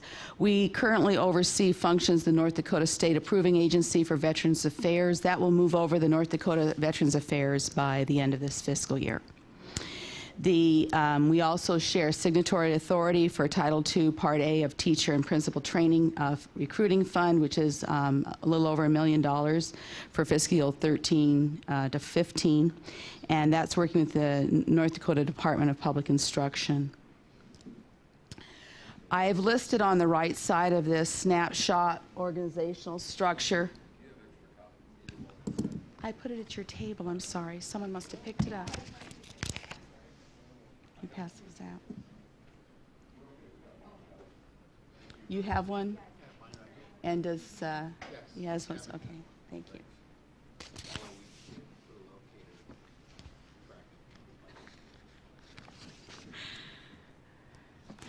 Identified, I have 5 professional staff. I have 1 administrative support staff, but she reports to the Vice Chancellor for Administrative Affairs. The recent accomplishments, you heard some of them earlier today, is the alignment of English and Math, which is a grant, has been a 2-year grant from the Department of Public Instruction. Dual credit agreements with DPI and our system office, and also college readiness. We also have oversight for the preparation of the Higher Learning Commission's visit in April. I was asked to form and chair 3 task forces, from whom you heard in June. Launched scrutiny and revision of all the above referenced policies. You may see where it says Department Overview, that actually under the Academic and Student Affairs area, we oversee more of the policies for the board than other areas on it. We oversee those that deal with reorganization on the campuses, the Academic Affairs, Student Affairs, faculty, and career and technical program instructor standards, and also centers of excellence applications, and then also the North Dakota State Authorization Exemption for degree granting post-secondary institutions. We have this year looked at our policies and procedures. A lot of those at times seem to contradict themselves. I think they were put together at different periods of time, going through and trying to streamline the language so it's not legalese, but it's something that someone who's trying to implement policy can understand very clearly. We are also going through and updating all of the NDUS records and logs that are aligned with the minutes. A lot of that work has not been done since 2011, so there's a lot of logging that we have to work out. And as I said, we're aligning with the minutes to make sure they have accuracy. We've increased our communication collaboration with the Department of Public Instruction. Smarter Balanced is one of the initiatives they've adopted, and we're helping translate that into readiness when those students come into our system. We are, on Monday, we'll be working with the MHEC and 13 states, so it's inside and outside of MHEC, for working with the multi-state collaborative on military credit. That's, as I said, an association of 13 states. And the initiative is to help the veterans complete their degrees in a timely process and track them over those 13 states in terms of what their progress is. I've increased the responsibilities for a number of the staff. An example would be the Director of Student Affairs. This year she worked with insurance for our students, worked in terms of contagious diseases on our campuses. She's working with Title IX. She's working with sexual assault. All of these things have become very current in higher education, and she's now undertaken a lot of those responsibilities. I've tried to align our positions in the office more directly with what the issues are on our campuses. Recent changes have been that the annual reports that used to come out of this area are now, enrollment and accountability reports, are now coming out of Dr. Felder's area as Vice Chancellor for Information Technology and Institutional Research. And the responsibility for strategic planning and workforce development that used to come out of this area was this time temporarily shifted directly to the chancellor for the most recent strategic planning process. Current challenges. We are constantly monitoring our adherence of the institutions to our state board policies. We've had some turnover on the campuses, and it's making them familiar with what those are, but also having them adhere to them. Updating remaining, as I said, remaining logs and practices. There's no recent institutional program reviews that have been filed with our office for the last 4 years. And so we're looking at reconstituting some of those practices on it. One of the main challenges, and I think you've probably heard about it, I know it's come through CCF, Dr. Murphy, is the oath for teachers. That's currently in the North Dakota Century Code, but that's certainly been a spot of controversy, especially for our faculty. Developing handbooks. We're working on more or less frequently asked questions for AAC, SAC, and also for our committee on academic and student affairs. And what I would like to let you know, what I'm most interested in doing in the months I have remaining, is to look at the creation of a Research Affairs Council. This was a recommendation from the previous provost at North Dakota State University. And the idea is to build upon your committee, or your conference suggestion for faculty, is to start looking at collaborative efforts. More and more students in undergraduate education, even in community colleges, are asked to be involved in research activities, to know what research is.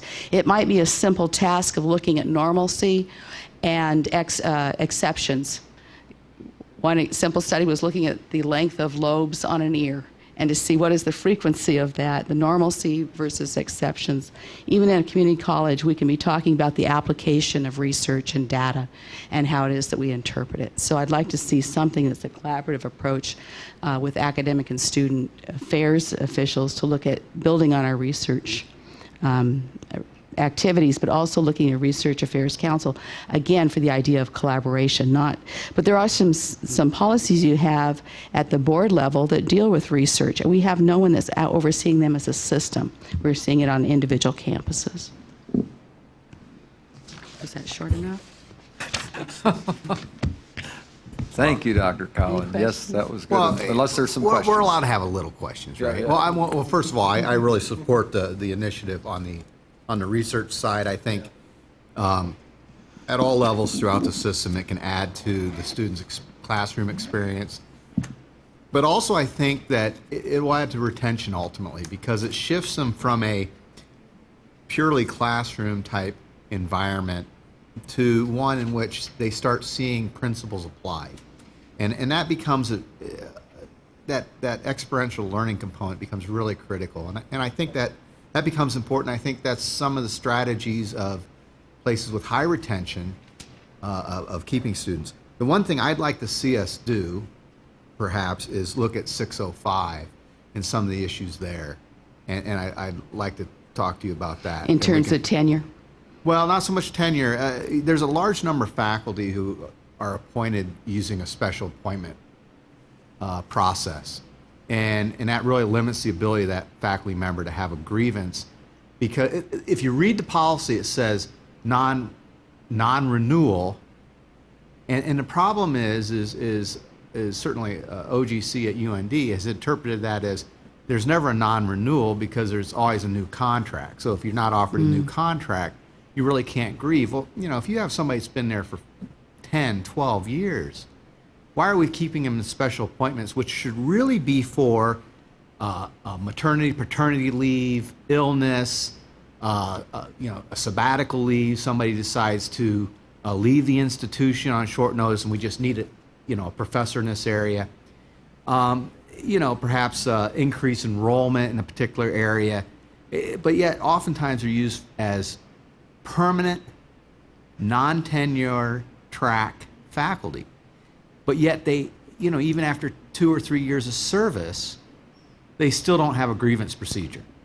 And this is a big problem for a lot of our people in the allied health sciences, which, by the way, where does Mayo Clinic send their people to get their MLS degrees? UND. okay, virtually all those people are in this type of appointment. So there's not a lot of job security within the academy. And oftentimes these colleagues are really afraid to speak out because it could be as simple as, I don't like what you said, and therefore we'll get somebody else next year. And there's no grievance procedure. So I think that's something we really need to address. Thank you. Any other questions? No, thank you. Okay, Laura. Speaking like. Thank you. Good afternoon, good evening, I guess, maybe. Laura Glott with the University System. I'm going to be really brief because I'm coming back up at the very end of your day to talk about budget. So I'm just going to quickly highlight some of the responsibilities and then go right to the current challenges section.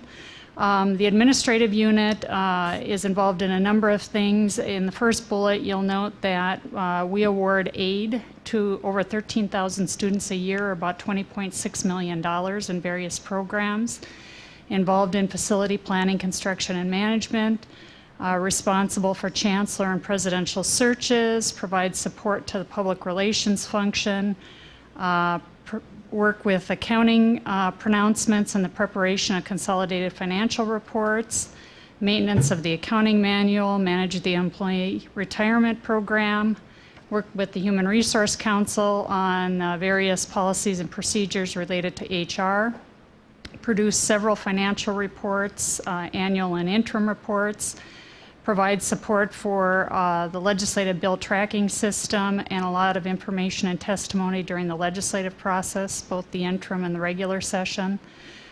We spend a good deal of our time working directly with the Administrative Affairs Council, which is the VPs for finance on each of the campuses, on policies and procedures to ensure compliance, on operational and reporting issues. Help with the biennial and annual budget processes, including the allocation of board pool funds, and also provide support for the accounting functions for our office, the NDUS office. Over in the current challenges section, you'll see a number of items, some of which the board has responded to in their biennial budget request. Of course, the issue of increasing student loan debt, especially those for low to middle income families, is important. Our aging plant and infrastructure is certainly a challenge. From a staffing perspective, the increasing expectation for oversight and coordination at the system office, at the same time we have very limited staffing, continues to be a challenge and grows daily. The increasing demands for requests for information, which the Chancellor spoke to this morning. Particularly for some of us, the next item is particularly troubling or concerning, I should say, and certainly something the board should give some serious thought to, and that is the expected turnover in senior leadership in our office in the next 9 months.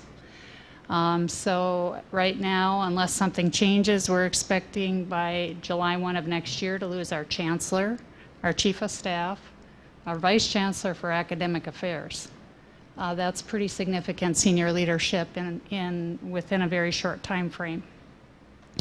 We continue to have trouble, as many institutions do, with recruiting highly qualified staff in a number of areas, and so we're either canceling searches or re-advertising. And then also, one of the ongoing challenges is, as we're asked to do more work collaboratively and consistently across the university system, one of the challenges is we find that we have significant staff turnover in certain functions at the campus level. That makes it extremely difficult to get timely and sometimes accurate information when you're working with a lot of new folks, which is to be expected, and I'm not being critical. But certainly it has a ripple effect in our ability to do our job when we're reliant many times on the institutions who are challenged with staffing issues of their own. So with that, I would stop and see if there are any questions.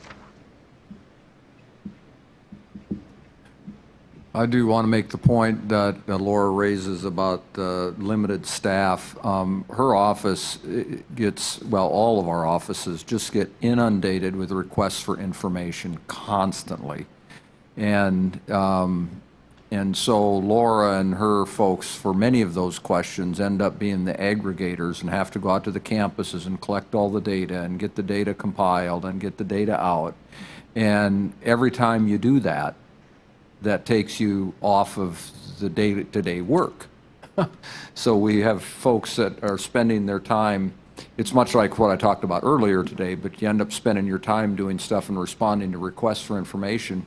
And because you're only one person deep or two people deep, if you're tied up doing that, then the stuff that has to get done isn't getting done. Because we've got to be responsive. We all agree with that. We've got to be responsive. So, Because I remembered it. Yeah. How many of these requests do you receive in a month or a week, or I mean, just on average? Just so we get an idea of what you mean by a lot. Actually, they seem to go in waves, and recently Murray compiled a list so he can be more specific, but it tends to go in waves. I think we're in a really high period now for whatever reason. During the session, it will get worse. I mean, we will have multiple daily requests during the session for information. And so, but in terms of numbers, certainly, Murray, you can speak to that. Not too long ago, Larry, you had talked about over 1,000 man-hours goes into just searching through emails, and that doesn't include attorney time. that's right. Or the IT time to find the stuff, yeah. Yeah, you know, now, understand, we're not complaining about this. Sure. This is, we're to be responsive, and we're going to be responsive. But it takes, if you've got a one-person shop, it takes them off the day-to-day work, so you've got to be responsive to requests, and then you got to figure out how to do the day-to-day stuff. Right.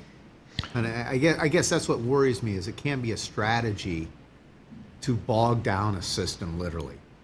And why somebody would want to do that with entities supported by the taxpayers and is known to being a good steward of money, I don't know. But it just seems odd to me that this is occurring so often.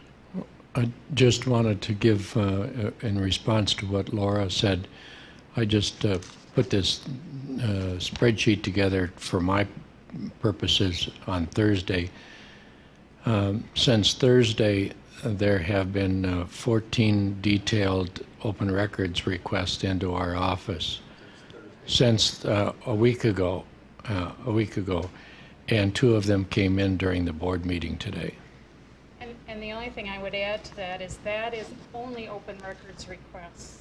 In addition to that, we get a number of daily requests from legislative branch, executive branch, other folks that we don't consider open records requests, but information requests that many times take time to respond. But of these 14, I mean, is one of them like, I want to see a report Yes. versus I want to see 100,000 emails? You know, Well- they vary. Well, for example, one of the requests, I'll just mention one request, came in for 1 month's of email of an attorney, 1 month's email of a senior person on campus, 2 senior people on campus, all of whom deal with sensitive material. So they're going to have to collect the 30 days of emails and individually go through each one of them because they all deal with sensitive information that may not be disclosed. So that person, those people are out of their work environment for an extended period of time just to handle that one request. Okay, Lisa. Ready? Okay, so, is this good? Okay, I'm looking at the audio guy. All right, I have two different responsibilities. We'll start with Core Technology Services. And the idea of Core Technology Services is just that. They are core to the university system. So they provide IT support and services to all 11 campuses, not one in particular, but all 11. One of the really exciting things that happened this last year was the new data center, which houses over 600 servers for all of the institutions. The legislature funded that in mind of that we would increase, that would be the place where we would store data and put things like high performance computing resources in that data center to serve all the campuses, not one in specifically. In addition, the staff is located in a new building that was provided with legislative appropriations. So we now have 100 staff under one roof instead of all over campus. We also house Connect ND, which is a student information, human resources, and financial system. And then you can see on the page the various other modules and systems that our staff supports. The dashboards that you saw today were a cooperative effort between my two portfolios, the institutional research team and the core technology services. So the team puts together, the institutional research folks put together the dashboards, while the IT folks in some cases gathered the data, but certainly provided the platform technologically for them to put the sites up. So it's a great marriage of two portfolios, I think. It's been really helpful for us going forward because the teams are working together. I do want to point out, I'm kind of jumping around between the two, but there's a partnership between UND's IR folks and the system office. It's a collaborative effort, so the UND's team, and I have two individuals that work for the system office, and they work as a team doing not only system-wide institutional research, but campus institutional research for UND. And the reason it's so successful is because they get the campus flavor as well as the whole institution-wide piece, the whole university system-wide. It's a really, really good synergies that way. Another collaborative effort with institutional research, core technology services, and state information technologies is a statewide longitudinal data system, which was talked about a little bit earlier. And you have a separate handout here which explains the SLDS. It's a cooperative venture that was legislatively appropriated funds in 2007 is when we started the longitudinal data system, and there's about 10 state agencies who are members of the system and have data. They're either consumers or providers of data, as well as all K-12 schools and now the university system. So that's where we're starting to get some of the data that you saw today. And we'll get more and more. We'll be able to do the predictive analytics that Dr. DiLorenzo talked about, starting back from the K-12 area, which many states are not able to do. So those are some of the highlights. I'll talk about some of our challenges in both areas. Obviously, we've had some security issues. We've made some significant progress in that regard. We have intrusion detection devices now on the network in place, put on by Information Technology Department. We have 3 quadrants done. We have 1 left. The last quadrant will be the southwest quadrant in November. We've put on enhanced scanning equipment in the data center. We have better desktop management of our devices. And we're now doing, together with the state auditor's office, they're doing network scanning of all the campuses. It started today.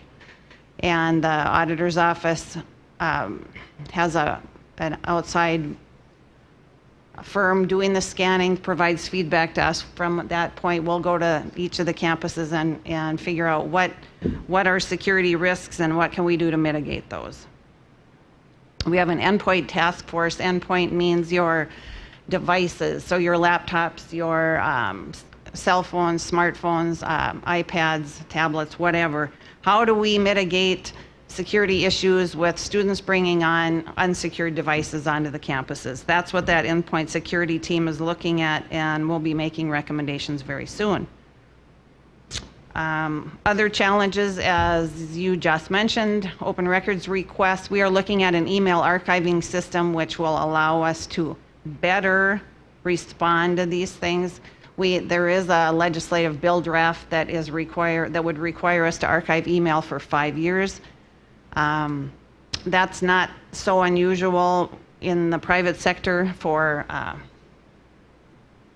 can't think of the regulation. But anyway, those archiving systems make it easier to pull those emails. Then it won't take us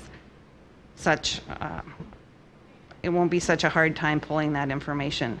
One of the challenges we have is we don't have a uniform records retention policy across the system, and therefore cause part of our problem with security, because we're keeping information much too long because campuses don't know when they can delete it.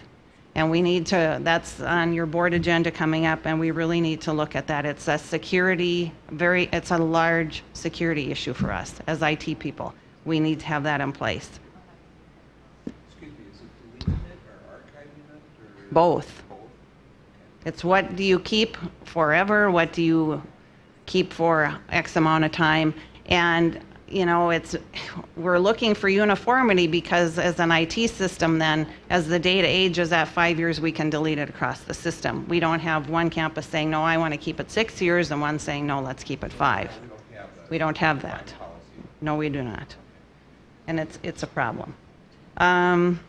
Governance, we're looking at, we've restructured our security area because of these recent events, and we're looking at restructuring our whole organization.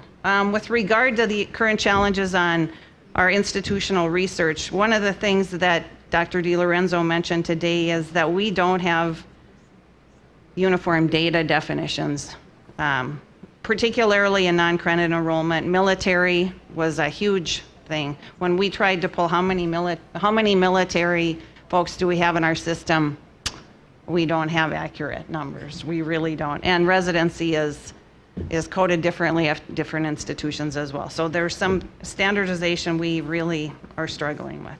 But we'll get to that as soon as we go forward implementing PAR and some things like that. I think that will give us the push. Do you have any questions of me? Any questions for Lisa? Okay, thank you, Lisa. And well, Linda's coming up. Eric has a question. Eric has a question? No. I was just thinking, how are we going to go about, because sometimes the feds have different retention standards. For instance, Office of Research Integrity has specific, right, when it's a NIH, it's any federally funded research and it goes into a misconduct. So how are we going to try to do that? So typically how that would work is you have a general records retention schedule that would apply to things across the board, your financial records and HR and payroll records, those kinds of things. And so that's called a general records retention schedule. Then we have as the second one that's called an agency specific, or in this case institution specific. And then you would have those apply to the med school or EERC or something that was specific to your campus. But the other ones that are uniform across the system, that's what a general schedule is. Okay, well, Linda's coming up. Steve Shirley has asked me to convey to you, Eric, and the rest that there are 26 students that are currently receiving the full ride Great Plains Scholarship at Minot State. Is President Shirley listening? I'll say thank you.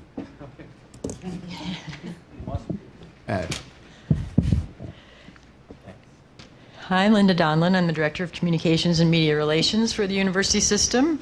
And in our snapshot, I gave an overview of the things that we do for not only the university system office, but also the State Board of Higher Education, because a lot of our responsibility is communicating what you're all about.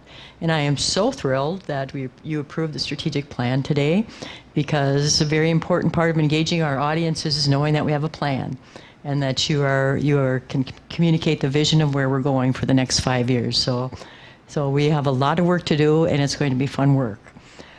So I'll just go through the recent accomplishments, perhaps, and that will help maybe put some understanding of what the other things that we do as well. The recent accomplishments, since Chair Diedrich came on board especially, we have been working on communicating the board's vision, and we needed to, come from kind of a tough place and set a new direction, and we talked about her platform of transparency. So as we did that, Chancellor Scogan and Chair Diedrich went on many editorial board visits. We did news releases. We did a lot of relationship building with the media, and also internally. We did a lot of internal communication with faculty, staff, and students. Chancellor Scogan has a video that he's been doing, and we've also done new for the board. We have revamped the board communication. We used to have just a static PDF that was on the website, and now we have a blog, more or less, or it's a newsletter that's on Blog Technology that we send out electronically. And we've changed the distribution of that too. We start internally first and send it to faculty, staff, and students before we send it out to the public. So we are trying to get our message out in many different ways. We also launched, as you see up here, just a couple of weeks ago, we launched, and thanks to Lisa's crew as well, we worked together on this to launch our new intranet. And this is to communicate internally, and also it's a place to collaborate on for our councils, on documents. It's using SharePoint technology. And so eventually this will be kind of the heart of the communications for the university system and for the campuses. Some of the campuses have intranets already, most don't. Bismarck State College is using SharePoint technology like this, and there are others that have various types of intranets. This technology, and Lisa can explain a little more, but this was set up with the ability to add campuses if they would like. You also have a section on this technology. You can log on to here with just your normal logon, and you'll get some training on that in the coming months. But if you look up there on the top on that bold blue line, there is a tab for the board. And in that area, you will have a place to look at agendas and things. Rather than getting so much via email, you'll be able to look at agendas very easily and refer to things. And then you can also see what's going on internally with our office as well. So we have a news center there in the middle, and okay, Lisa's going to your tab. So it shows, and we just have been working on this for 2 weeks, so we're just getting a lot of things set up, but it shows your upcoming meetings and agendas, and then there'll be a place for storage of documents as well. But the heart of it is the news center, and you see that we already have the story up about the board approving today's strategic plan. And then if you look over on the left side, it's kind of the high-level things that we all need to know about how the system operates. And over on the right side is what employees need to know for their day-to-day job. Instead of sending lots of emails to each other now for various things, we can all go to the intranet in the morning. And when you log on in the morning and go to your usual web browser that you use, this comes up first as an employee. So we're pretty excited about that, and you'll hear more about that in the coming months. We've also revitalized our social media presence. Our Facebook page had just lapsed, and so we were able to bring that up to speed. I also have a staff member, Chelsea, now, she's tweeting during the board meetings. It has really gotten a lot of kudos from students, especially, who are following us on Twitter. I revitalized our LinkedIn account, and we are doing a lot of things that has shown our presence in social media.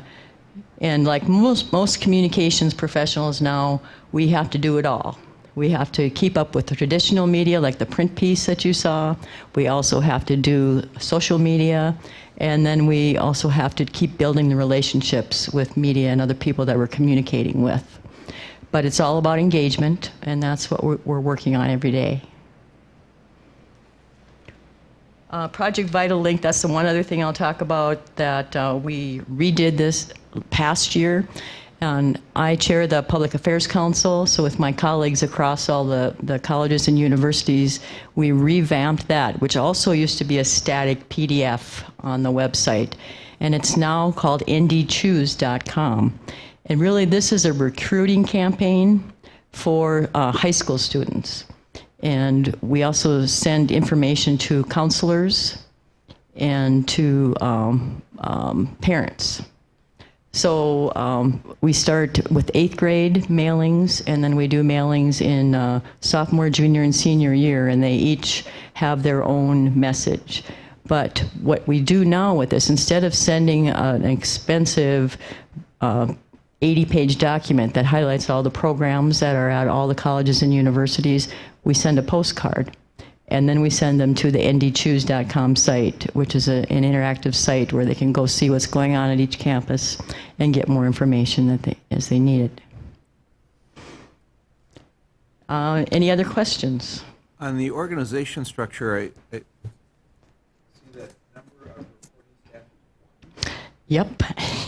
We have it was just me until last year, and I was able to hire Chelsea. No, there's 2 of us. Yeah, we've had a 100% increase in our Yes. public affairs group. The information I get every day, most of it that comes out of your office, is between. What I'm trying to say is that you assimilate all of this information between the 2 of you, right? And then Yes. plus doing all of these things on the left. Yes. Plus responding if there's any sort of negative type of press. Which also comes in waves. Yes, it does. Wow. Yes, and it's, like we just had an experience the other day, media expect instant callbacks and things. And we had I got a message at late afternoon the other day, and I was out busy at a meeting. I actually heard it on the radio. Yes. So. Yeah, and they said, well, we didn't respond. Well, okay. It's like they expect me to call back in 15 minutes. And Right. One of You do a my nice job, by the way. One of my morning Thank you. duties is always to read the news section that we get every day, and I do that every day religiously, 7 days a week, because we get it 7 days a week.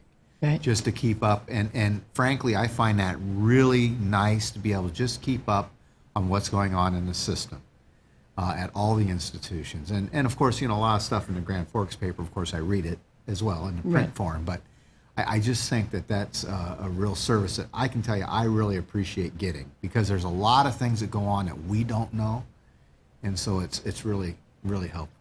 that's another improvement that we made. We used to do that all manually, and now we have a service, and all the colleges and universities pitch into that, but it's very inexpensive. And Chelsea and I each do searches, too, to add things that may not be picked up by the service in time to send it that day. Sometimes the service doesn't pick it up till later in the day, but we try to pick things up that we find right away in the morning. And I don't know if all of our presidents know how important those editorial board visits are or are comfortable doing those. But Well, it does make a huge difference. I think John Richmond is gone, but he came up and met with the Fargo Forum editorial board about the projects that he was talking about doing in Fargo, and he had wonderful coverage. I think he had 2 huge articles in the Fargo Forum about the project that he's proposing, and then some things that are happening in 2-year trade schools or 2-year vocational schools. Yeah, those are really important to do, and we Very try important. to do them quarterly at least. Okay. And we really have good relationships with the mainstream media, and the editors are always open to when Chancellor Scogan's in town to make time in their schedules for him to come visit. And then we always let the campuses know when we're going to be in town too, and invite them to accompany us. Good deal. Nice job. Yeah, for a very small office, we get a lot of buck, No kidding. or a lot of bang for our buck out of this one. And- That's why I say my and- challenge is staffing and budget. And it's the same thing we talked about with Laura. I mean, when you're responding all the time in the day-to-day stuff, you got to figure out how to do it, and you're only 1 deep or 2 deep. But Linda also chairs the PAC. It's a Public Affairs Council. And system-wide, every institution has a representative on it, her counterpart at every institution. And this is probably the most system-wide focused council that we have. They really come together and do a fantastic job of getting the system-wide messages out. They do a good job of it. And that's a lot of the stuff that you see all the time coming across as part of that. I know my small experience when I was on the school board in Fargo years ago, our superintendent at that time said, hey, you call those people back right away and you get in touch with the news media. And it actually, it worked out very well because they had deadlines and whatever. Yeah. And I feel this is very important, and you guys have done a wonderful job. Thank you. And I know a lot of student leaders like follow the Twitter out. When I was looking at my phone, it wasn't to ignore it, but actually look at your Twitter feed. So, just read through that. I know it's, especially the student leaders tend to follow it a lot too, and NDSCA I know relies on it a lot.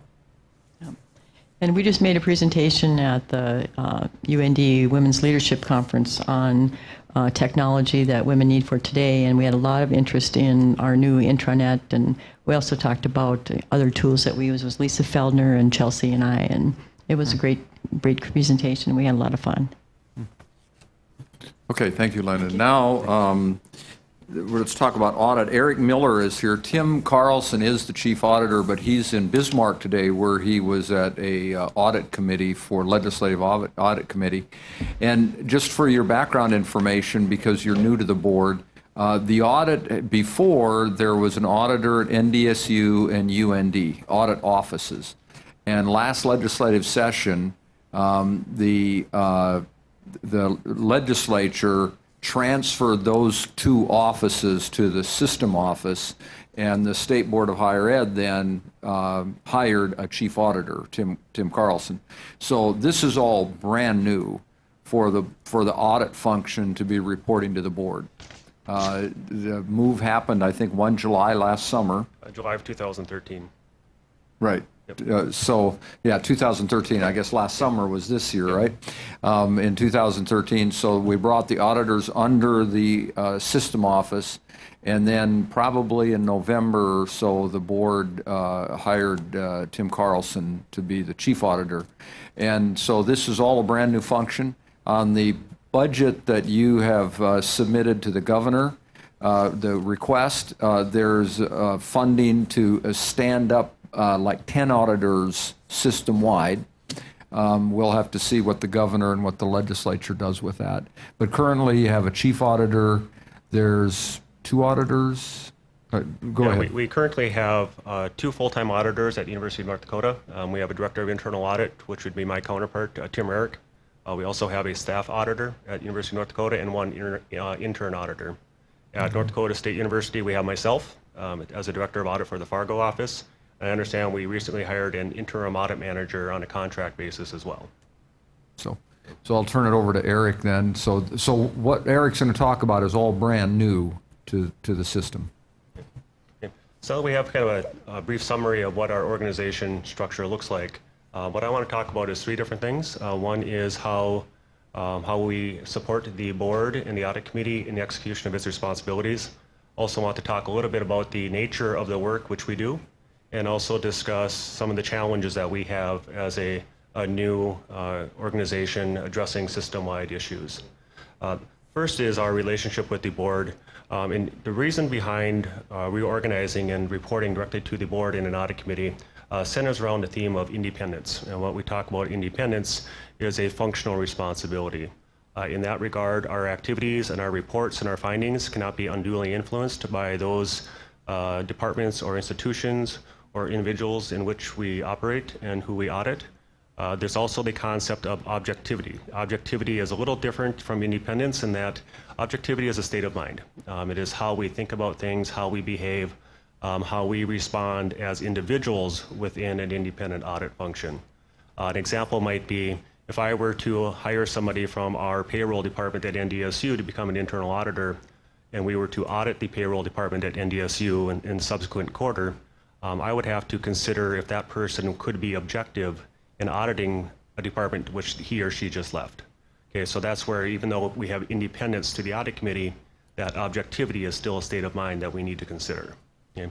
Our independence and objectivity is established through the internal audit charter, which is reviewed and approved by the audit committee on an annual basis.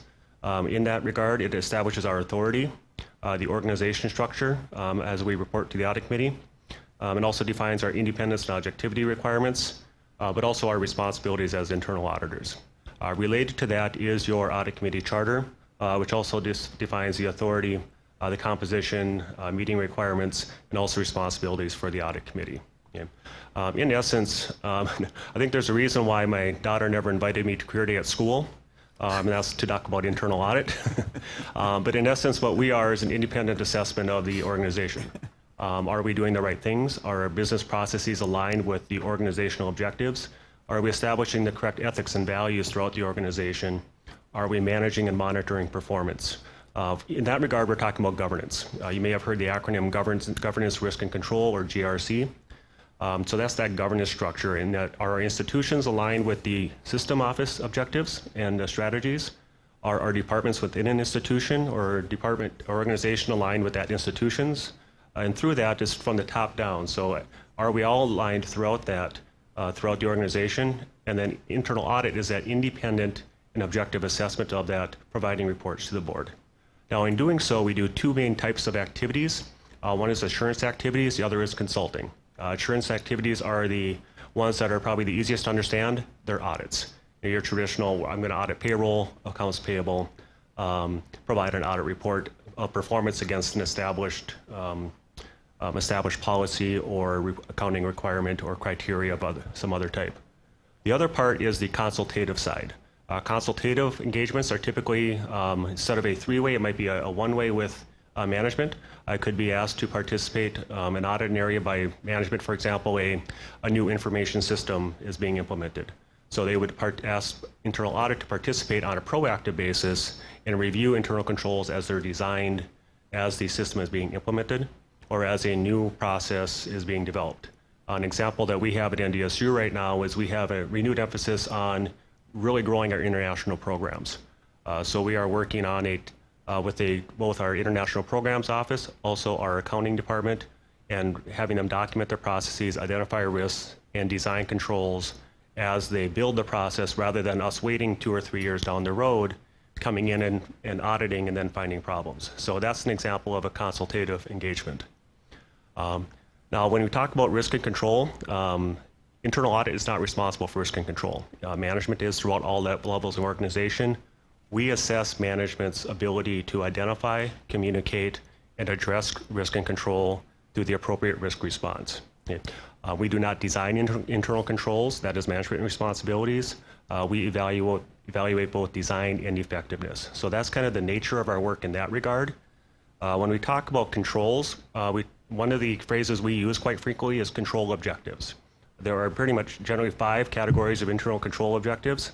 One is the achievement of organizational strategies. The second is the reliability and integrity of information and also the availability of the information.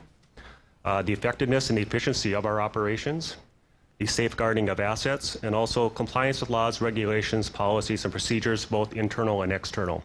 And as we all know, in the world of higher education and government, there is no shortage of policies, laws, and regulations. So those are the 5 typical categories of control objectives that we would evaluate. Our challenges are several. One is the staffing. As we went through the staffing structure, one consideration, for example, I am the one resource at NDSU. If you look at NDSU being a $350 million research corporation, President Persciani shared his map of the reach across the state. That includes all the extension offices. That includes the Upper Great Plains Transportation Institute. And when we have, up until this last year, we had one resource dedicated to auditing all of that. So our challenges are in obtaining the resources, but even if we do have the financial resources, how do we get the right talent? Oddly enough, there aren't many people that decide I want to go into internal audit out of college. Somehow, it's not a really popular major, if offered at all. So identifying those people that have the right skills to serve an internal audit is also a challenge, even if we had the financial resources to do so. With that in mind, so looking at what we do have, how do we identify those risks where we can best allocate the resources we do have? Where do we source our resources to go provide assurance or consulting activities to both the institutions and also the board and to the chancellor's office? So identifying those risks and sourcing those activities. In addition, one of our main goals is to ensure compliance with the Institute of Internal Auditors International Practices Framework, which is it's really our governing policies. It's our framework for performing activities at the established professional level that we expect. Once again, having those administrative tasks takes more resources and also takes more time. So I hope I was within my 5-minute responsibility, but I'm happy to answer any questions you might have. Great job. Oh, I'm sorry. I do have a couple questions. So the universities themselves would have their own auditors, correct? Yep. Prior to July 1st of 2013, the NDSU and UND had their own internal auditors. Now we are considered system staff employees. We report to Mr. Carlson, who reports to the audit committee on a functional basis. So as far as writing management letters or things like that, that would happen where they need to, clean up an area where there's a possibility of some loss or anything like that. Does that fall in your office, or does that fall on the university's office? Yep. We would be considered to be a system-wide function. So I may be called to perform audits in Minot or in Williston. Typically, when we write an audit, it is addressed to the president of the institution, but also copied to the board of directors and the audit committee. Okay? So it really depends upon the area in which we're auditing. Now, there's another way to do audits, and that's on a process basis. It's easy to understand departments, but say, for example, we wanted to do a system-wide audit on I-9 compliance. So we would do a system-wide audit on I-9 compliance. That might be addressed to the chancellor with copies to the audit committee. Okay, so there's a business process level as well as a department level of auditing. Okay. So when I say that I'm located at NDSU, I just consider that my geographic location. Mm-hmm. And my primary responsibility, it might be NDSU, but I would also be participate in other audits as warranted. If that makes sense.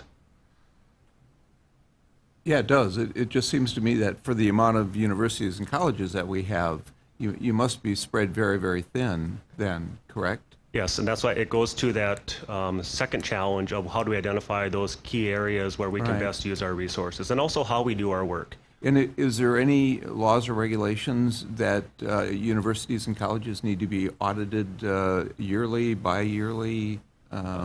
My understanding that would be on a statewide basis, and I'm not aware that there are any in the state of North Dakota. A nonprofit that I've been serving on, we have an audit every year in our nonprofit organization. Yep. And then the auditor will come back with recommendations or with management letters or things like that, and on things that we should improve or change. Right. Does that happen on our system? Yeah. Not from an internal audit basis. There are requirements for independent internal assessments. For example, with our effort reporting, they need to be formed on a periodic basis. Also, the Northern Tier Network was required to do an independent assessment. So there were some legislative language, but I'm not aware of any at a higher education level specific to the institutions. Well, we are audited by the state auditors. Okay, yes. Yeah, that's an external audit. The internal audit, management, which would be the board now, decides what are the risk areas and then work out a internal audit plan that would identify going and looking at these particular areas, but that would be an internal, but the state auditor comes externally and does audits. Okay. Yes. And every one of our foundations has a requirement to have an audit that gets turned in as well. So, but those are all external. This is an internal audit function. Thanks. Yeah, that was my question. Okay. Yeah. Okay, the last thing we're going to do today is Laura's going to give you a very high level, this is what a $1 billion business looks like. And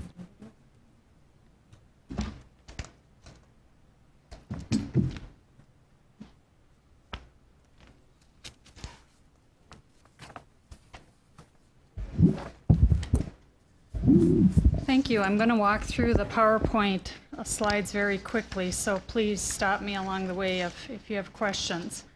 There's two pieces here. We're going to talk about the biennial budget and the annual budget, and they're separated. And we'll start with the biennial budget process. part of which you caught at the very tail end, given the start of your tenure. But obviously, the biennial budget process should be driven by a strategic plan rather than the strategic plan being driven by a budget. We want to make sure that the plan drives the budget.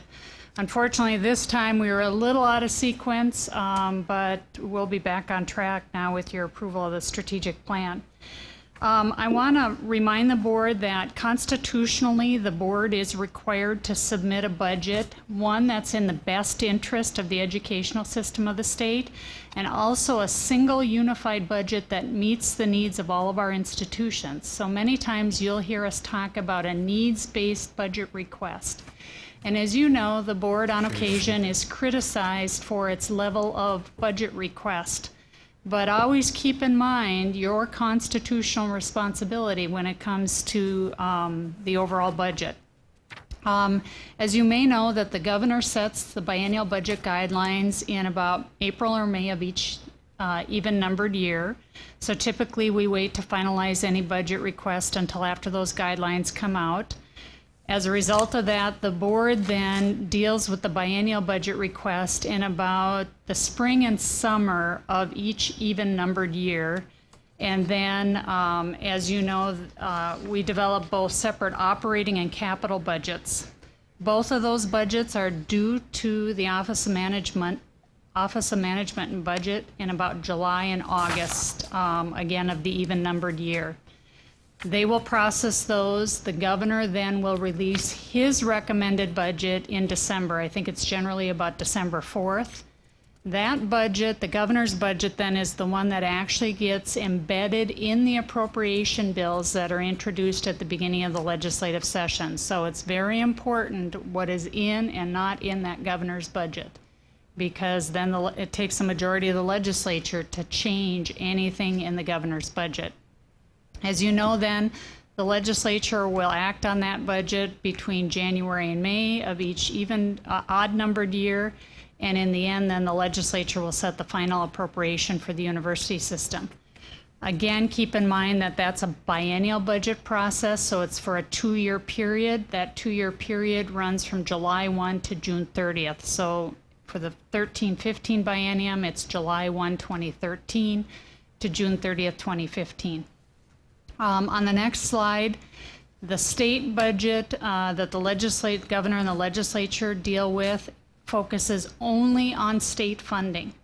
So all of the other source of fundings that you'll see we deal with in the annual budget, those are outside the legislative process. Our operating budget is largely driven now by a new formula that was introduced by Governor Dalrymple last session. It's called a student credit hour completion formula. And I've just highlighted the key components of the formula on the bottom of page 2. It starts out with a per student credit hour amount that's set by the legislature.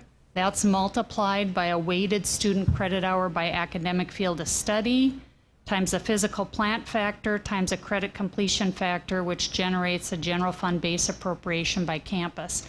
And again, it only funds successfully completed credit hours.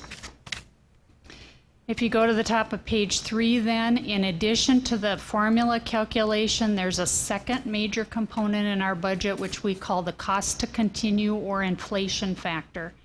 And that has several components to it. The first one is to continue salary increases for the second year of the current biennium. Again, that's kind of an anomaly that deals with the 2-year budget cycle.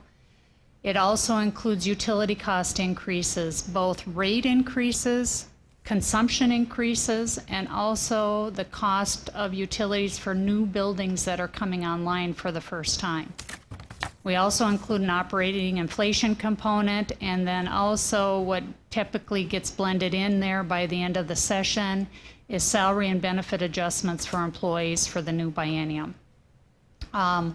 That cost to continue or inflation factor gets prorated. The cost of that gets prorated on a state student share, which is outlined in the chart at the bottom of page 3. And basically what the state student share says is that at UND NDSU, 60% of that cost is borne by the state, 40% by the student. At the other end of the spectrum, at the 2-year campuses, you can see the ratio 75 to 25%. And then lastly, in terms of the operating budget component, there are special programmatic or initiative requests, either for specific institutions or at the system level, that get added on. We talked about one this morning, PAR and Starfish. That's kind of a special add-on to the biennial budget request.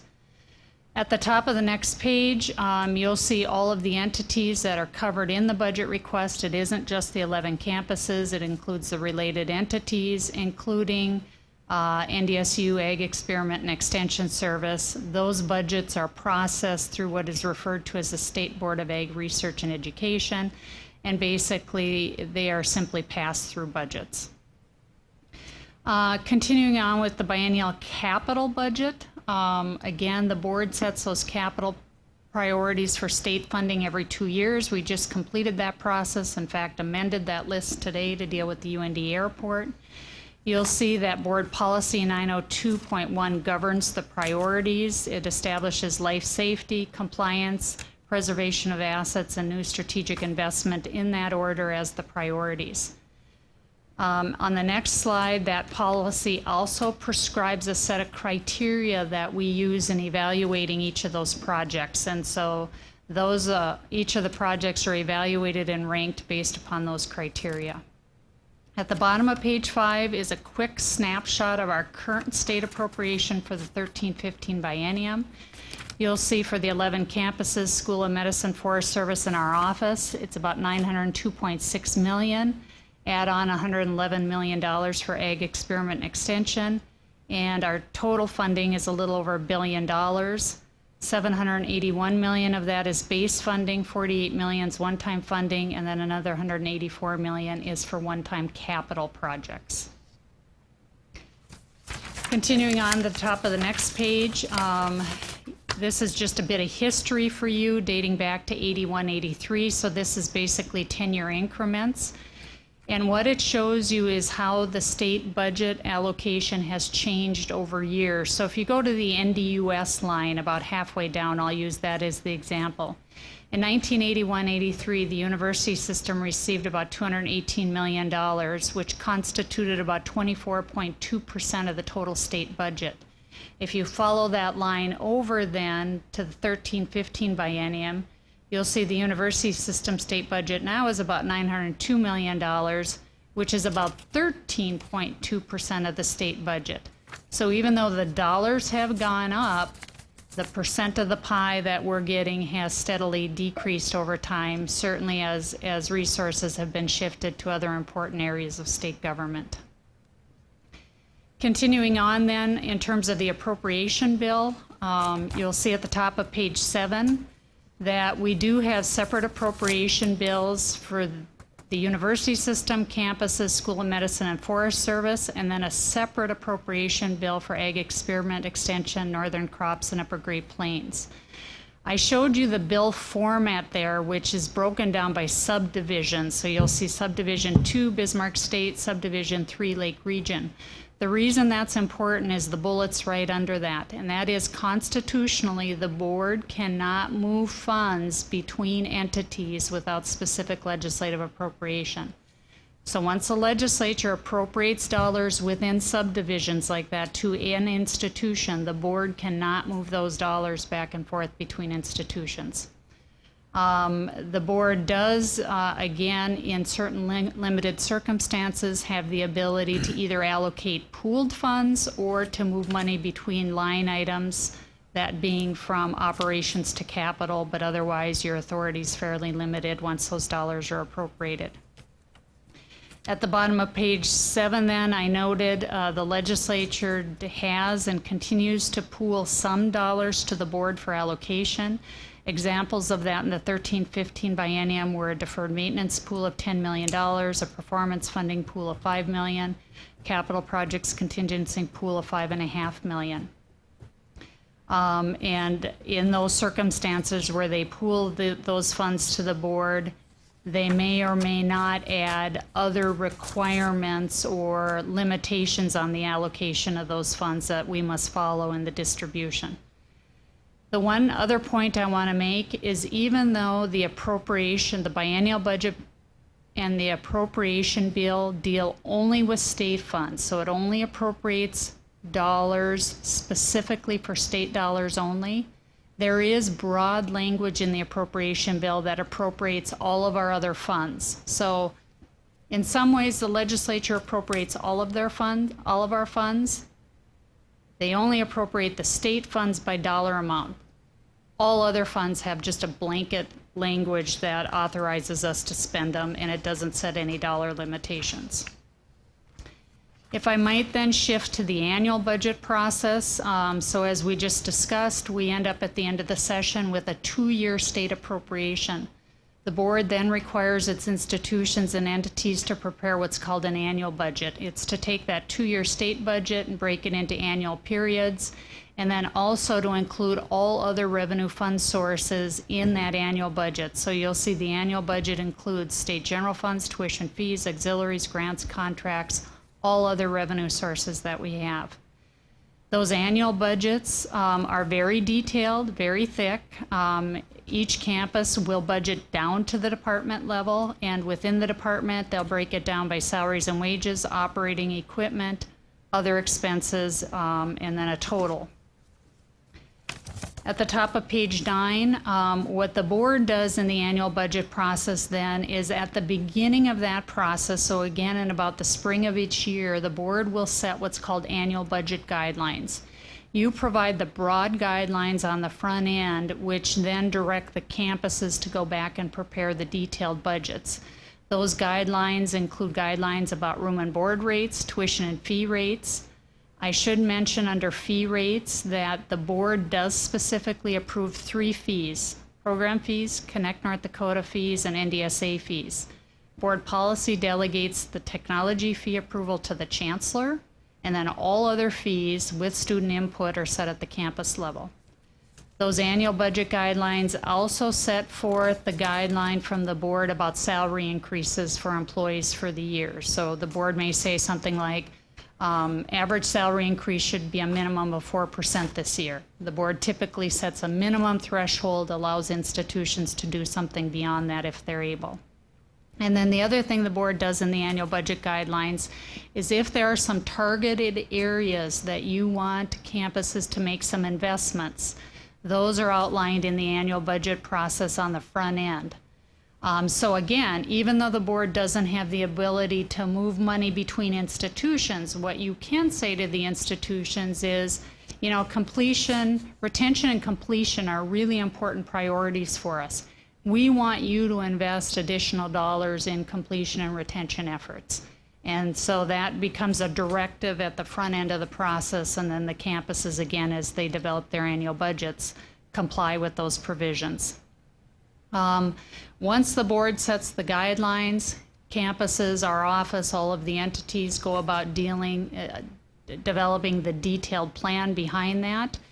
Typically, the board has delegated the authority for review and approval of those annual budgets to the chancellor. So those budgets come into our office, we review them for compliance with the board guidelines, the chancellor reviews them, and then ultimately approves those.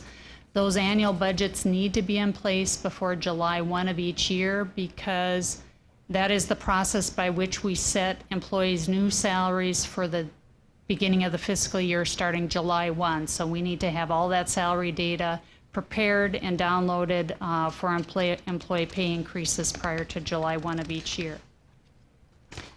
Continuing on to the second page, a couple of informational items in terms of the total annual budget for fiscal year 15, which started July 1 of 2014 and will continue to June 30th of 2015. You'll see our total annual operating budget is about $1.35 billion, excluding capital expenditures, which are in the footnote. That excludes about $322 million in capital expenditures. So with capital expenditures, it's closer to a $1.7 billion annual budget. What's probably even more interesting in this chart is when you look at the column on the right-hand side, and that is of the $1.35 billion, you'll see the state general fund is about $430 million. State general fund is less than 1/3 of our total annual operating budget. So while we're greatly appreciative of what the state provides us, it isn't the overwhelming majority of our operating budget. You'll see grants and contracts constitute about 15%, tuition income about 22%, and then other current funds is the remaining balance. In terms of functional expenditures at the bottom of page 10, this breaks it down by function. You'll see our largest investment by function is in the instruction function, which is largely faculty. Of course, faculty don't operate without other critical functions like academic support, where you would find your deans, your libraries, student services, where you would find all the services that support successful student experience, and then institutional support, which would be in part some of your administrative functions like accounting, HR, student finance, those kinds of functions. So again, I know people like to always ask, well, what do you spend on instruction? But certainly I think everyone agrees that instruction can't be a successful experience without those other expenditures. On the top of page 11, we've talked a bit earlier today about a CFI score, or a composite financial index. It's a score used by the Higher Learning Commission as a measurement of an institution's overall financial health. They look at a weighting of 4 ratios that are noted there: primary reserve, net income, viability, and return on net assets, and looks at a weighted average of those 4 scores. And also keep in mind that this CFI score does not include just the institution. It also includes their discretely presented component units. And on the next page, I'll show you who those are. At the bottom of page 11, what we then do is we calculate the CFI index, and depending on the score, which is noted at the bottom of page 11, it triggers a certain HLC action. So for example, if your score is 1.10 or greater, there's no additional review required. If your score is between 0 to 1 for 2 or more years, it will trigger an HLC financial panel review. If it's below, between a -4 to -0.1 in any 1 year, again, it will also trigger a financial panel review by HLC. So if you look at our most recent CFI scores for FY13, you'll see down the left side the institutional name. You'll also see the component unit that's included in that CFI score, and then in the very last column, the combined score. Please keep in mind that in some cases, the component unit actually helps to raise the score. In other situations, the component unit actually reduces the overall score. And I think it's important to remember that in this situation with the component units, which are largely the private foundations, presidents have little, if any, influence or authority over what those foundations do, yet for this purpose they're blended together. Good news is that at least in FY13, most of our scores were in a position where it didn't trigger any financial review. We are watching the Lake Region score because, as you'll note, their score is 0.91. And basically, if their score is below 1, again, a second year in a row, that will trigger a review. So when we have the final FY14 numbers, which will be later this year, we'll take another look at these scores and update them, and hopefully the Lake Region situation will have corrected itself. And then the last slide, I just provided you some other information in terms of our physical plant. You'll see the replacement value of our physical plant's about $2.4 billion. Our infrastructure's valued at about $286 million. We have a little under 16 million square feet of space. Our headcount employees as of October 31/13, we had about 17,815 including student employees, 12,000 excluding student employees. And that would include full-time, part-time, temporary faculty and staff. The composite score is the institution plus the foundation? Correct. So for example, foundations as NDSU would be, or UND that would have a large amount of money in them, would certainly come up with a much higher score than a smaller college or university where their foundation isn't as strong. Correct? And yes, in part, and it's not necessarily related to how much money they have. It's related to how they perform on these ratios. On those 4 ratios, right? Yeah. But you're right. In some cases, it'll bring it up. In some cases, it'll bring it down. And what we've tried to do for the board is show you the CFI both ways. For HLC, we have to include the component units. But we also show you the numbers without the component units, so you can see just for our institutions what those scores look like. And like in Lake Region, for example, would the score go up or would it go down? As I recall, this isn't necessarily, in this situation, their score isn't necessarily directly related to the foundation as much as it is some recent debt they've taken on, which may correct itself, or will correct itself over time if they don't take on any more debt. They installed the wind tower, and they took on tremendous amount of debt to put that wind. They've got a wind tower program, and so north of the campus, they actually installed the wind tower, and there's a lot of long-term debt associated with that. If they could figure out a way to pay that off, they would be back okay. So that long-term debt at Lake Region has caused that problem. At Dickinson State itself has a very strong CFI, but the Dickinson State Foundation has drugged them down to a dangerous area because of debt that the foundation has incurred. But Higher Learning Commission, now, when they look at it, they want to look at both of them together. Right.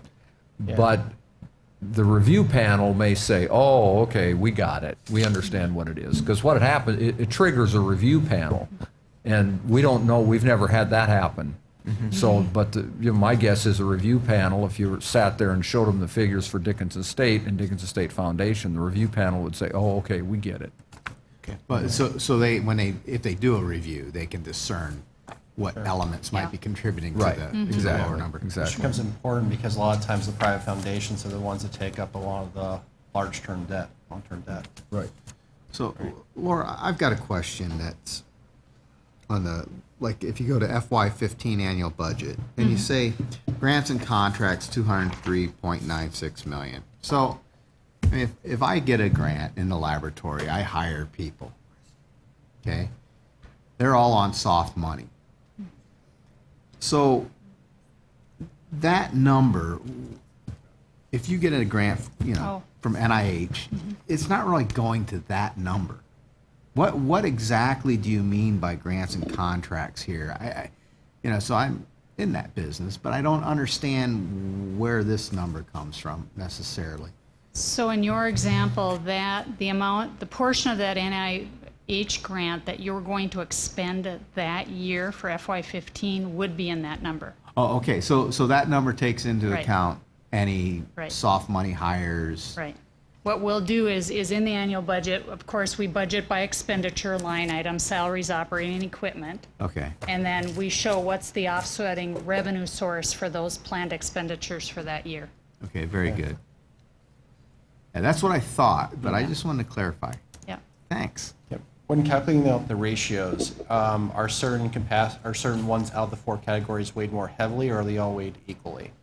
No, there is a difference in the weighting. And in fact, we do it 2 ways. One is we look individually at a number of ratios, these 4 plus several other, on a Okay. standalone basis. But then the CFI blends them together. Some are weighted more heavily than others. Sure. Thank you. Thank you. Okay, that would be it. Okay. Thank you for your Well, by attention golly, this late in the day. This has been quite a day. And Like a marathon. we are, when you look at this, again, we did not go through the duties and responsibilities. We will schedule that at a later date. And the other thing we did not do is have the presentation from the legal folks, because the legislature this last session did the same thing. They took the lawyers from NDSU and UND and gave them to the system office. And so at some later point, I'll have Murray explain all that to you too. But I really thank you for your diligence with us today, and I hope it was valuable. It was, very much so. Okay.